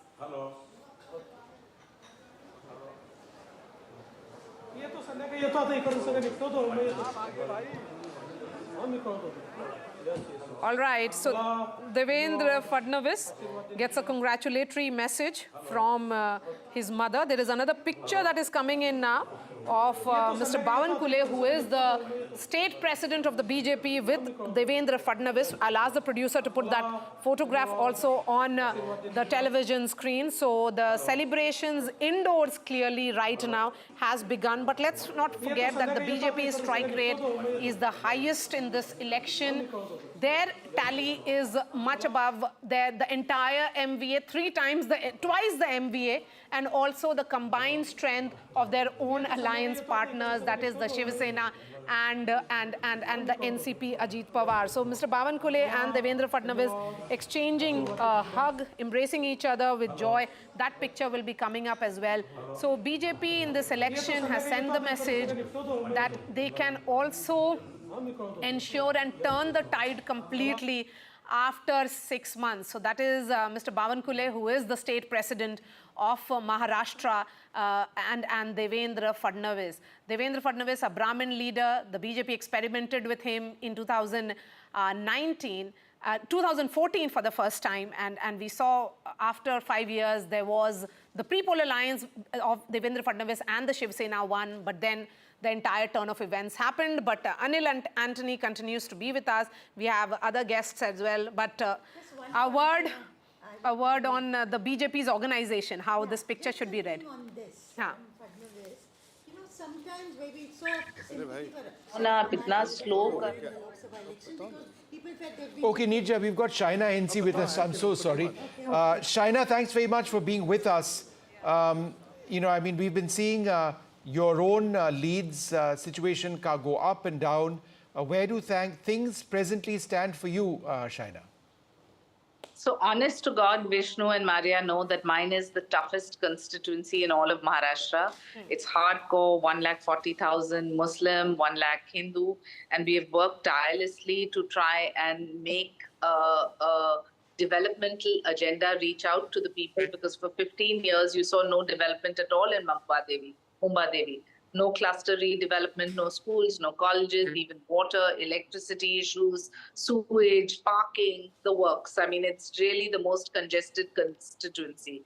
So having said that, I have worked tirelessly this 1 month, and I hope that the people accept me as their future MLA. But I don't want to go into any overconfidence. As Maria says, manifest, manifest. So I will manifest till the end. But having said that, I think the work done by the Mahayuti has really impacted lives. If you look at the Chief Minister's Ladki Behna Yojana, where 2.5 crore women have got 7,500 rupees directly into their bank accounts, this is incredible, as has been with the Ladki Behna Yojana, even in Mumbai Devi, where 40,000 women have got money in their bank accounts, and of which 15,000 are Muslim ladies. So obviously, this kind of work percolates down to the poorest of poor, and that makes it part of stunning Mahayuti sweep, because but historic Shaina, let me mandate. ask you this. You know, your own personal journey has been quite interesting. You've been for years and years with the BJP. You've been a spokesperson of the BJP. You've grown within the BJP ranks. Now, of course, I have to remind myself that you aren't in the BJP or in the Shiv Sena, despite the color of the sari that you're wearing. So what I must ask you, therefore, is, you know, I mean, your own political journey. Do you, in a sense, regret the fact that you aren't still in the BJP, or was this a natural progression for you? Or maybe an understanding for you to be fielded on a different ticket, because you realize that Shiv Sena was better placed than BJP in that constituency? No. I don't think any of these speculative questions have an answer, because this is the Mahayuti leadership that decided that I should fight from Mumbai Devi, and I have adhered to it. And I thank the Honorable Chief Minister for the opportunity, irrespective of it being the toughest constituency, because I truly believe that if we can make it here, this is going to be history in India. 15 years you have had a Congress MLA who has done absolutely nothing for the constituents, and that is apparent, because if you go to the constituents constituency, you see how backward it is. And I don't say this with pride, I say this with shame, because we as an inclusive society should make sure that every constituency gets the basic infrastructure. Sure. So I think the decision of the Mahayuti to field me is something that the leadership has decided, but it's like going from one house to another. The joint family continues to be the same, and the ideology continues to be the same. We haven't flunked the ideology. Just be We with us, haven't Shaina, abandoned for half a back. second. A little bit of breaking news, which I noticed a little while back. Professor Shastri, interesting. Bengal, 6 bypolls over there. The Trinamool leading in 6 out of 6.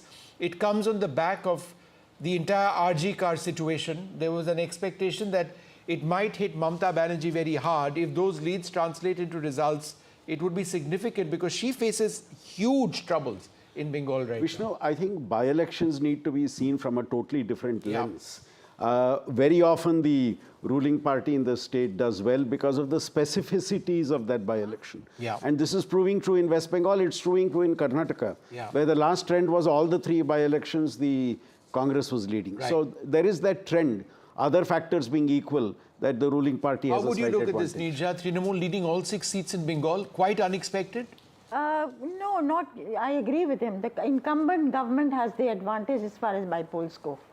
And that's the case in UP also. We are seeing happen, and in West Bengal.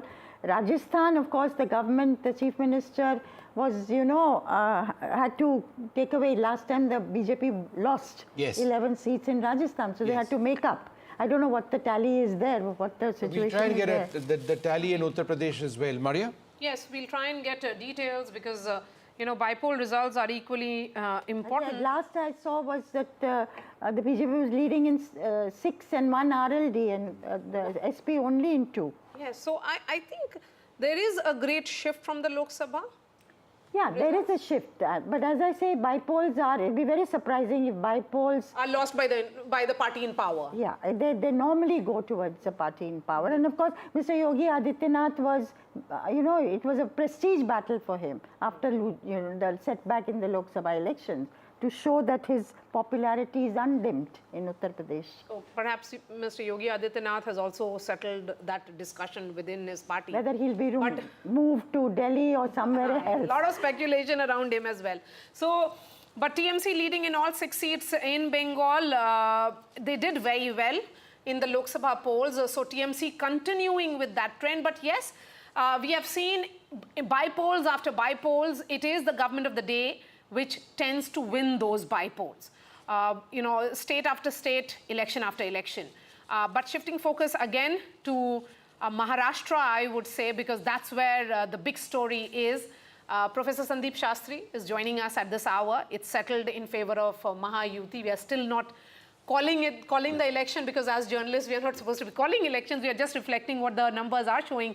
But, 220, my sources are saying that last time this mandate came was in 1967 or 72. After that, it has always been fractured mandate in Maharashtra, but never a landslide of this nature.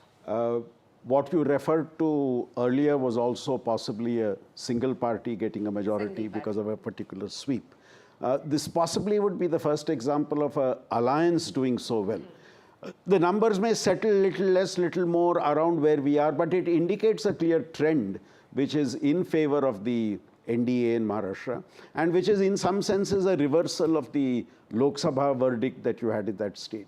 And as we have been discussing on this channel for quite some time, assembly verdicts are different from Lok Sabha verdicts, and here I think the performance of the state government clearly has played an important role. The caste coalition they were able to create has been successful for them. And thirdly, I think working as an effective alliance has been important for the NDA here. As we have been saying, the BJP was the main partner in the alliance, whereas in the opposition, all the 3 were contesting more or less equal number of seats, and nobody was really seriously driving the coalition as the BJP was driving the coalition in the case of the Mahayuti. Zafar Islam of the BJP is joining us. Zafar Islam, of course, as someone who is from Maharashtra, from Mumbai, do these numbers come as a surprise? I'm sure you will say no, but you know the internal functioning of the BJP. You work very closely with Home Minister Amit Shah.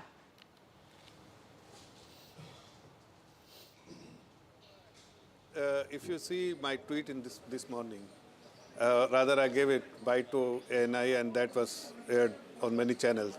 At 8 o'clock in the morning, I said century for BJP, half century for Shiv Sena, quarter century for Ajit Pawarji's party, and put together double century for Mahayuti. And this is something which is coming true.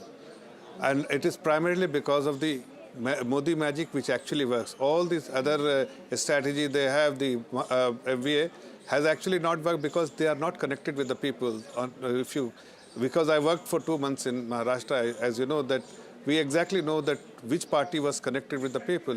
Even though if you can see that even in Uttar Pradesh, Samajwadi at least has some connect with the people. That's why they are at least leading in 2 seats. But as far as Congress and Uddhav Thackeray's party, Bata, they were absolutely away from the ground, and they were more on television and fighting with each other and criticizing each other. And Sanjay Rout in particular of Ubata actually made life difficult for all the political parties of FVA, because every morning it was his strategy to target our leadership, target Mahayuti leadership of no reason and rhymes, and that is something has gone really bad with the people of Maharashtra. They decided, they made up their mind that they will definitely bless Bharatiya Janata Party and Mahayuti, and this is something which is in front of you. And I give credit to the people of the state who has given us blessing, the Karyakarta of Bharatiya Janata Party and Mahayuti. And one more thing which is very important, our leadership has very clear instruction that we have to fight on all 288 seats without exception. So we were fighting not in 149 seats which was allocated to us, but we were fighting in all 288 seats. Yes. And that is why even other Mahayuti partners, they were also fighting in 288. Zafar Bhai, can you hear me? We were able to transfer Zafar Bhai, Vishnu here, can you hear me? And the result is for everyone to see. Yes. Great. Zafar Bhai, how many rounds of polling is actually done? Do you have that data with you? It's almost 12 o'clock. No, see, in some constituency, yes, 9 rounds. Some, like for instance, Worli, half an hour ago I checked that only 4 rounds was done at the where Mahayuti candidate Milil Dera was trailing by merely 400 votes. So in some constituencies, the 9th round, 4th round, 5th round, but put together, I'm saying there is still many rounds left. In some constituency, even 27 rounds to be counted. So I think we need to wait for some time, but the trend is set. Trend is very much set now. It may be 2 seats here, 2 seats there, but the victory for Mayawati is done and dusted. It's all settled. Yeah, so it's a massive victory. I mean, 219, and you know, there is this analysis, which is an interesting analysis, that Sharad Pawar's party has 15 seats as of now, leading in those seats. This is Sharad Pawar's worst ever performance in his political career. He has a strike rate of just 11.6% in 2024. I mean, Sharad Pawar, the doyen of politics, someone who's known to be making multiple comebacks. But there's another piece of breaking news, Maria. Yes. That big breaking news is that the exit polls got it right. Can I give you one statistic? Yes. Can I give you Zafar, one go ahead, statistic, Zafar Bhai. Vishnu. See, so the strike rate, since Maria was talking about the strike rate, BJP has strike rate as per the current 84%. 86%. And Congress has 86%. Okay. Congress has 19%. Shiv Sena, Shinde group, 71%, as against Shiv Sena, Ubata, 21%. And NCP, Ajit Pawarji is 62%, as against 12%, 11.6% of NCP Sharad Pawar group. That shows which parties was the preference of the people of Maharashtra. Let's go full frame with those visuals that are coming in. They have blessed, flowers, laddus, patakas, firecrackers, all have started arriving at the Mumbai office of BJP. The celebrations have begun. Those are the pictures of the two men who are fronting it in Maharashtra, in the state. Devendra Fadnavis and Mr. Bawankule, who is the state president. You can see Prime Minister Modi's picture and also Mr. Nadda's and image. Devendra Fadnavis. And Devendra Fadnavis. Very much the man of the moment as well, in all of this. Along with Shinde. Yes, along with EKNATH Shinde. You can see Devendra Fadnavis and Prime Minister Modi's image together. But across Maharashtra, when I was traveling, I did see both of their images on posters. So if it was a big picture of Prime Minister Modi, Devendra Fadnavis was also there.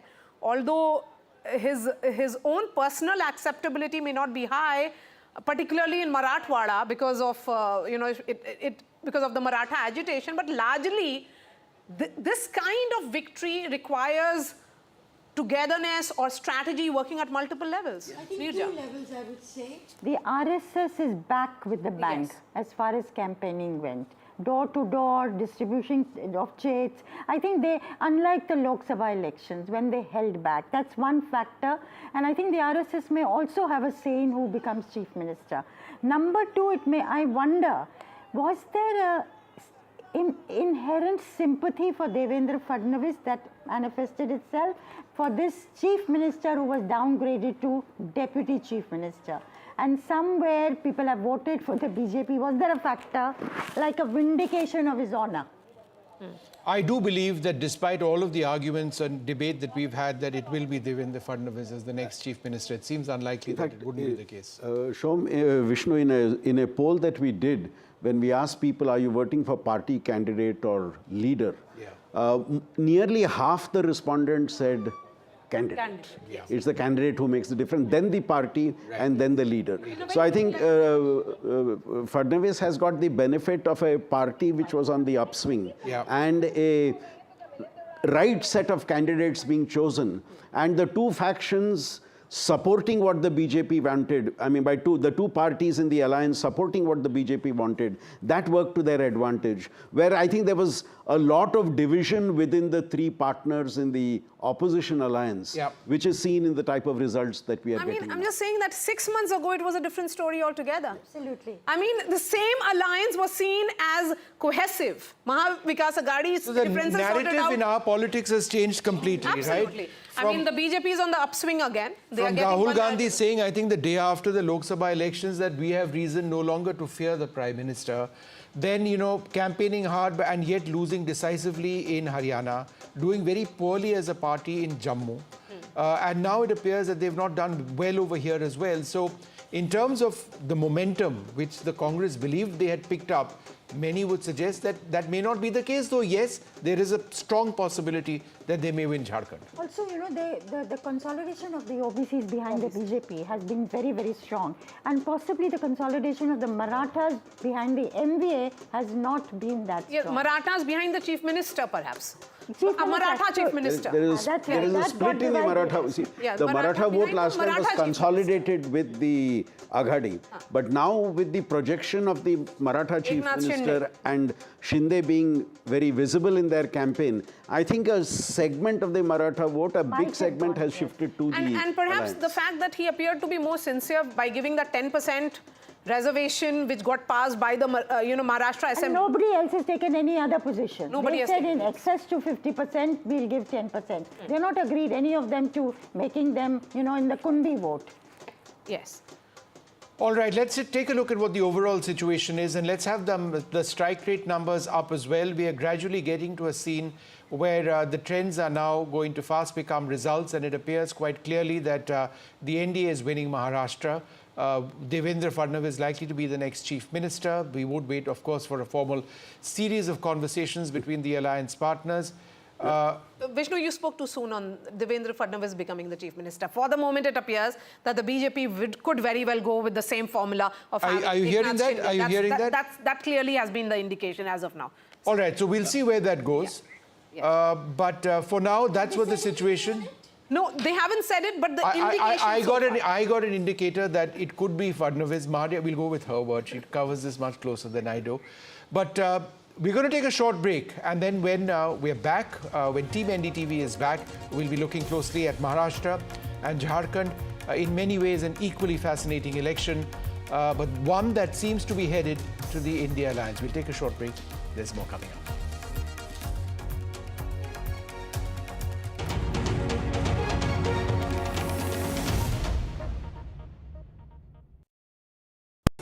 Stay informed and entertained with the new and updated NDTV News app. You can watch all our channels live, listen to podcasts, read breaking, and I swipe it there. Pound rewards, मैं everywhere.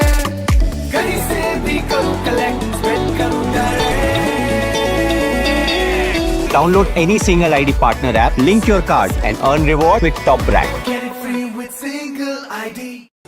Stay informed and entertained with the new and updated NDTV News app. You can watch all our channels live, listen to podcasts, read breaking and exclusive news from around the world and more. Download the NDTV app today and get access to the best journalism and storytelling on your smartphone or tablet. The NDTV app. News that matters to you. NDTV proudly upholds its legacy of trust and credibility. According to the prestigious Reuters Institute's Digital News Report 2024, NDTV is the top-most news platform in the country. Number 1 in both online and offline reach in India. Beating all its competition, NDTV stands for trust.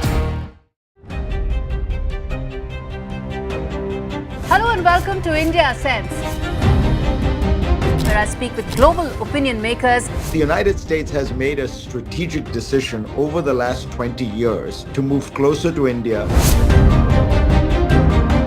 A $7 trillion economy seems a perfectly conceivable number. If you want to be a national party, it's that you sort of accept the way the world is rather than want to endlessly hark back to how it was. Modi is promoting the digitization of the economy, which is accelerating growth in the country. It's a web of frauds, calls, luring emails, threatening messages. Cyber frauds have cast their net wide and everyone is at risk. We track the victims, their horror stories as they get conned online, extorted and robbed of their hard-earned money. How to identify a cyber fraud and how to stay cyber safe. What are your options? Fraud.con, NDTV initiative for cyber safety. Only on NDTV 24/7. हम ये चुनाव विकास के मुद्दे पर लड़ रहे हैं. Let them come for an open debate with me. I've challenged EKNATH Shinde multiple times. Congress is in the worst situation in this state. Mahayuti में भी इससे ज़्यादा dispute है. Everything is fair in love and politics.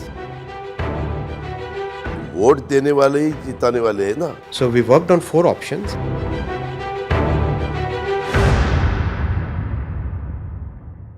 I've been reporting on all issues, big and small, from Andhra Pradesh, Telangana, rest of South India, bringing you all the action, all that you need to know, all that you want to know. The energy of Maximum City is infectious. I bring in that energy in our news coverage from financial capital, Mumbai.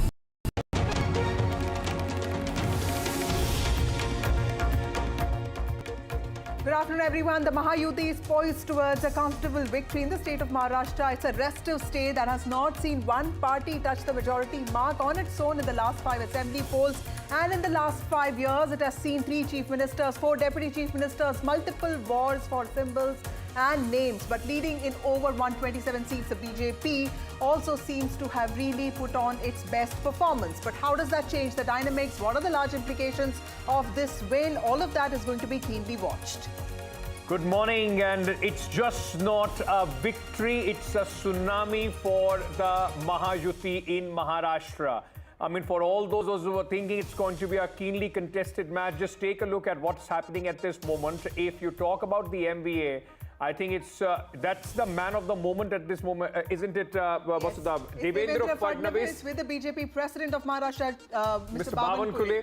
and possibly poised to be the next chief minister, because with these numbers, there is no way that Devendra Fadnavis and, of course, the Bharatiya Janata Party would not be staking claim as a chief minister seat is concerned. 127, in a way, it's the choice of the BJP who they want to go ahead with, and the partners would have more or less no say. Though, I must say, it was just not the battle between the BJP and the Congress, it was also the battle between the Shiv Sena Uddhav Thackeray versus Shiv Sena Shinde, and of course NCP Ajit Pawar, Sharad Pawar. In all those battles, the Mahayuti has checkmated their opponents. And the other important state, Jharkhand, the India bloc has managed leads in 50 out of 81 seats. Of course, NDA, as per the leads we have now, is ahead in 30 That's the seats. solace. Yes. That's the solace for the India Alliance, because the rout after Haryana and the rout now in Maharashtra and the kind of numbers that we are seeing, it will be in fact a mayhem as far as the India Alliance is concerned for the Congress party, an embarrassment at this moment coming in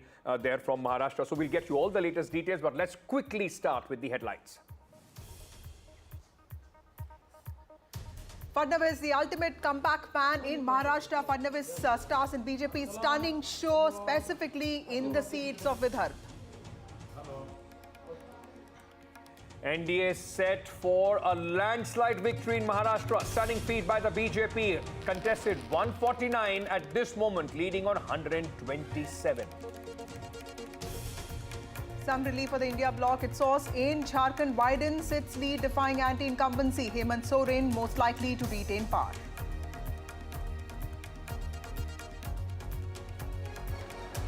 And in Wayanad bypolls, as expected, Priyanka Gandhi on her way for a stunning debut, leads by a margin of over 1 lakh votes.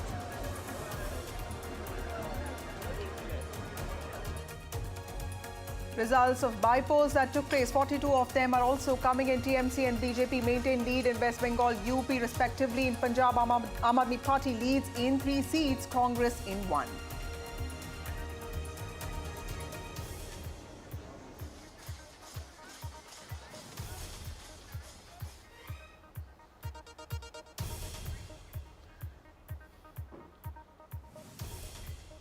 Well, the Mahayuti seems to be all poised towards a comfortable victory in the state of Maharashtra. Remember, it has been a restive state. It's been a state that has seen a lot of political developments in the last 5 years. But this was a battle that the BJP and its allies took head on. Of course, in 2024 Lok Sabha elections, the party faced a major setback. Mahayuti won just 17 out of 48 seats, with the BJP putting on the worst performance. But now, tables seem to have really turned, and it is in Vidarbha that the party has performed really well. In fact, not just Vidarbha, also in Marathwada, also in North Maharashtra, specifically Nashik, and also West Maharashtra, and specifically in Konkan. It's the BJP and its allies that have put on a good performance. Absolutely. It's all regions, and that is reflective exactly on the numbers that we are seeing at this moment. 225 is what the Mahayuti is leading at. So it is across Maharashtra and riding largely on what the game changer scheme was, the Ladki Bahan Yojana, and then of course the massive election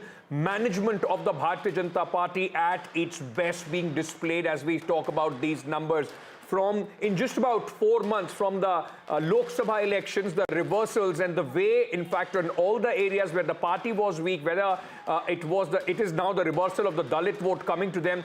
Look at it, even by the context of the Dalits, the OBCs, even the Marathas, the Maratha agitation impact also not at this moment denting the party. So where on the one hand, the MVA thought that after the elections result of the Lok Sabha, their victory was given. The BJP and their allies went back to the drawing board, completely different strategy, and riding on the back of the women vote of the Ladki Bahan Yojana have stunned with these results. And also, I think, Ankit, the most important takeaways would also be the fact that apart from the Ladki Bahan Yojana, the BJP also took a lot of corrective measures and took its allies along with it. And there was a lot of focus on the Maratha factor, which was in some ways reflected in EKNATH Shinde's leadership. And like we were talking before the show began, EKNATH Shinde also projected himself as this common man, somebody who understood, issues of common people, contrasting that with the image of Uddhav Thackeray, you know, a completely accessible person, somebody who threw the doors of Varsha open to common people. So completely, a lot of these, you know, it's a battle of perception in Maharashtra, and that is where the Mahayuti seems to have really pulled it off. Let's go across to our colleagues right now. It's more or less the results, the leads have settled, and this is how the result would look like, more or less, barring a few seats up and down. Radhika joins us from, at this moment from BJP headquarters, where a lot of action, Radhika, behind you. Jitendra is also joining us. Let's very quickly first go to Radhika. Radhika, the BJP, ask the voters, their supporters there, their karyakartas. I'm sure they didn't expect to wake up to this result this morning, isn't it? It's an absolute tsunami. Absolutely. It is an absolute tsunami, a landslide victory of sorts. Of course, a lot of people did predict a Mahayuti win, but maybe not this kind of a win. Even pollsters, some of them did predict a Mahayuti win, but not perhaps a 220 odd seats. That was something that none of the pollsters predicted. Nobody really wanted to take a chance with that. Even Mahayuti didn't predict. The leaders said it could be 180, 185, but not beyond that. Let me show you where I am. Yes, I'm at BJP headquarters, and as you can see, these are the flower decorations that have been put up. This was put up just about half an hour to an hour ago. Flowers here, and of course a huge banner has also been put up by the BJP just about 10 minutes back. This poster, or rather the banner, has been put up, which says that this is a great victory for the BJP, for Mahayuti, and a huge round of congratulations to all of the winners. That's what the banner here says. And saffron wave is what we are seeing outside the BJP office. BJP flags all around. This is the decoration that just started coming up about half an hour back, flowers all around, BJP flags all around, and banners in every corner of BJP office. And a lot of karyakartas are here in and around. They were seen sloganeering as well. I will try and go across to some of them. But this is the scene here, and predictably, expectedly so, considering the landslide victory that we are talking about. It is a clean sweep for BJP. Very few seats lost by BJP, and it obviously puts the MVA in shame, and obviously a time for them to perhaps introspect. But this is the situation outside the BJP office, and I will go across to a few कार्यकर्तास. आप बताइए, आप इधर आए हैं, आप victory के बारे में बताइए. तो लैंडस्लाइड सुनामी टाइप विक्ट्री हो गया. बहुत बड़ी जीत है, बहुत बड़ी जीत बोलता हूँ मैं तो मेरे लिए. आपने एक्सपेक्ट किया इतना नंबर्स? 180, 185 तक तो सब लोग कह रहे थे. इससे ज़्यादा की उम्मीद थी, इससे ज़्यादा की उम्मीद थी. नहीं, उम्मीद से ज़्यादा हुआ ही है, और इसमें जो है हमारी लाड़की बहनों ने बहुत अच्छा वोट दिया है, जिसके लिए मैं हिंदू भाई बहनों को बहुत बहुत धन्यवाद दे रहा हूं कि उन्होंने अच्छे तरह से मतदान किया, और इसके लिए हम इतने अच्छे से जीते हैं. ये तो बस झांकी है, लोकसभा बाकी है. यहाँ के जो मतदाता भाइयों ने हमको सहयोग किया है, विशेषकर मुस्लिम महिलाओं ने, जिन्होंने लाड़की बहन योजना का फायदा लिया है, उन्होंने हमको वोट दिया है, और ये नतीजा आपको दिख रहा है. So a lot of this attributed to the schemes by Mahayuti. We know for a fact that there was Ladki Behan scheme, a huge hit among women. One of the reasons why, at least pollsters and several of the experts feel, one of the reasons why the number of women voters increased immensely this time is as a result of these schemes for women. Besides that, there were farmer-driven schemes, schemes for youth, including internship programs, scholarships. All that seems to have wooed voters towards BJP, and of course in particular towards Mahayuti. So it's a great strike rate as far as BJP and Shinde Sena concerned, and even NCP, Ajit Pawar for that matter, he was seen as the dark horse in this particular equation. But he also felt... Anuj joins us from outside Sena Bhavan. Anuj, that's it, Shinde speaking, the Chief Minister of Maharashtra.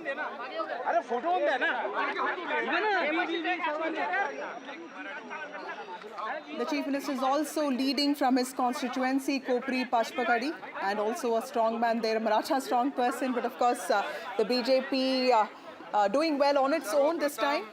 But also, you know, one of the big winners of the day, EKNATH Shinde, who transformed the image. You know, if you would have asked somebody 2 years back, who is EKNATH Shinde, many people in Maharashtra would not have been able, able to tell you who EKNATH Shinde is today. He transformed the chief minister to the common man. His house is also open all the time, and that is something that Shiv Sainiks would have always wanted. He's speaking at this moment. Let's listen in. Oh, all right, he's speaking in Marathi. I don't think Vasudha and I are capable of translating that for our viewers. As soon as we get a translation, we'll put those, But again, I think this ideological divergence that people talk about, with respect to Uddhav Thackeray not really aligning with the Hindutva ideology, betraying that, was something that Eknath Shinde managed to turn it around on him, because he was often called the Gaddar. But he said that, you were the one who really didn't stick by values that we were brought up with, and hence what I did was the right thing to do. I think for Uddhav Thackeray, we've been seeing, that's the problem with the Mahavikas Aghadi.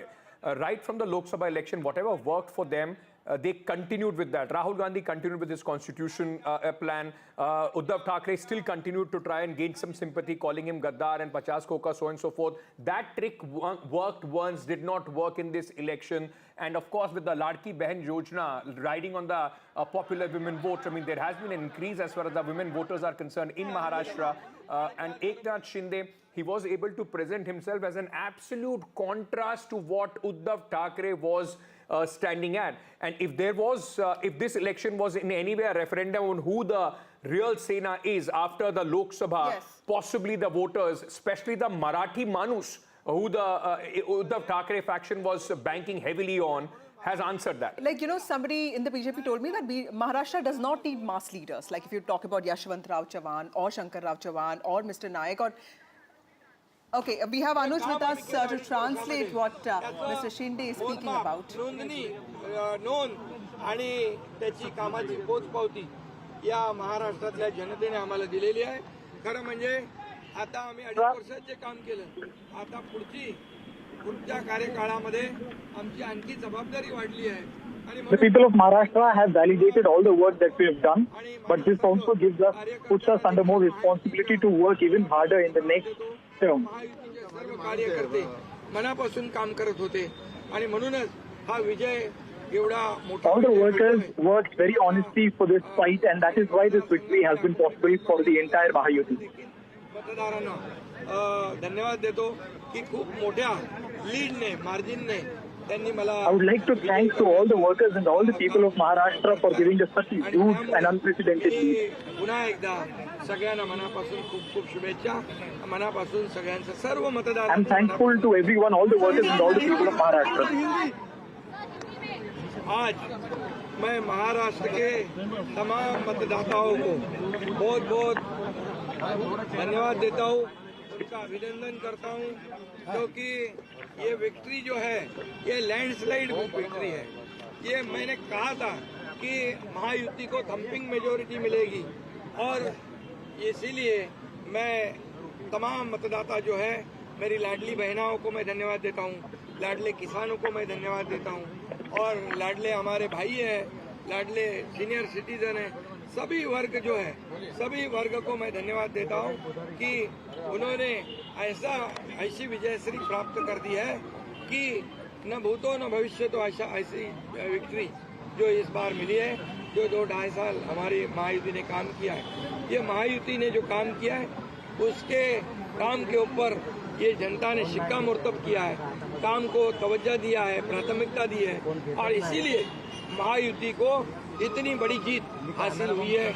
इसलिए मैं महायुति के पूरे महाराष्ट्र की जनता को तो धन्यवाद देता ही हूँ, उनका स्वागत करता हूँ, लेकिन महायुति के सभी कार्यकर्ताओं को भी धन्यवाद देता हूँ. उन्होंने जो काम किया है बहुत ही बढ़िया काम किया है और इस चुनाव में हमारे महायुति को जिताया है. इसलिए मैं बहुत बहुत उनका आभारी हूँ.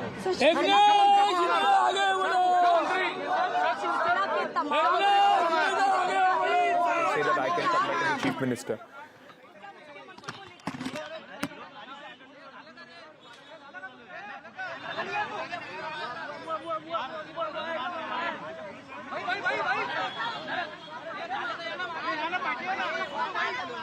Sweet victory for him as the Chief Minister of Mahayuti at this moment. Whether he continues or not, that is going to be $1 million question with the kind of numbers that the BJP has got. But he has proved his utility. He's a Maratha face. You remember the Maratha protest that took place under Devendra Fadnavis. The Peshwai allegation is often there. But remember that it is because of Devendra Fadnavis and also because of Nitin Gadkari that Vidarbha has really turned around for the BJP. So while the BJP is the real winner there, they cannot really deny the utility that Mr. Shinde brought to the table. Yes. But what is going to happen to Ajit Pawar? Let me also tell you that Ajit Pawar has actually performed better than Sharad Pawar's teammates, except of course some of his leaders, which include Chhagan Bhujbal and a couple of leaders here and there. Of course, Nawab Malik seems to be trailing. But other than that, most of his leaders, most of his influential MLAs seem to be really retaining their hold over their seats. Now the big problem for that is what we were discussing, and we'll go into that. The big problem would be with these kind of numbers, whether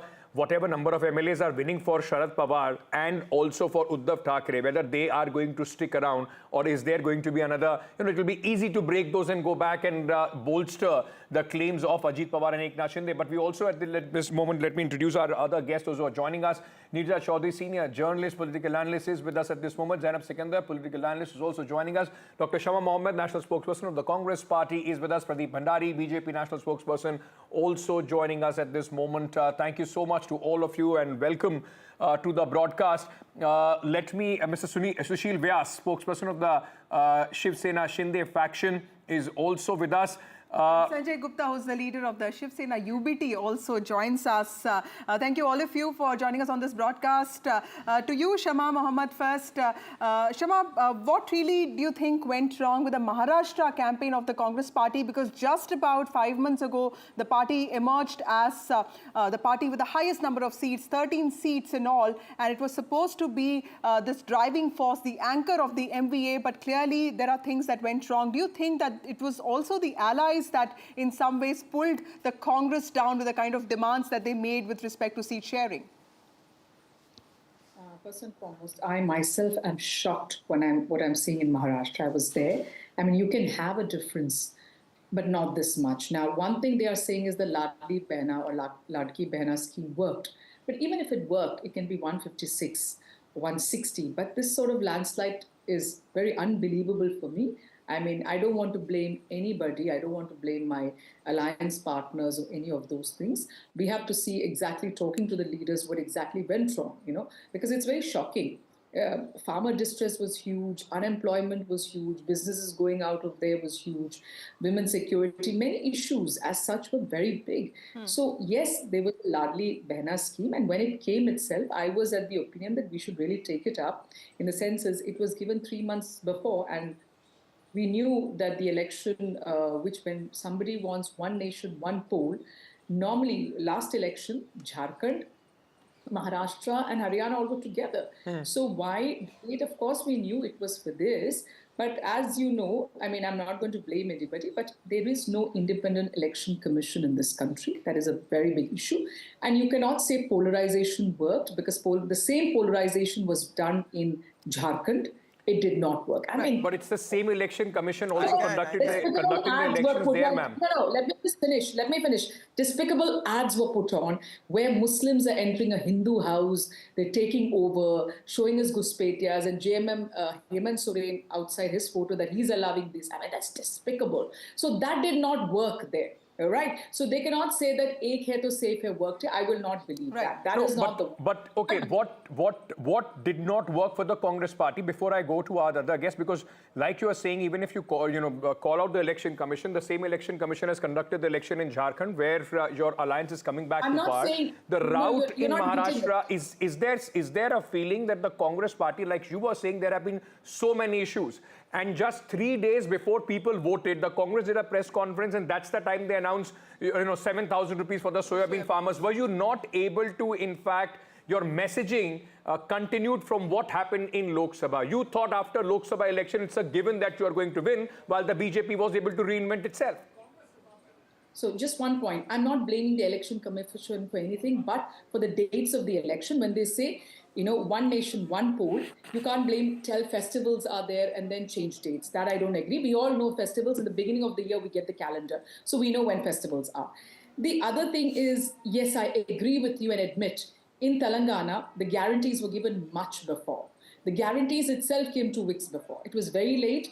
The people, I was in Pune, many of the candidates did not even publish those, get the guarantee cards to give it to the houses. So guarantees were released very late. I agree on that. In Telangana, it was done 1.5 months before. We were up to there. We gave it to the people. Yes, there was a coordination issue in Maharashtra. I saw it. So there are definitely issues. So the coordination issue is important here, and I'm glad that you mentioned it. Pradeep Bhandari, the Prime Minister and a lot of BJP leaders have been extremely critical of freebies.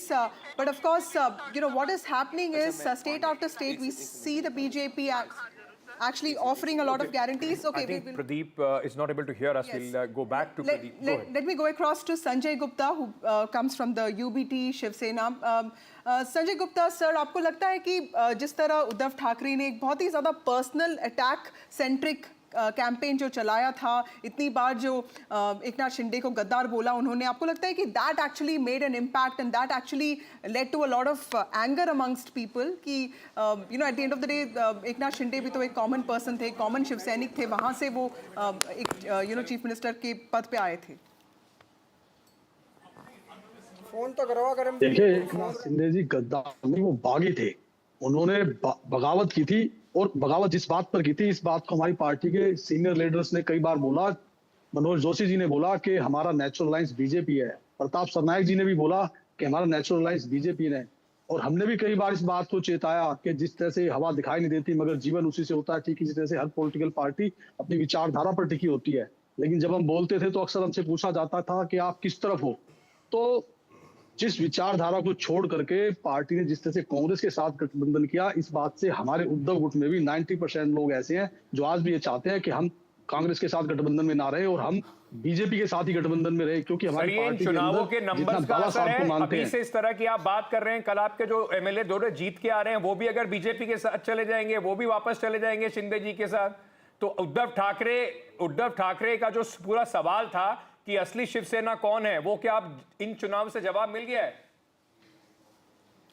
बिल्कुल. देखिए, किसी भी बात का सबसे अंतिम निर्णय लोकतंत्र के अंदर जनता ही लेती है. और मैंने हमेशा, किसी एमएलए ने क्या कहा क्या नहीं कहा मैं इस बात को नहीं कहूंगा, लेकिन मैंने हमेशा इसी बात को कहा कि जो भी 5 साल के अंदर महाराष्ट्र की राजनीति में घटा, उसका अंतिम निर्णय महाराष्ट्र की जनता ही लेगी. और महाराष्ट्र की जनता जो निर्णय लेगी वही सही निर्णय होगा. First impact of these elections, Vasudha, where the spokesperson of the Uddhav Thackeray Sena at this moment somewhere conceding to the fact that we may have made a mistake by going to the Congress party. Pradeep Bhandari, often we have seen the Prime Minister and also BJP leaders actually, call out this idea of providing welfare and calling it freebies, revdies. But state after state, we are witnessing the BJP also offering very similar welfare programs and saying that this is empowerment of women. I completely agree that it is empowerment of women. Women need that kind of money, especially, in times like this. But do you think that's become a blueprint for the BJP? And now that also doesn't put you in a position to criticize the Congress for its guarantees or even question, how irresponsible it is?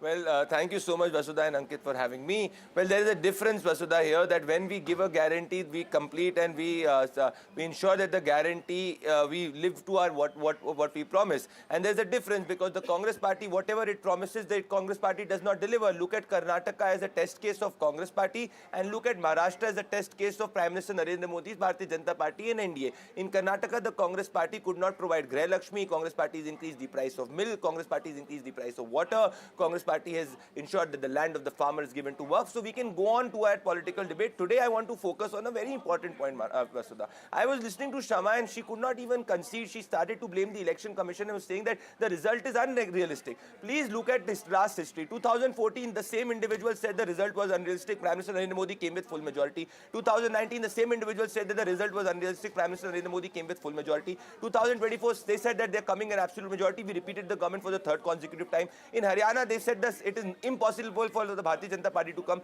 We came back and defeated all odds. In Maharashtra, they were claiming victory. We've got a landslide victory. The commonality in all of this is that we get a pro-governance vote, we get a pro-welfare vote. And in all these elections, the good part for a democracy has been, whether even it is Jharkhand, that the women voting in the democratic process has increased substantially. For the first time in Maharashtra, since 1962 onwards, the women vote surges more than the men vote surge. So in our democracy, it is the women which is the swing vote, and the women is going with welfare and development. Pradeep, may I just come back to you in just a fraction of a second, because our colleague Prabhakar is joining us from Jharkhand at this moment. Jharkhand, of course, Pradeep, interesting things to talk about as well. As interesting as Maharashtra is, this is the only solace as far as the India alliance is concerned.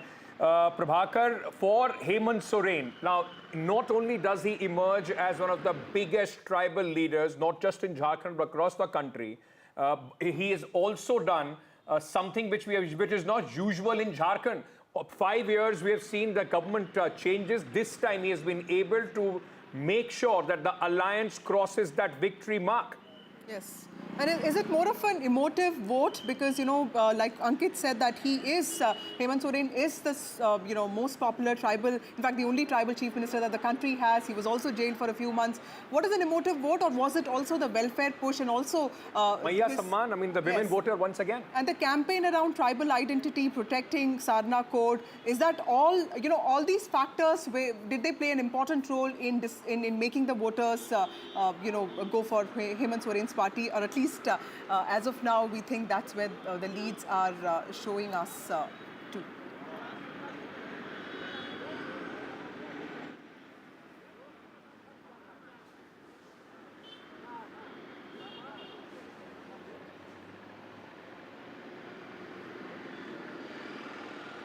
Those are the visuals there of... Hemant Soren has certainly made a history. I mean,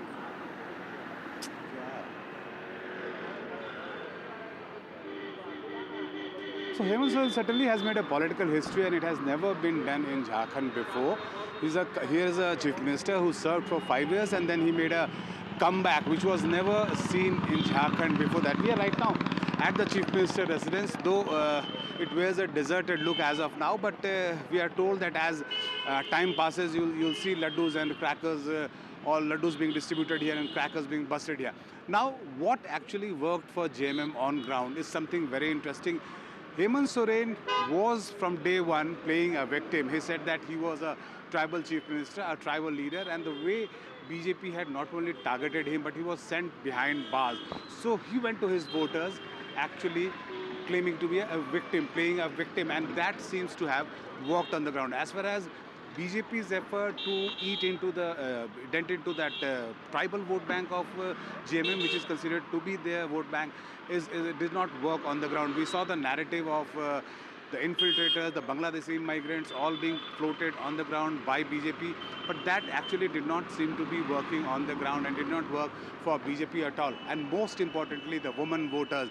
Remember, Maya Samman Yojana is the flagship program of JMM, and they have been giving 1,000 rupees stipend to women living below poverty line, 1,000 rupees monthly, and they've already given away four installments. Now, JMM has promised that if they are voted back to power, they would increase this stipend from 1,000 to 2,500 rupees. What we saw on ground was women voters lining up, and we saw it in data also released by the Election Commission that almost 80% of the constituencies, actually, the women voters outnumbered men. So is it because of the women voters who stood in the line and voted for JMM? So we'll have to actually dig deep into this data, but as of now, JMM seems to be all smiling. Yeah. Thank you for joining us at this moment. But Neerja ji, let me ask you this. Does this now present the blueprint for, for every political party, for every alliance? Yes. We have seen the whole women voter, and especially trying to give the direct benefit of cash incentives to the women voters, state after state. If you are in government, if you start doing this, even if it is just 6 months before the election, that becomes the most formidable thing. Whether it is Madhya Pradesh, whether it is now, of course, in the state of Maharashtra and Jharkhand. whether what you do in 4.5 years matter less, what you do in the last 6 months with these direct cash transfers to the women, is that the way forward for every political party? And also two more things, sub-classification in the Dalit category, in the SC category, something that we saw in Haryana also, and also in Maharashtra, and of course, electricity for farmers. So I think these are the three things that the BJP has managed to crack, and they feel that that is one thing that gets voters on their side. And you see, if women are almost 50% cutting across caste, and I saw in Maharashtra, Dalit women, OBC women, Maratha women being excited by this, what money they had got in their hand. Yes, the answer to your question is yes, this may well become the blueprint. And even in Maharashtra... I'm sorry I'm interrupting you. Have Mr. Vinod Tavre is speaking at this moment. The man was in a lot of controversy 24 hours before the voting. Let's listen in. EKNATH Shinde ji, Devendra ji Fadnavis, Ajit Dada Pawar, आणि Ramdas आठवलेंचे RPI या सगळ्यांनी जे एकत्रित या राज्यात काम केलं आणि माझं तर स्पष्ट मत आहे की अप्रत्यक्ष लाभाचं राजकारण आणि प्रत्यक्ष लाभाचं राजकारण, इन्फ्रास्ट्रक्चर डेव्हलपमेंट, रस्ते, पाणी, वीज, वंदे भारत, मेट्रो म्हणजे अप्रत्यक्ष लाभाचं राजकारण, आणि प्रत्यक्ष लाभाचं राजकारण म्हणजे लाडकी बहीण, शेतकरी सन्मान निधी, शून्य बिल, या दोन्हीचा बॅलन्स एकनाथजी शिंदे, देवेंद्रजी फडणवीस आणि अजितजी दादा या तिघांनी केल्यामुळे जनतेला यांच्यावर विश्वास बसला. दुसरं मला असं वाटतं की भाजप शिवसेनेची जी नैसर्गिक युती होती ती शरद पवार साहेबांनी, उद्धवजींनी 19ला तोडली. त्याचा एक वेगळा राग विशेषतः माननीय बाळासाहेबांच्या मतदारांच्या मनात होता.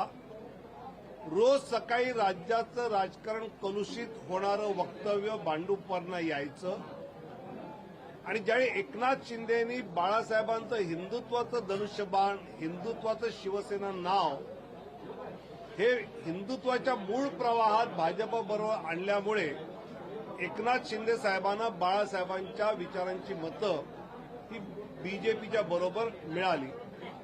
मला असं वाटतं की महाराष्ट्रातला हा विजय, बिहारमध्ये पोटनिवडणुकीत 4 पैकी 4 जागा एनडीए पुढे, उत्तर प्रदेशमध्ये 9 पैकी 6 जागा भाजप पुढे, आणि तसंच राजस्थानमध्ये 4 जागांवर भाजप पुढे. त्यामुळे देशातल्या या सगळ्या निवडणुकांमधलं चित्र हे सांगतंय. Uttar Pradesh and Bihar, BJP is leading not just in Maharashtra but also in the bypolls of the other state elections as well. जनतेने आपला विश्वास दाखवलेला आहे आणि महाराष्ट्रातला विश्वास अभूतपूर्व आहे. तुमचा पुढचा प्रश्न असणार मुख्यमंत्री पदाचं काय, तर एकनाथ शिंदेजी, देवेंद्र फडणवीस, अजितदादा पवार आणि भाजपचा निर्णय घेईल. आज महायुती म्हणून आम्ही खूप खूप धन्यवाद. महाराष्ट्र में मतदाताओं ने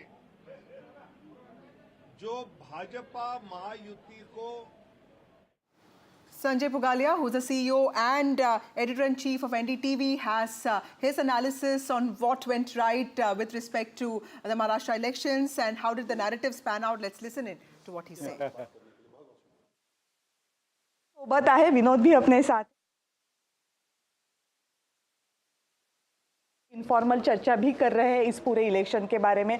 हर कोई अपनी अपनी राय दे रहा था, हर कोई अपने अपने प्रेडिक्शंस बता रहा था, पर शायद ही आज के जो आंकड़े आए हैं वहां तक कोई भी प्रेडिक्शंस पहुंच पाया. बिल्कुल सही है. ये चुनाव का जो रिजल्ट है वो वास्तव में कई कारणों से ऐतिहासिक है. बीजेपी की जो डोमिनेंट पार्टी बनने की एक मुराद थी वो कई सालों के बाद इस चैलेंजिंग चुनाव में पूरी हो गई है. मराठा वोट और गैर मराठा वोट को एक साथ लाने का असंभव काम भी उन्होंने करके दिखाया है. उनका स्ट्राइक रेट करीब करीब 85-90% का है सीटों के मामले में, और वोट शेयर करीब करीब जाएगा 50%. ये ऐतिहासिक है. आप ये सोचें कि शतरंज की जितनी चाल इन्होंने खेली और जब खेली पिछले 2 साल में या 5 साल में महाराष्ट्र की राजनीति को कैसे डोमिनेट करना है या कैसे जीत के लाना है, उसमें उनकी हर चाल, हर स्ट्रेटजी और हर टैक्टिक्स कामयाब हुई है।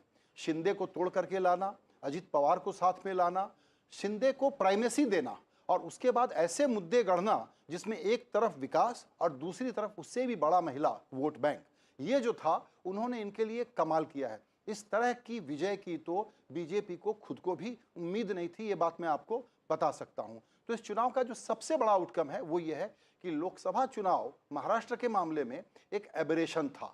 वो आप पाएंगे कि इस बार सभी वर्गों के, हम लोग कह रहे थे कि पिछड़े वोट मिलेंगे क्या, दलित वोट मिलेंगे क्या, हिंदू दलित वोट संविधान के नाम पर चले गए थे उसका क्या होगा, वो सब वापस आते हुए दिखलाई पड़ रहे हैं।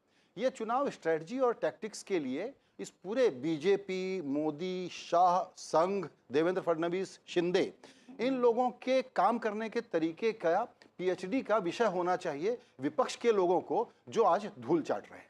संजय सर, एक सवाल यह है कि जिस तरह से बीजेपी को इस चुनाव में जीत की ज़रूरत थी, मगर इस जीत की वजह से कुछ सवाल भी खड़े हुए हैं। स्पेशली उनके जो दोस्त है शिंदे, उन्होंने अच्छी नंबर्स लाया है और साथ में अजित पवार।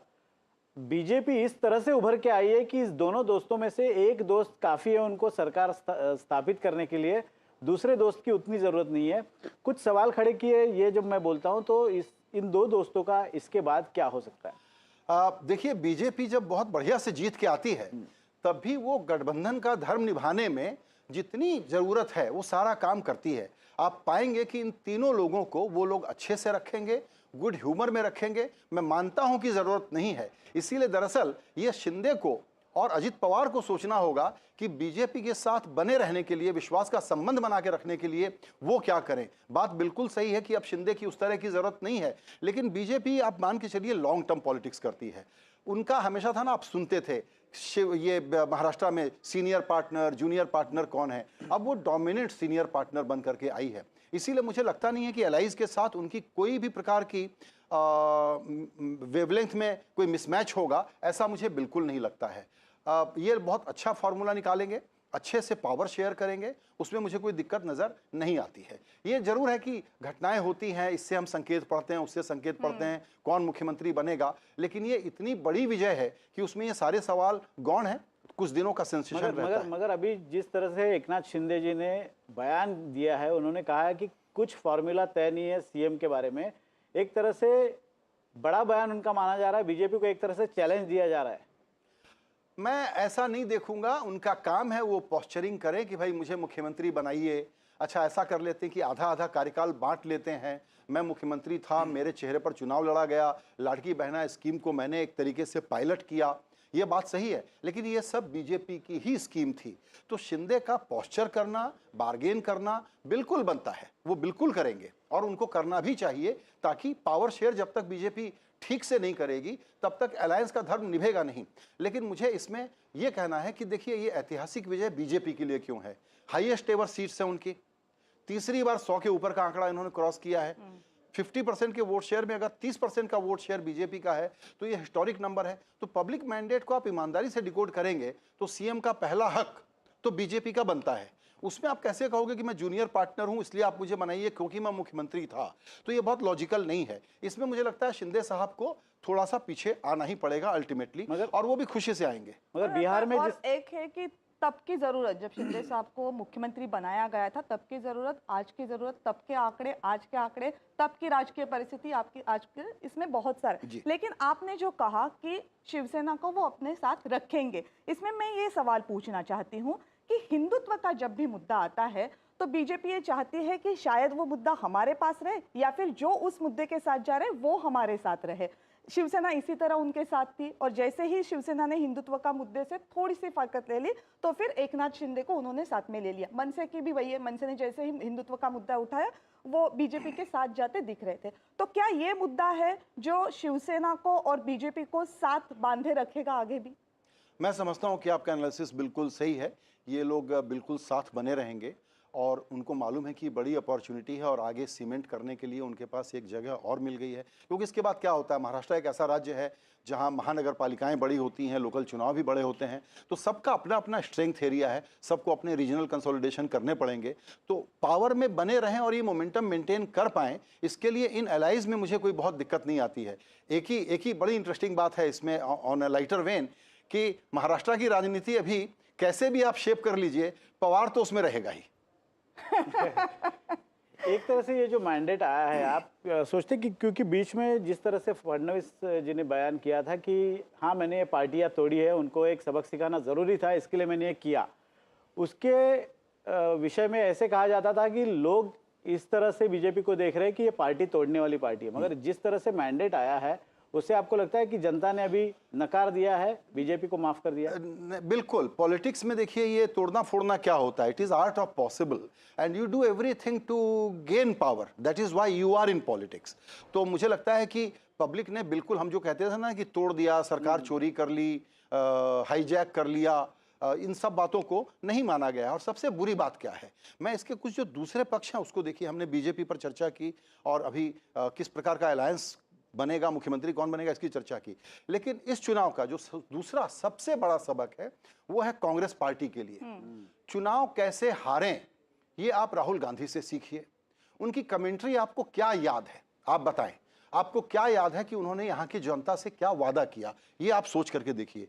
एक मुद्दा जो कि सोशल मीडिया पर ट्रोल का मुद्दा था, तो जब लीडर ऑफ अपोजिशन अपने को ट्रोल बना ले, सिंगल मुद्दा पार्टी बना ले, पूरा मीडिया में उसकी सेंसेशन के कारण डोमिनेट करना चाहे और सोचे कि महाराष्ट्र में वो अच्छा कर लेगा, इससे बड़ा सबक नहीं हो सकता जो महाराष्ट्र ने सिखाया है। और वो ये है कि विदर्भ जो उनका गढ़ होता था, जहां संघ का मुख्यालय है, संघ कभी भी और बीजेपी कभी भी विदर्भ में ये डोमिनेंस नहीं बना पाई थी जो आज उन्होंने बना लिया है।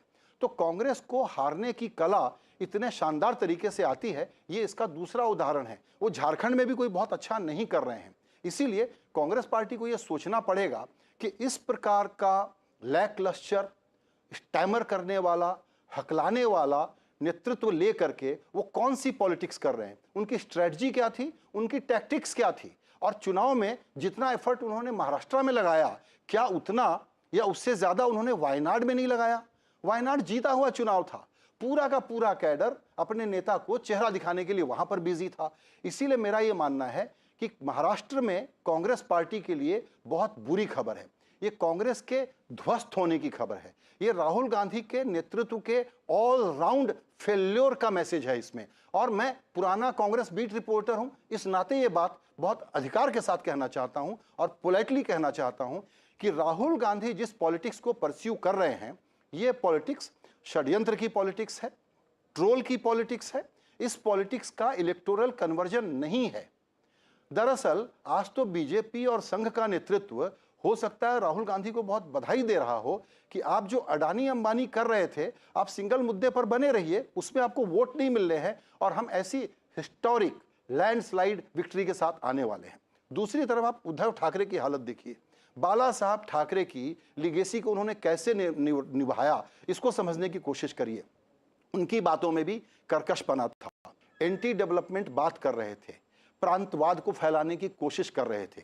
अब ये कांग्रेस पार्टी क्या जा करके गुजरात में कैसे वोट मांगेगी, ये सोचने की कोशिश करिए। और ये बाला साहब ठाकरे अब के नाम पर कैसे उद्धव ठाकरे आगे की राजनीति करेंगे। 20-20 सीटों की पार्टी हो गई है ये महाराष्ट्र में, ऐसा जमींदोज इनको किया गया है और बीजेपी की चुनाव लड़ने की महारथ जो है उसकी वजह से किया गया है। और वो कोई सीक्रेट प्ले बुक थोड़ी है, वो सब पढ़ते हैं, सब जानते हैं, आप उसको कॉपी करते हैं, लेकिन कॉपी करते हैं तब तक 5 साल का आपका एक चुनाव निकल जाता है। तो ये चुनाव राहुल गांधी के पर्सनल फेल्योर की सबसे बड़ी मिसाल है, सबसे बड़ा सबूत है। और ये बहुत गंभीरता से ये बात हम आपको समझाने की कोशिश कर रहे हैं कि देखिए, लोकतंत्र चलना चाहिए, बीजेपी का ऐसा डोमिनेंस किसको चाहिए? कोई पब्लिक नहीं चाहती है कि ऐसा डोमिनेंस हो, लेकिन अगर अपोजिशन ऐसी एंटी डेवलपमेंट, ऐसा एंटी नेशनल, ऐसा anti business and no pro people क्या कर रहे हैं, उन्होंने 3,000 रुपए दिए, मैं 5,000 रुपए दे दूंगा। ये कोई पॉलिटिक्स होती है क्या? इसीलिए मेरा कहना है कि कांग्रेस पार्टी अभी भी, अगर आप लोगों को ये लग रहा है मेरी बातों से कि भ्रम हो रहा हो कि कांग्रेस पार्टी जागेगी इस झटके के बाद भी, तो इसको भूल जाइए, क्योंकि जब तक राहुल गांधी का नेतृत्व है कांग्रेस धराशायी होते रहेगी, इसी तरह से टूटते रहेगी। और आखिरी बात, 2029 अगर ये इस ट्रोल पॉलिटिक्स से लड़ना चाहते हैं तो भूल जाएं। कांग्रेस के प्रचार में जो एक बात दिख रही थी वो ये दिख रही थी कि कोई भी महाराष्ट्र व्यापी, जिसको आप पैन महाराष्ट्र कह सके, ऐसा मुद्दा लेने की वजह एजेंडा सेटिंग लग रहा था। ऐसा लग रहा था कि जो मुद्दे कांग्रेस लाना चाहती थी वो पहले से तय किए गए थे और उन्हीं को कांग्रेस आगे लाना चाहती थी, पर बदकिस्मती महाराष्ट्र के लोगों ने उसको एक्सेप्ट नहीं किया। मतलब जनता से जुड़े सवाल भूल के कांग्रेस कुछ अलग सवाल उठा रही थी। वही प्रॉब्लम है ना कि जनता सोच क्या रही है, इनको पीपल पल्स का कुछ नहीं मालूम था ना। ये अगड़े पिछड़े की राजनीति नहीं समझ रहे थे, इलाकों की राजनीति नहीं समझ रहे थे। हमारे पत्रकार लौट करके सोया कपास को बड़ा मुद्दा बता रहे थे, कौन सा मुद्दा निकल करके आया, कोई रिजोनेंस था ही नहीं इनकी बातों का। क्या कह रहे थे आप लोगों ने, इतनी कमेंट्री की, आप लोग मुझे बताइए, मेरे इस सवाल का जवाब मैं आप लोगों से लेना चाहता हूं। आपको कांग्रेस का कौन सा इशू याद है? कोई एक इशू याद है आपको जो पब्लिक में रिजोनेट करे? किस राज्य में? महाराष्ट्र, जहां पर कि कांग्रेस मजबूत थी, जहां शरद पवार का साथ था। ये तो शरद पवार हैं, इसलिए आपको एक सेम्बलेंस ऑफ चुनाव लड़ने वाला फाइटिंग मोड थोड़ा सा नजर आया, वरना कांग्रेस की क्या हैसियत थी इस चुनाव में सामने आ गया है ना। उद्धव ठाकरे किस तरह से तितर बितर होकर बिखर करके पराजित हो गए हैं, सामने आ गया है ना। मेरा यही कहना है कि अगर आपका ऑब्सेशन कॉरपोरेट दुश्मनी और एक ऐसी आवाज, अमेरिका का चुनाव, लिबरल अमेरिकन डेमोक्रेसी का हम एग्जाम्पल देते हैं, आपको दिख नहीं रहा है वहां पर कि क्या बयार बह रही है, आमतौर पर पब्लिक क्या सोच रही है? आप अपनी पॉलिटिक्स को रीएडजस्ट नहीं करेंगे क्या? और चूंकि आप अपनी पॉलिटिक्स को रीएडजस्ट नहीं करेंगे तो ऐसा ही नतीजा आएगा जिसमें आप जमींदोज हो जाएंगे। इनको पब्लिक पल्स का कोई आइडिया ही नहीं है। ये सोशल मीडिया के ट्रोल को पॉलिटिक्स समझते हैं, और सोशल मीडिया के ट्रोल में ये जब तक फंसे रहेंगे कांग्रेस पार्टी का भविष्य अत्यंत ही अंधकारमय है। ये मैं आपको बताना चाहता हूं। आप सोचिए, ये बैठ करके ब्लैक बोर्ड ले करके अपने प्रवक्ता के साथ जब इनको चुनाव प्रचार में गली मोहल्ले में घूमना चाहिए तो वहां बैठ करके कॉन्स्पिरेसी थ्योरी का, जैसे नहीं होता व्हाइट बोर्ड पर कोई बड़ा स्ट्रेटजिस्ट अपने को समझ रहा है, बैठ करके कोई डिजाइन बना रहा है, उस प्रकार का बीच चुनाव में कैंपेन के दौरान अपने आर्म चेयर पर बैठ करके ज्ञान दे रहे हैं। तो मेरा यह कहना है कि इस वक्त एंटी डेवलपमेंट पॉलिटिक्स के ये बड़े चेहरा बन गए हैं। दुर्भाग्य की बात है, लोकतंत्र मजबूत में कांग्रेस मजबूत हमको चाहिए, लेकिन ये तो नहीं दे पाएंगे। इसीलिए इनका पब्लिक में कोई रेजोनेंस नहीं दिख रहा है। महाराष्ट्र में, महाराष्ट्र कौन है? सबसे बड़ा सोशल रिफॉर्म वाला राज्य। महाराष्ट्र कौन है? सामाजिक रूप से सबसे जागा हुआ राज्य। महाराष्ट्र कौन सा राज्य है जहां इतनी जातियां, धर्म, सबके बावजूद ये एक ऐसा मैंडेट ला करके आपको देते हैं? आपकी कौन सी थ्योरी सही निकली, आप ये बताइए ना। क्या फ्यूचर देखते हैं तीन पार्टियों का जो बुरी तरह से हार रही है? ये जो रिजल्ट है उसके बाद कभी भी पॉलिटिक्स में ये नहीं कहना चाहिए कि कौन सी पार्टी उठेगी या नहीं उठेगी, लेकिन पवार लेड जो पॉलिटिक्स चली थी इस महाराष्ट्र में, और पवार का मतलब होता है पूरे देश में एक खास तरह की पॉलिटिक्स, पवार लेड पॉलिटिक्स का ये आखिरी अध्याय है। ये दुख की बात है। पवार साहब की पॉलिटिक्स को जिंदा रहना चाहिए और सक्सेसफुल होना चाहिए, ये दुख की बात है। और उसको फ्लॉप किसने किया है? ये दो कमजोर खिलाड़ियों ने, जो लोग कॉरपोरेट दुश्मनियों के कारण और छोटे मोटे, जिसको कहते हैं ना, गुदगुदाने वाले अचीवमेंट के कारण एक ऐसी पॉलिटिक्स को परस्यू कर रहे थे जिसका जनता ने करारा जवाब दे दिया है। ये लोग ब्रीफ पर काम करने वाले लोग हैं, ये लोग ट्रोल करने वाले लोग हैं, इसीलिए इनकी इतनी धुनाई हुई है। एक तो इनका फ्यूचर बहुत खराब है। एक तो आपने मुद्दों की बात की, लेकिन अगर हम पॉलिटिकल पार्टी के तौर पे बात करें तो भी कांग्रेस कुछ अच्छा करती नहीं दिखाई दे रही थी। जिसको हम कैडर मोबिलाइजेशन कहते हैं, जिसको हम वोटर मोबिलाइजेशन कहते हैं, उसमें भी कांग्रेस कहीं नहीं दिख रही थी। कहीं ना कहीं इसका भी खामियाजा कांग्रेस को इस इलेक्शन में भुगतना पड़ा। इसीलिए क्योंकि आपने कांग्रेस पार्टी के कार्यकर्ता को ये एहसास दिला दिया है कि समाज सोशल मीडिया पर ट्रोल करने से चुनाव प्रचार हो जाता है, तो पूरा कैडर घर पे बैठा रहता है, इनके नेता घर पे बैठे रहते हैं, इनके जो प्रभारी बन करके आते हैं चुनाव लड़ने के लिए वो ड्राइंग रूम में बैठे रहते हैं। ये लोग ग्राउंड पे हैं कहाँ? इनको मोबिलाइजेशन आता कहाँ है? इनका वोट है, उनको ये बूथ तक ला नहीं सकते। ये आप पिछले 10 साल की हिस्ट्री नहीं है, उससे ज्यादा की हिस्ट्री है। पब्लिक मूड थोड़ी ही कोई बीजेपी के पास 60% है, 40% ही है ना नेशनल लेवल पे, 60% दूसरे साइड में है ना। फिर ये अपोजिशन वोट मोबिलाइज क्यों नहीं कर पाता? इसलिए नहीं कर पाता क्योंकि कांग्रेस पार्टी को ये गेम खेलना आता ही नहीं है। कांग्रेस पार्टी का जिस प्रकार का नेतृत्व है वो कहता है कि हम तो पावर लेने के लिए चुनाव ही नहीं लड़ रहे हैं, तो घर बैठो यार, घर बैठा दिया पब्लिक ने। राहुल गांधी के नेतृत्व पे जो प्रश्न चिन्ह लगाया जा रहा है लोकसभा के दौरान थोड़ा सा कम होता दिख रहा है, पर लोकसभा के बाद जो जो चुनाव हो रहे हैं उसमें वो प्रश्न चिन्ह और गहरा होता जा रहा है। महाराष्ट्र के चुनाव में उसमें एक और मोहर लगा दी। बहुत अच्छा सवाल है। भारत की जनता अपनी पॉलिटिक्स को शेप करती है, उसमें एक बड़ा नेतृत्व होता है, वो उसको क्राफ्ट करके एक फ्रेमवर्क देता है कि मैं आपको विकास की राजनीति दूंगा, मैं आपको ऐसी राजनीति दूंगा, वैसी राजनीति दूंगा, जो भी है। इनके पास पब्लिक मूड को पढ़ने का कोई तरीका या पैमाना ही नहीं है। इसी कारण इनकी ये परिस्थिति हुई है कि लोकसभा में जो अपॉर्चुनिटी क्रिएट हुई थी इसको इन्होंने गंवा दिया। हरियाणा में जीता हुआ राज्य था, तो अगर आप हरियाणा में नहीं जीत सकते, आप राजस्थान जैसे राज्य में, मध्य प्रदेश में जहां लगातार 3 बार बीजेपी लौट के आई है, वहां आप अपनी नई शुरुआत नहीं कर सकते, तो बड़ी प्रॉब्लम है। अब ये क्या करेंगे मैं बताता हूं। मुझे नहीं मालूम कि इनको चिंतन मनन शिविर इस बार कहां लगाना चाहिए, बारामती में लगाना चाहिए या बैंकॉक में लगाना चाहिए। लेकिन ये सोचने की बात है कि आप अपने कैडर को ब्लेम करेंगे। आप जानते हैं क्या कहेंगे? अब नेतृत्व को इंसुलेट करने के लिए कांग्रेस पार्टी के नहीं नेता ये कहेंगे कि जी लोकल नेतृत्व पर डिसीजन छोड़ा हुआ था। कोई लोकल नेतृत्व पर डिसीजन नहीं छोड़ते, सब जगह फ्लुक में बैठ के कहते हैं इसको लड़वा दो, इसको हटा दो, इसको सबक सिखा दूंगा। घर के अंदर ही अशोक गहलोत और पायलट की राजनीति को लोग ठिकाने लगाने में लगे रहते हैं। उस प्रकार का इनका काम है। इसीलिए ये पॉलिटिक्स जो बॉटम ऑफ पिरामिड सिटीजन के खड़े होकर के डेमोक्रेटिक अपरेटस को अपने हाथ में लेने की राजनीति है, वो राजनीति इनको समझ में नहीं आ रहा है। ये एलीट पॉलिटिक्स है, ये फैमिली डायनेस्टी ओरिएंटेड पॉलिटिक्स है। उसके आगे इनका कोई बहुत ज्यादा एम्बिशन है भी नहीं लाइफ में। ये प्रॉब्लम है। अगर जिस तरह से चुनाव के नतीजे आए, आप किस तरह से देखते हैं? लोगों को क्या चाहिए? मतलब इस मैंडेट का क्या अर्थ निकाले हम? इस मैंडेट का जो सबसे बड़ा अर्थ है वो ये है कि भारत की पब्लिक ने ही, जो आपने सवाल पूछा उसका एक सप्लीमेंट्री आंसर ये है कि भारत ने ही लोकसभा के चुनाव में भारत की पब्लिक ने ही एक कोर्स करेक्शन किया। तो ये उसके विल का कोर्स करेक्शन था कि आप गवर्न करिए एनडीए, मोदी जी की ही सरकार हमको चाहिए, लेकिन हम थोड़ा सा चेक एंड बैलेंस आप पर लगा रहे हैं। ऐसी अपॉर्चुनिटी को अगर अपोजिशन भुना नहीं पा रहा है तो ये भारत के लिए, लोकतंत्र के लिए दरअसल ऑन अ सीरियस नोट चिंता की बात है। लेकिन ये पॉलिटिक्स में अपोजिशन आएगा कहां से? ये जो अपोजिशन लाना है, क्या ये काम कांग्रेस पार्टी कर पा रही है? अभी तक का रिकॉर्ड बताता है कि नहीं कर पा रही है। क्या उनके कुछ रीजनल छत्रप कर पा रहे हैं? उदाहरण कर्नाटक, हाँ शायद कर पा रहे हैं। तेलंगाना शायद थोड़ा बहुत वहां कुछ हो पा रहा है। लेकिन ये इसलिए हो पा रहा है कि वहां की लोकल पॉलिटिक्स को आपने थोड़ा सा स्पेस दिया हुआ है। रीजनल पार्टियां बनी रहेंगी, वो कहीं नहीं जा रही हैं।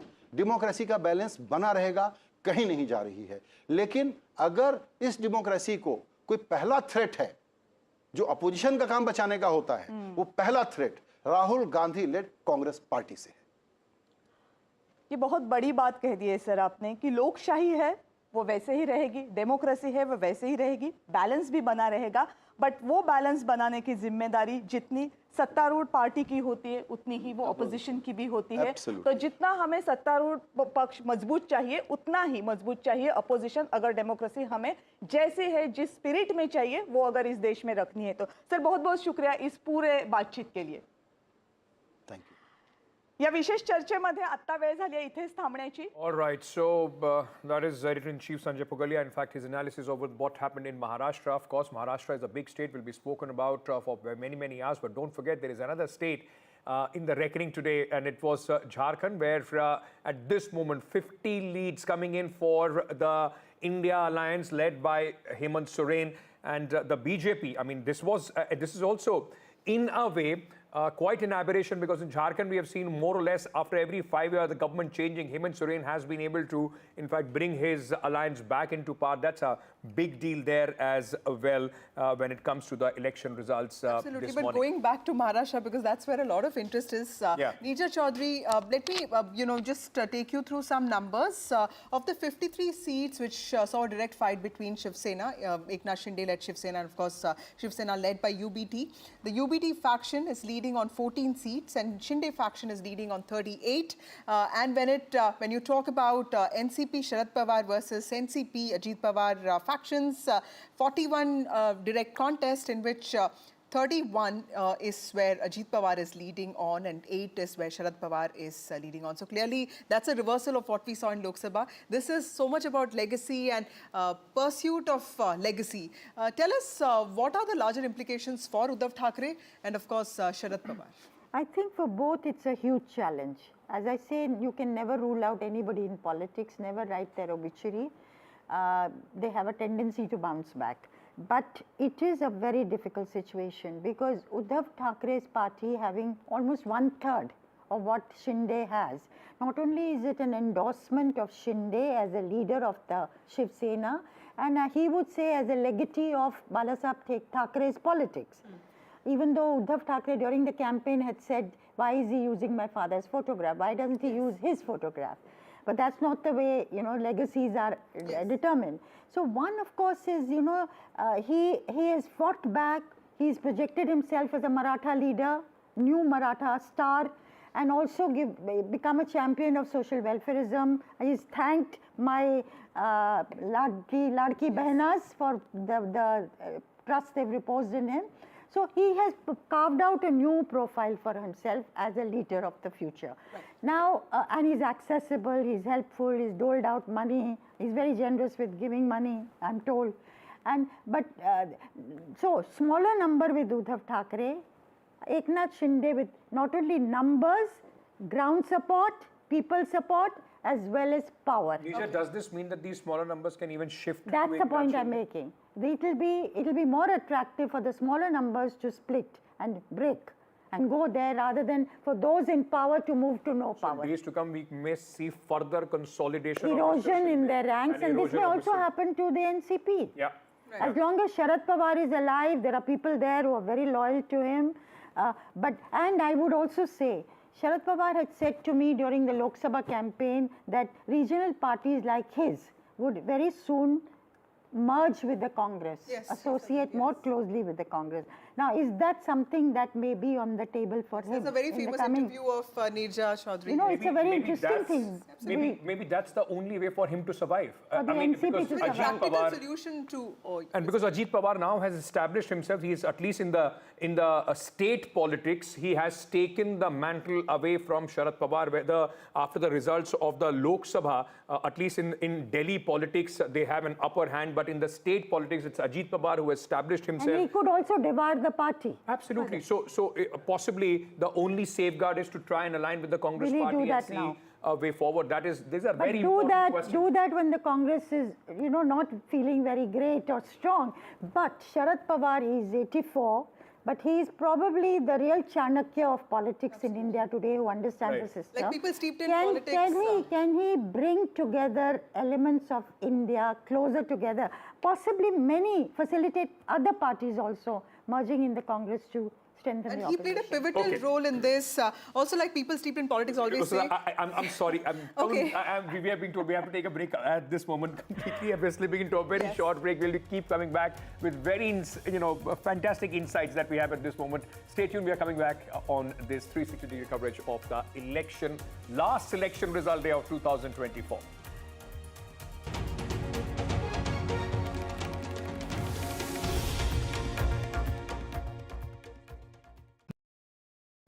In today's interconnected world, India's voice is more crucial than ever.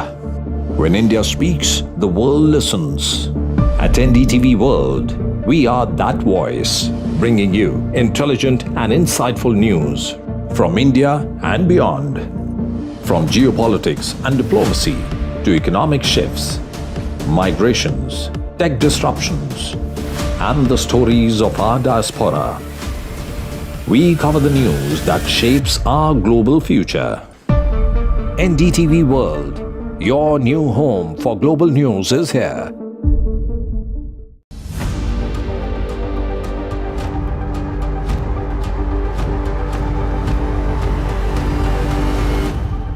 This week on India Ascends. Why is Africa crucial to India's strategic and geopolitical calculus? Will COP29 address climate catastrophes, or will the deadlock in negotiations hurt global climate goals? What does thaw in India-China ties mean for business and regional security? And big global voice on India Ascends this week, Ian Bremmer on Donald Trump 2.0. All this and more only on India Ascends with me, Gauri Dwivedi, at these timings on the NDTV network.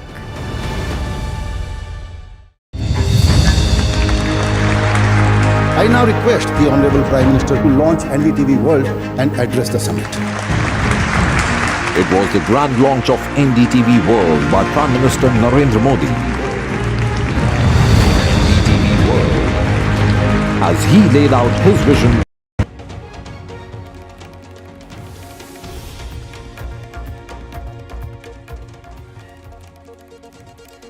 Good afternoon, everyone. The Mahayuti seems all poised for a comfortable victory. In fact, a sweep in the state of Maharashtra, a state that's known for being so restive. It's a state that has seen 3 chief ministers in the last 5 years and also 4 deputy chief ministers, multiple wards for symbols and name. But of course, there's some sense of clarity that's coming in now. The BJP out there putting on its best performance. Remember, Devendra Fadnavis, the first BJP chief minister of Maharashtra, is at the center of all of this celebration. Also because in Vidarbha, 62 seats, the BJP has put on a remarkable performance.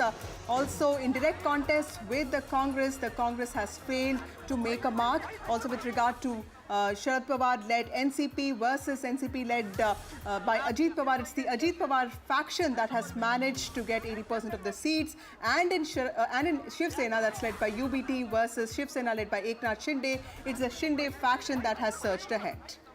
That's right, and the celebrations, of course, have erupted in the NDA camp. You can see on your screens right now, EKNATH Shinde there holding up the victory sign. We've also seen Devendra Fadnavis there, being congratulated. Of course, congratulatory messages have also gone from the BJP High Command to all the 3 top leaders in the NDA in Maharashtra. Their celebrations have already begun. Of course, there is this tough question about whether or not EKNATH Shinde will be retained as the Chief Minister of Maharashtra or not. These are some of the aspects that we'll discuss along with our panel of experts, as well as go across to our ground reporters there. But first, let's take a look at the top headlines. Celebrations erupt as NDA is all set to sweep elections in Maharashtra. BJP wave stuns Mahavikas Aghadi.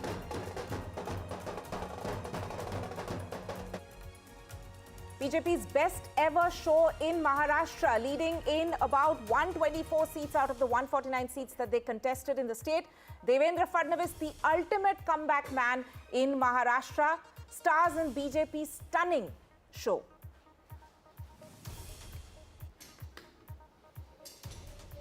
Home Minister Amit Shah congratulates Mahayuti leaders. The Home Minister has spoken on the phone to EKNATH Shinde and also Devendra Fadnavis. He has also spoken to Ajit Pawar.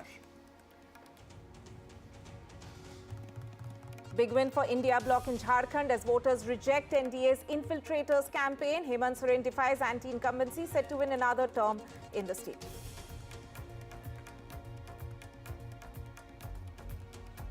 Congress's Priyanka Gandhi on her way to win the Wayanad bypoll, leads by a margin of 3 lakh. Finally, all Gandhis in the parliament now.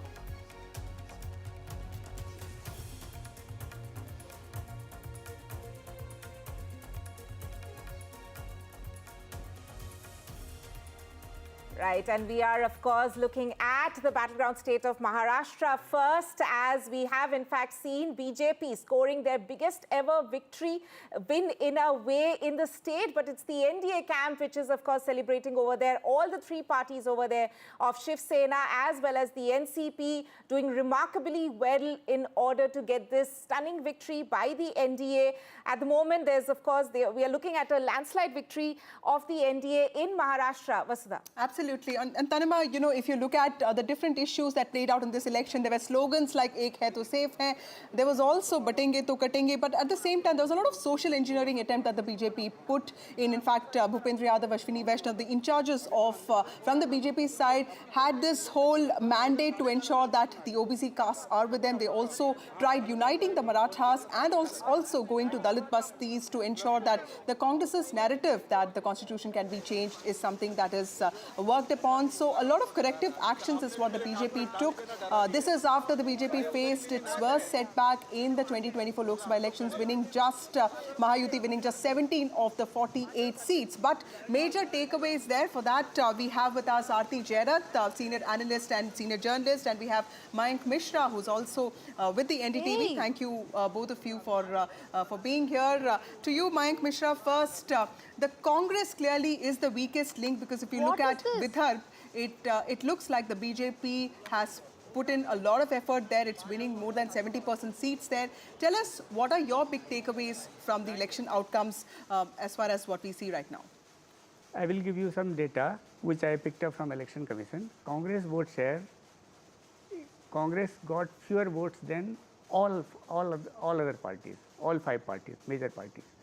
Congress vote share is at 10.6% as of 12:30 from Election Commission. NCP, both the factions of NCP got more votes than Congress. UBT faction got more votes than Congress, and Shinde faction also got. Right. So undivided. Okay, Shiv Sena had. Mayank, I'm really sorry to interrupt you there, but we will, of course, finish that point. But let's go across to my colleague Radhika, who is standing on the ground there. Radhika, what's the latest on the ground where you are reporting from?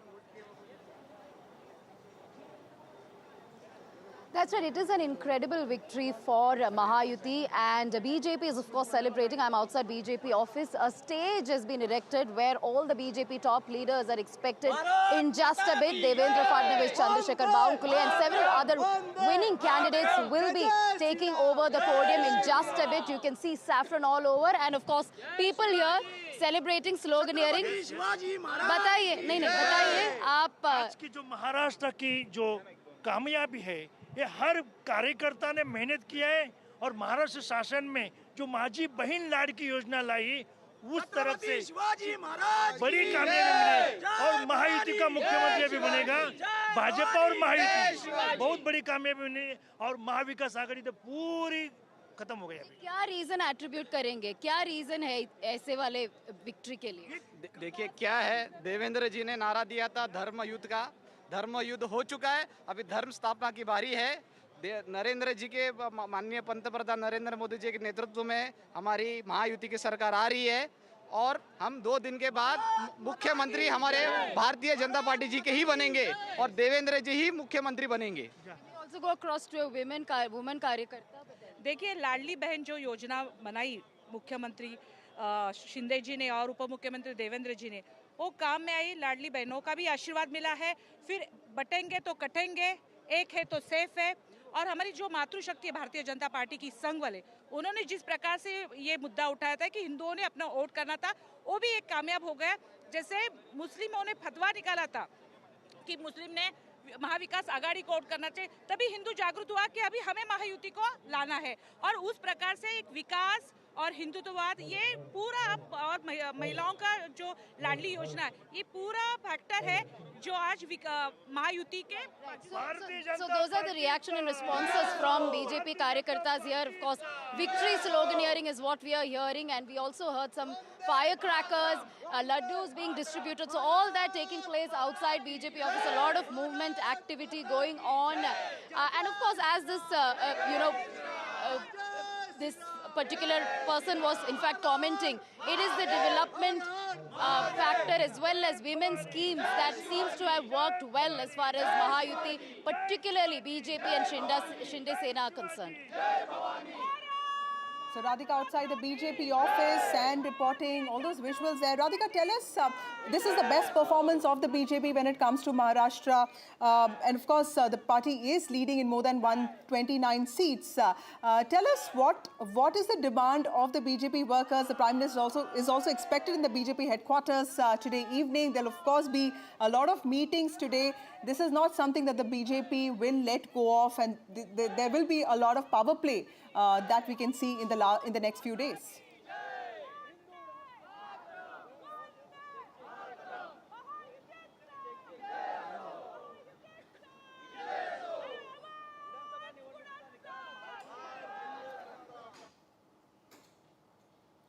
But as I was saying before, 2019 and 2024 are starkly different, and we couldn't really predict the results this time. We thought it would be a hung assembly. Some of them did predict Mahayuti win and some did predict MVA win, but did not predict a landslide victory of this kind. That is something that was unexpected even for leaders within Mahayuti. They did say a number of 170, 180. As far as MVA was concerned, they were speaking about numbers ranging from 160 to 170. But about 200 was something that even pollsters perhaps did not predict as far as Mahayuti's performance is concerned. And all this, just a couple of months after the Lok Sabha elections saw a defeat of sorts as far as Mahayuti is concerned. And we saw what happened to Devendra Fadnavis. Soon after Lok Sabha defeat, Devendra Fadnavis decided to resign as the Deputy Chief Minister. He wanted to concentrate on strengthening the organizational structure of the BJP obviously, his resignation was not considered by the BJP top brass, but he continued to work for the organizational structure. And this time around, what was different from Lok Sabha is that, of course, there are unlikely alliances, unlikely parties within Mahayuti as well as within MVA. During Lok Sabha, there were a lot of disputes, bickering over seats, candidates. BJP as well as Shinde Sena announced candidates and seats in the last minute. That really cost them dear. Constitutional narrative by the Congress, that cost them dear. But this time they made sure that those narratives did not adversely impact Mahayuti, one. And secondly, they made sure that the candidate selection, the meetings, all of them happen in a very structured way and much before the election. So they were very careful in terms of planning for these elections, and certainly the campaigns and all the schemes seem to have worked wonderfully well as far as BJP, Shinde Sena and Ajit Pawar NCP are concerned. Right. Thank you, Radhika. We'll keep coming back to you. Joyce, celebrations happening there at the BJP headquarters. We also have GVL Narasimha Rao from the BJP joining us. Thank you, Mr. Rao, for joining us on NDTV. The Mahayuti faced its worst setback in the state of Maharashtra in Lok Sabha elections 2024, winning just 17 out of 48 seats. But today the tables have been completely turned. Can you tell us what are the corrective measures that the BJP took, and also this welfare pitch? It seems like the BJP will no longer be able to blame the Congress for its guarantees, because welfare has also become your hallmark. Yeah. Good afternoon to you and all the viewers watching NDTV. First of all, we'd like to thank people of Maharashtra for giving us such a massive mandate. I think first let me explain the significance of this mandate. For over 4 decades, a magnitude of this magnitude has not been given by the people of Maharashtra. This is the largest seats tally for the BJP. This is the lowest tally for the Congress and the opposition. And the most important, the headline point is, there will not be any party which can really claim the leader of the opposition status in Maharashtra Assembly. Congress will fall in the same league as they have in Lok Sabha. For 10 years, they could not claim a leader of the opposition post. So this is and then we have polled close to 50% votes. Last time when we won the mandate in 2019 with Shiv Sena, we polled only 42%. Together this time we polled 50%. So a big big support from the public across segments, various sections and segments. I think in the recent elections, we are seeing people cutting across the geographic divides, the demographic divides. They are voting for development, they are voting for Vikas, they are voting for welfare. And this is the welfare pitch of the BJP is different from that of the Congress. Because for Congress, welfare is deceit. they've only been making empty promises. They've done that. They have won elections in Karnataka, Telangana, Himachal, making such promises which they never fulfilled. On the contrary, BJP has fulfilled every promise that we have made. So that certainly there is a credibility gap for the Congress party, whereas the BJP under the leadership of Honorable Prime Minister Modi ji and the state leadership in Maharashtra has the credibility.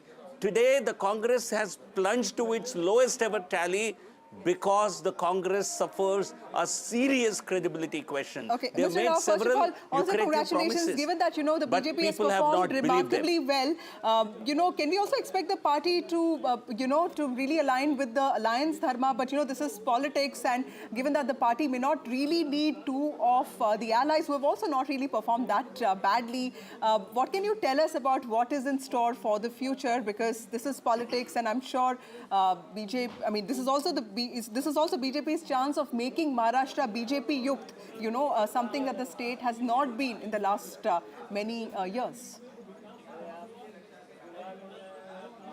No, but between 2014 and 19, it was a BJP-led government with Mr. Fadnavis as the chief minister. So it's not that BJP had never led government in Maharashtra, but this time certainly the central leadership of the BJP, the parliamentary board of the BJP, in discussion with the state unit, will take a decision, and that will not be a problem at all. You've seen how BJP has been able to elect governments without any murmur. So certainly this is not, today is a day to understand and also to swallow the victory.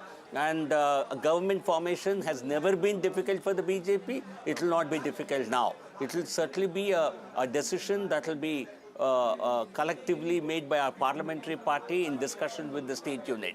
But another important thing, today the Shiv Sena, the NCP, another major takeaway from today's election is people have decided which, you see, there has been a discussion all through this campaign that people might vote against Mahayuti because certain Shiv Sena split and NCP split. On the contrary, people have given legitimacy to the Shiv Sena led by Mr. Shinde and NCP led by Mr. Ajit Pawar. They have given legitimacy to them. They have clearly given their verdict that they consider them to be the real parties. And they have punished these parties, Shiv Sena particularly, for betraying the mandate of the people in 2019 and siding with the Congress party, which was defeated in 2019 polls. So this is a result against Shiv Sena, Uddhav Thackeray's betrayal of the mandate of 2019, and it's certainly some sort of legitimizing. The constitutional authorities, Election Commission, Supreme Court have already given the legitimacy, but today people have put their stamp on it. So certainly in all respects, it's a huge victory for the Mahayuti and the biggest setback for the MVA ever. Right, sir. Thank you, Mr. Rao, for joining us on NDTV. Quite a remarkable victory for your party. Congratulations on that. Going back to our guests, Aarti Jairath and Mayank Mishra. Mayank, you were saying you were talking about the big takeaways from this result. It was one headline, stunning headline is stunning rejection of the Congress in Maharashtra, and I was going through some of the data. Undivided Shiv Sena had polled 16% votes. Now, if you combine the two factions together, it comes to around 23%. So everybody else has gained and Congress has lost. BJP remains intact. And second takeaway is, whoever has allied with BJP, BJP has pulled them up, right, whereas Congress has pulled everybody down. That is one. On Jharkhand, I would like to say, it is Hemant Soren's victory, not India Bloc's victory. Okay. Hemant Soren has gained 4 percentage points in terms of vote share, which is huge in a multi-corner contest. Everybody else stays either at the same level or has gone down, except JMM in Jharkhand. So it is not India Bloc's victory in Jharkhand, it is Hemant Soren's victory, and it is rejection of Congress in Maharashtra and BJP lifting all its allies. The same thing happened in Kashmir with National Conference saying that, it was our victory and Congress's. Aarti Chairat, what would you say with the BJP actually surging ahead, registering this remarkable victory? Now what happens to Mr. Shinde and of course to Ajit Pawar? They have proved their utility because if you look at numbers, 53 seats, Sena versus Sena. UBT-led faction is leading in 14 and Shiv Sena led by Shinde is leading on 38, which means that Shinde has actually performed very well. He's the face of the welfare. He's the Maratha face of the Mahayuti. What do you think is going to happen in the next few days? So I think, well, there's really not very much time. The new government has to be in place by the 26th of November. So swearing in ceremony by 25th, I think. So they've got just 2 days in which to take the decision. Now, it depends on how the BJP decides to play this. Are they going to sort of settle for continuity, which was the mantra after the Lok Sabha elections, and coalition dharma, in which case, maybe Shinde will be the chief minister. Alternatively, they have several bargaining chips in their hands, actually. If you look at the numbers, they can form a government without EKNATH Shinde, just, Ajit Pawar's faction and the BJP together. That's a bargaining chip, as far as Shinde is concerned. Secondly, they can also accommodate Shinde at the center. Like Shivraj Singh Chauhan in Madhya Pradesh, he was supposed to be the face of the Ladli Behna scheme, which is supposed to have won the BJP that election in Madhya Pradesh. And they brought him to the center as the agriculture minister and gave him several other important, jobs.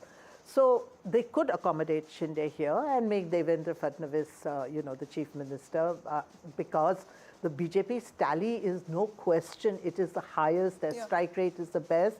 And while the allies played their part, I think he's right. It is the BJP that pulled the allies, up. Yes. So, that has to be acknowledged in some way. So, I think the decision really will rest partially on what Amit Shah and Narendra Modi decide.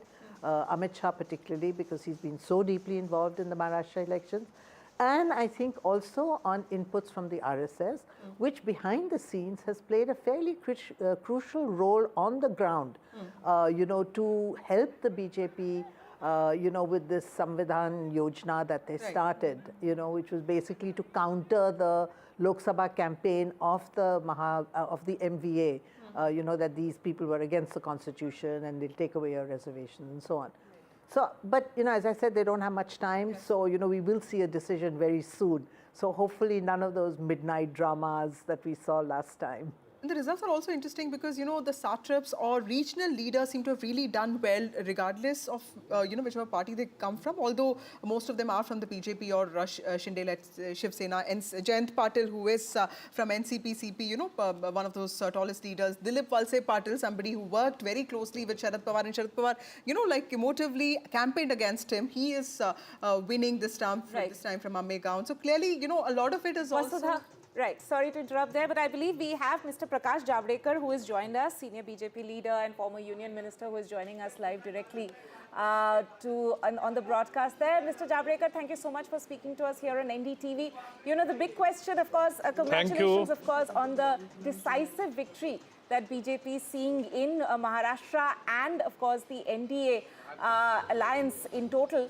But everyone has that big question up now, like whether or not there's going to be a change as far as the chief minister is concerned of Maharashtra. Devendra Fadnavis is being seen as the comeback man. He is actually the person who has led the party from the front in the state, and whether or not he's going to be awarded with the top post in the state, that is the question on everyone's mind. So what would you say, what is your first reaction to this?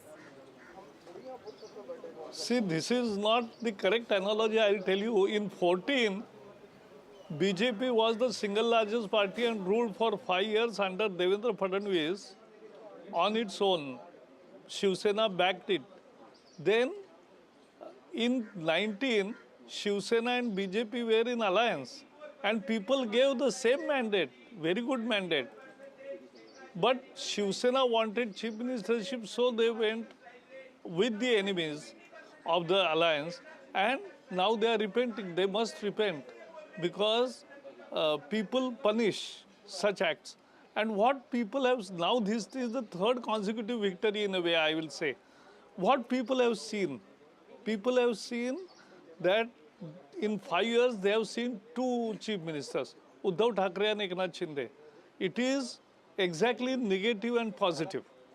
So negative was Uddhav Thackeray's when there was no development, when all the developments were stopped, and now is development and welfare both. That is very important. And one factor I must tell you, people remind it. People, Shiv Sena earlier in 19 ditched the people's verdict. So people are punished. That is the simple thing. Right. I mean, of course, that is, we have heard Mr. GVL Narasimha Rao also before you talk about the fact that this is, of course, the entire alliance which has come together to deliver this sort of a win in the state. But there's, of course, a lot of curiosity around the question of the top post in the state, Vasudha, as we have in fact seen, that it is the best ever show that BJP has put up in Maharashtra by far. Right.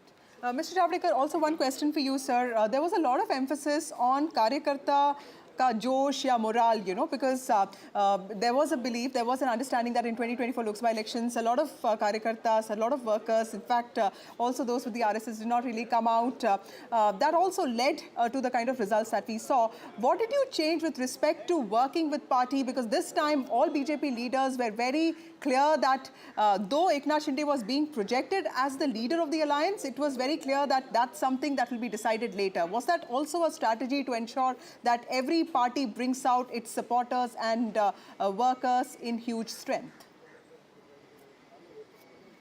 Strategy apart, but fact is that BJP is a 24/7 party.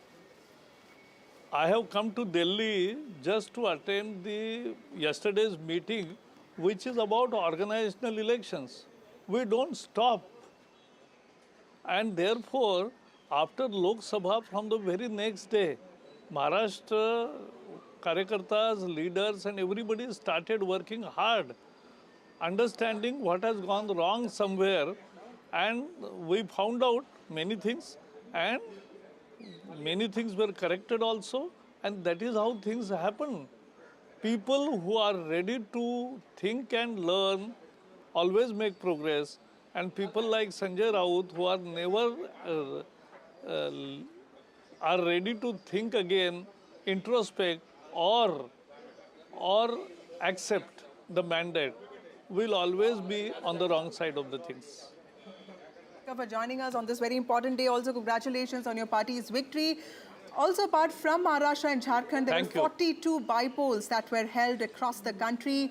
We will take you to one of them. Gurpreet joins us. Gurpreet, important bypolls that took place in Punjab, specifically the prestige seat of Gidarbaha, which saw the battle between Amrita Waring, the wife of Raja Waring, the state president of the Congress party, versus Manpreet Badal, the former finance minister of Punjab. He had actually taken a break of sorts from politics, and this is a comeback of sorts. Tell us what is happening there and also the significance of these bypolls.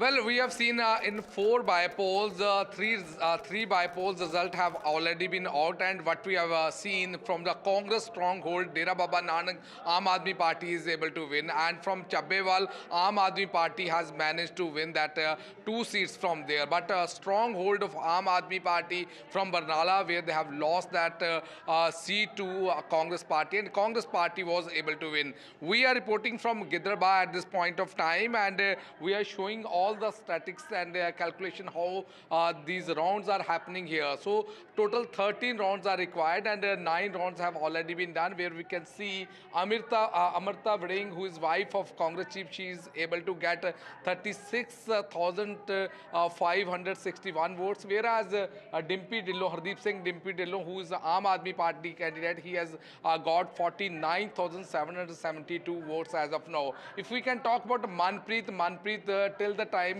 9th round, he is able to win only 10,245 votes. And if we can talk about the margin, we can see 13,211 margin here in Giderba, and this counting is already underway. It's a 9th round which has just been finished, but as of now, we know this is the prestige battle here in Giderba. One side, we have seen the former Finance Minister Manpreet Badal, he was contesting from the BJP, whereas from Congress, we have seen Congress Chief's wife Amrita Vring, she is contesting from here, and Amrinder Singh Raja Vring was able to win this election multiple times, 3 times from the same constituency, but this time we have seen there is a lot of anti-incumbency against him, and Hardeep Dillon, who has just joined from Akali Dal to Aam Aadmi Party, he is able to manage to win, and so far we are seeing these trends. We have seen he's leading from this Giderba. So in Punjab, if we can talk about overall bypolls elections, we have seen Aam Aadmi Party has already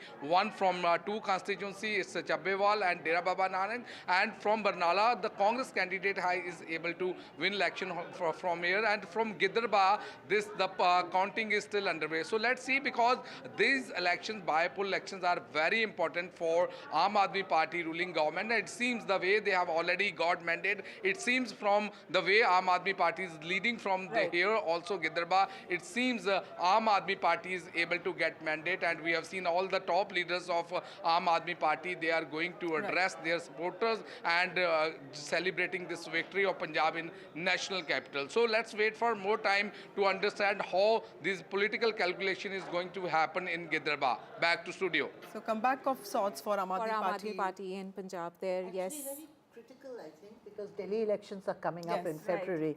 So, you know, if they win 3 of the 4 seats, it's going to be a big morale booster for Aam Aadmi Party, which is pretty much down in the dumps after all its top leaders have gone behind bars. And I can notice one more trend. After 2019, BJP lost votes and seats in all assembly elections, most assembly elections. Now, this time there has been a trend reversal of sorts. In Haryana, we saw BJP making a comeback, in huge comeback in Maharashtra, and BJP did not do so badly in Jharkhand. And now Aam Aadmi Party reversing its Lok Sabha. So we used to think that BJP performs very well only in Lok Sabha elections, and that trend is getting reversed because they're performing better in assembly polls. Also, let's go across to Ratnadeep, my colleague. Ratnadeep, tell us about these important bypolls that took place in the state of Assam. 5 bypolls. Himanta Biswa Sharma found time to campaign despite being the Jharkhand in charge, and also the importance of Gaurav Gogoi, the significance of these bypolls with respect to the kind of prestige that is attached to both Mr. Sharma and also to Mr. Gogoi.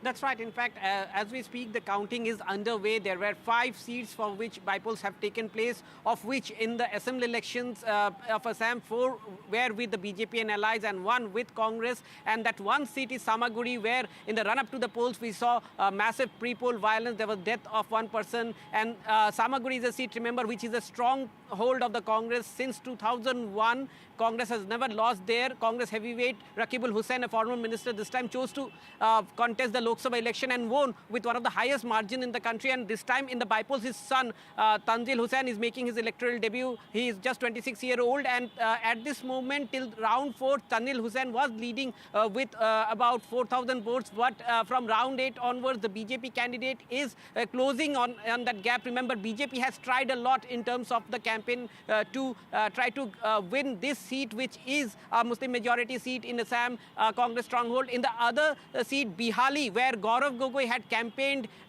for Congress has actually lost that seat. BJP has been able to retain that seat. So that has been a setback for Gaurav Gogoi, who is seen now as the emerging face of Congress in Assam.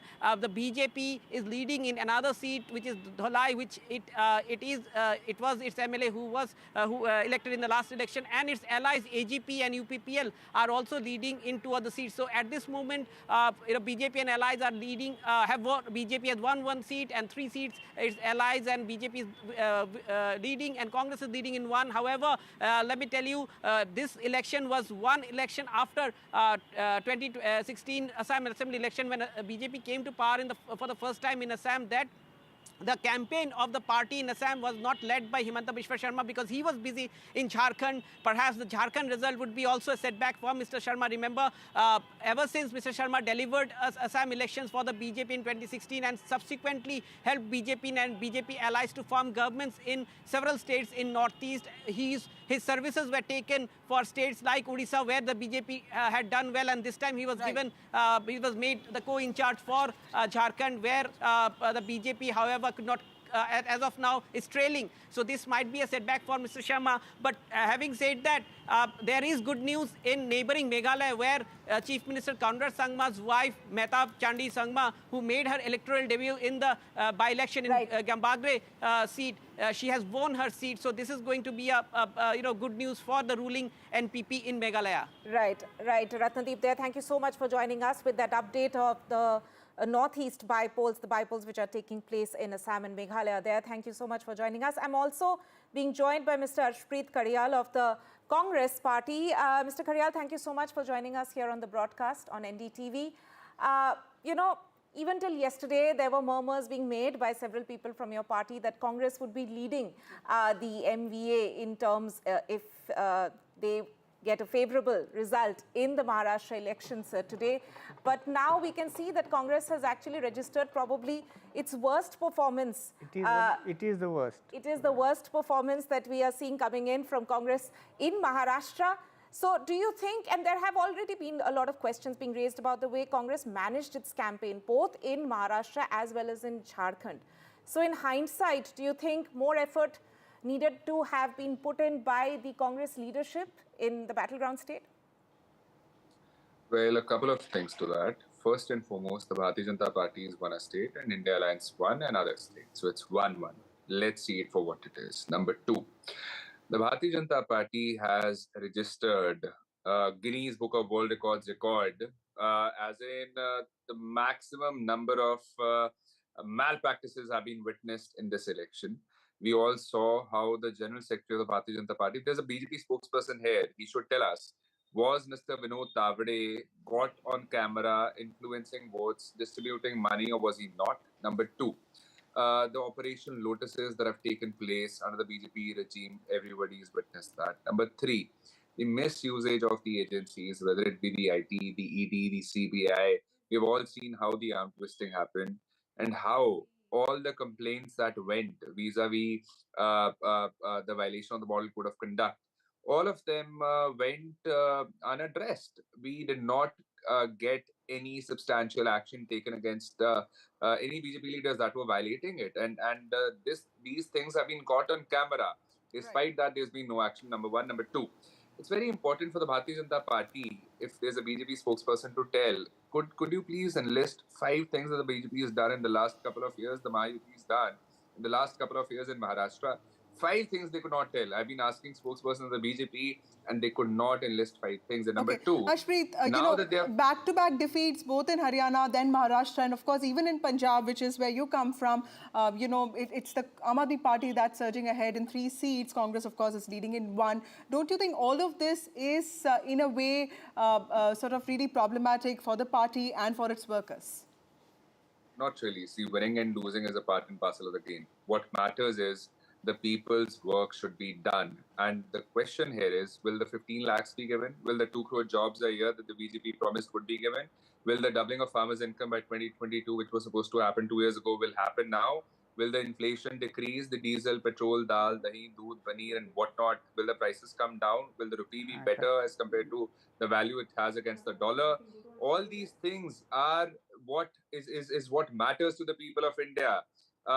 Winning and losing of a political party is irrelevant to the people. They want their work done. They want to be able to sustain themselves. They want good governance. And the BJP has not been able to do that. The question is, now that you have won this, now that you've won Maharashtra, will you be doing the promises you made a couple of years ago? Because you made new promises. Number two, you talked of Haryana. In Haryana, the vote percentage was 39%. And if the Bharatiya Janata Party had won Haryana, at the same time, India Alliance had won Jammu and Kashmir. If this time the Bharatiya Janata Party has won Maharashtra, India Alliance has won Jharkhand. And in the other states, the bypolls, we have swept Karnataka bypolls. Everybody's seen that. We have swept it. And the BJP's questions, the allegations that they were leveling against our government, all of them have gone out of the window. And very soon you will see that the other seats, the other bypolls where we have either won or where we are leading, the Congress party will make a significant development in all the other bypolls which are happening. Right. In totality, if we were to talk of the results in Maharashtra, in Assam, we have won one. In Gujarat, 1, Karnataka, 3, Kerala, 1 with a massive lead. Lakhs, there's a margin and there's a difference of lakhs of votes. In Punjab, there's 1. In Rajasthan, there's 1. In Jharkhand, there's 15, and so on and so forth. So basically, the fact of the matter remains that will the Bharatiya Janata Party start delivering on their promises, or will they keep on coming up with hollow promises and hollow statements? That's an important point. Thank you, Ashpreet, for joining us with your views. Aarti Jairat, what happens now? Because, 2024 Lok Sabha elections, we saw a different sentiment. But now, clearly, that blemish of 2024 is going to be forgotten because that will be seen as an aberration. It's the Haryana mood, it's the Maharashtra mood that is going to be there. That's going to be projected by the BJP as mood of the nation. Also, what explains this massive victories? I saw this in Gujarat, 156 seats. We've seen that in UP in the past, not this time, of course, and then Haryana and now this. So what explains, so many people voting for one party? Well, if we look at the strategy of the BJP in the Lok Sabha polls and the strategy they adopted both for Haryana and Maharashtra, the Lok Sabha polls were all about one man. He actually led the show and nobody else was given any kind of space. In fact, Yogi Adityanath's big complaint was that he was not given a say in the polls in UP, which is why the BJP did so badly in UP. This time, the BJP went back to its roots, which is letting local leaders, take front stage. This is what the BJP has always been about. The old Vajpayee Advani BJP was about nurturing and letting local leaders flourish. All the people you see today, starting with Narendra Modi, whether it was Vasundhara Raje, Shivraj Singh Chauhan, Sushma Swaraj, Arun Jaitley, they just, they nurtured and developed younger leaders, local leaders, and that was the party's biggest strength. I think it kind of lost its way somehow during the Lok Sabha elections, and I think it is now going back to its roots.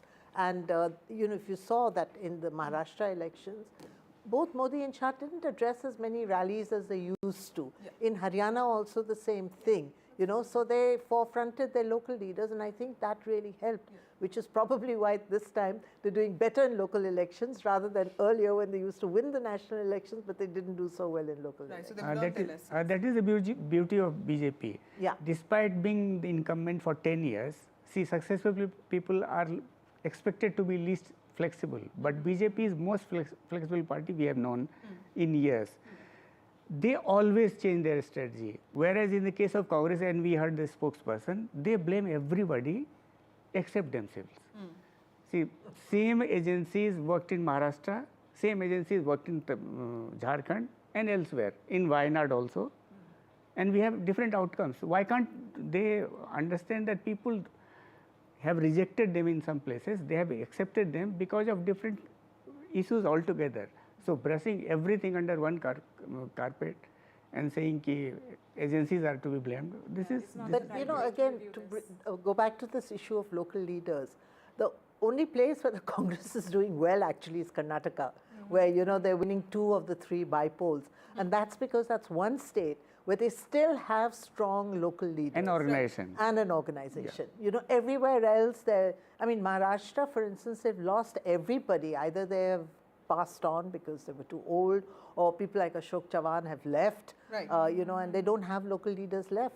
So, I think really the BJP, Congress needs to learn some lessons from the BJP about the flexibility, adaptability, reading the mood on the ground, and, when necessary, push your local leaders forward, when necessary, push your national leaders forward. Ma'am, on that aspect of local leaders being at the forefront, another important thing which is of course coming out is the legacy war that everyone was talking about. How Uddhav and Sharad Pawar had the sympathy wave in their favor in the Lok Sabha elections, and the tables seem to have turned this time around. So in terms of these 2 big political stalwarts in Maharashtra, this mandate, what would it mean for their for their future career? Well, you know, I mean, honestly, for me, the biggest shock in Maharashtra is not the poor performance of the Congress, because I really wasn't expecting the Congress to perform well, you know, when challenged by the BJP. For me, the really big story is Sharad Pawar's complete eclipse in these elections. In his home turf of Western Maharashtra, you know, his nephew's party, breakaway party, has done better than him. This, I mean, he has dominated Maharashtra politics for 4 decades. You know, for me, this is, and he had said this is his last election. So it's his eclipse, and maybe the eclipse of the NCP, because I really don't know who can take his legacy forward now that, you know, Ajit Pawar seems to be in the driver's seat as far as NCP is concerned. So yeah, I mean, this is the most shocking story, and you know, it's also very. It'll have an impact on the India alliance, because you know, Sharad Pawar was a major strategist for India through the Lok Sabha polls. Now with his eclipse and his failing health and his age and everything, I mean, they don't really have anybody left anymore to, you know, do a kind of national strategy for them. Right. Asif Bamla of the BJP also joins us. Asif, when it comes to, Asif, first of all, thank you so much for joining us. Also, congratulations. I was Thank you. It's a good day for us. Yes, I was looking. Thank you to all the media people as well for, you know, bearing us at many times of challenges as well. Thank you. Okay. Sir, I was looking at some numbers, but before that, tell me, is Devendra Fadnavis becoming the Chief Minister, or is it going to be EKNATH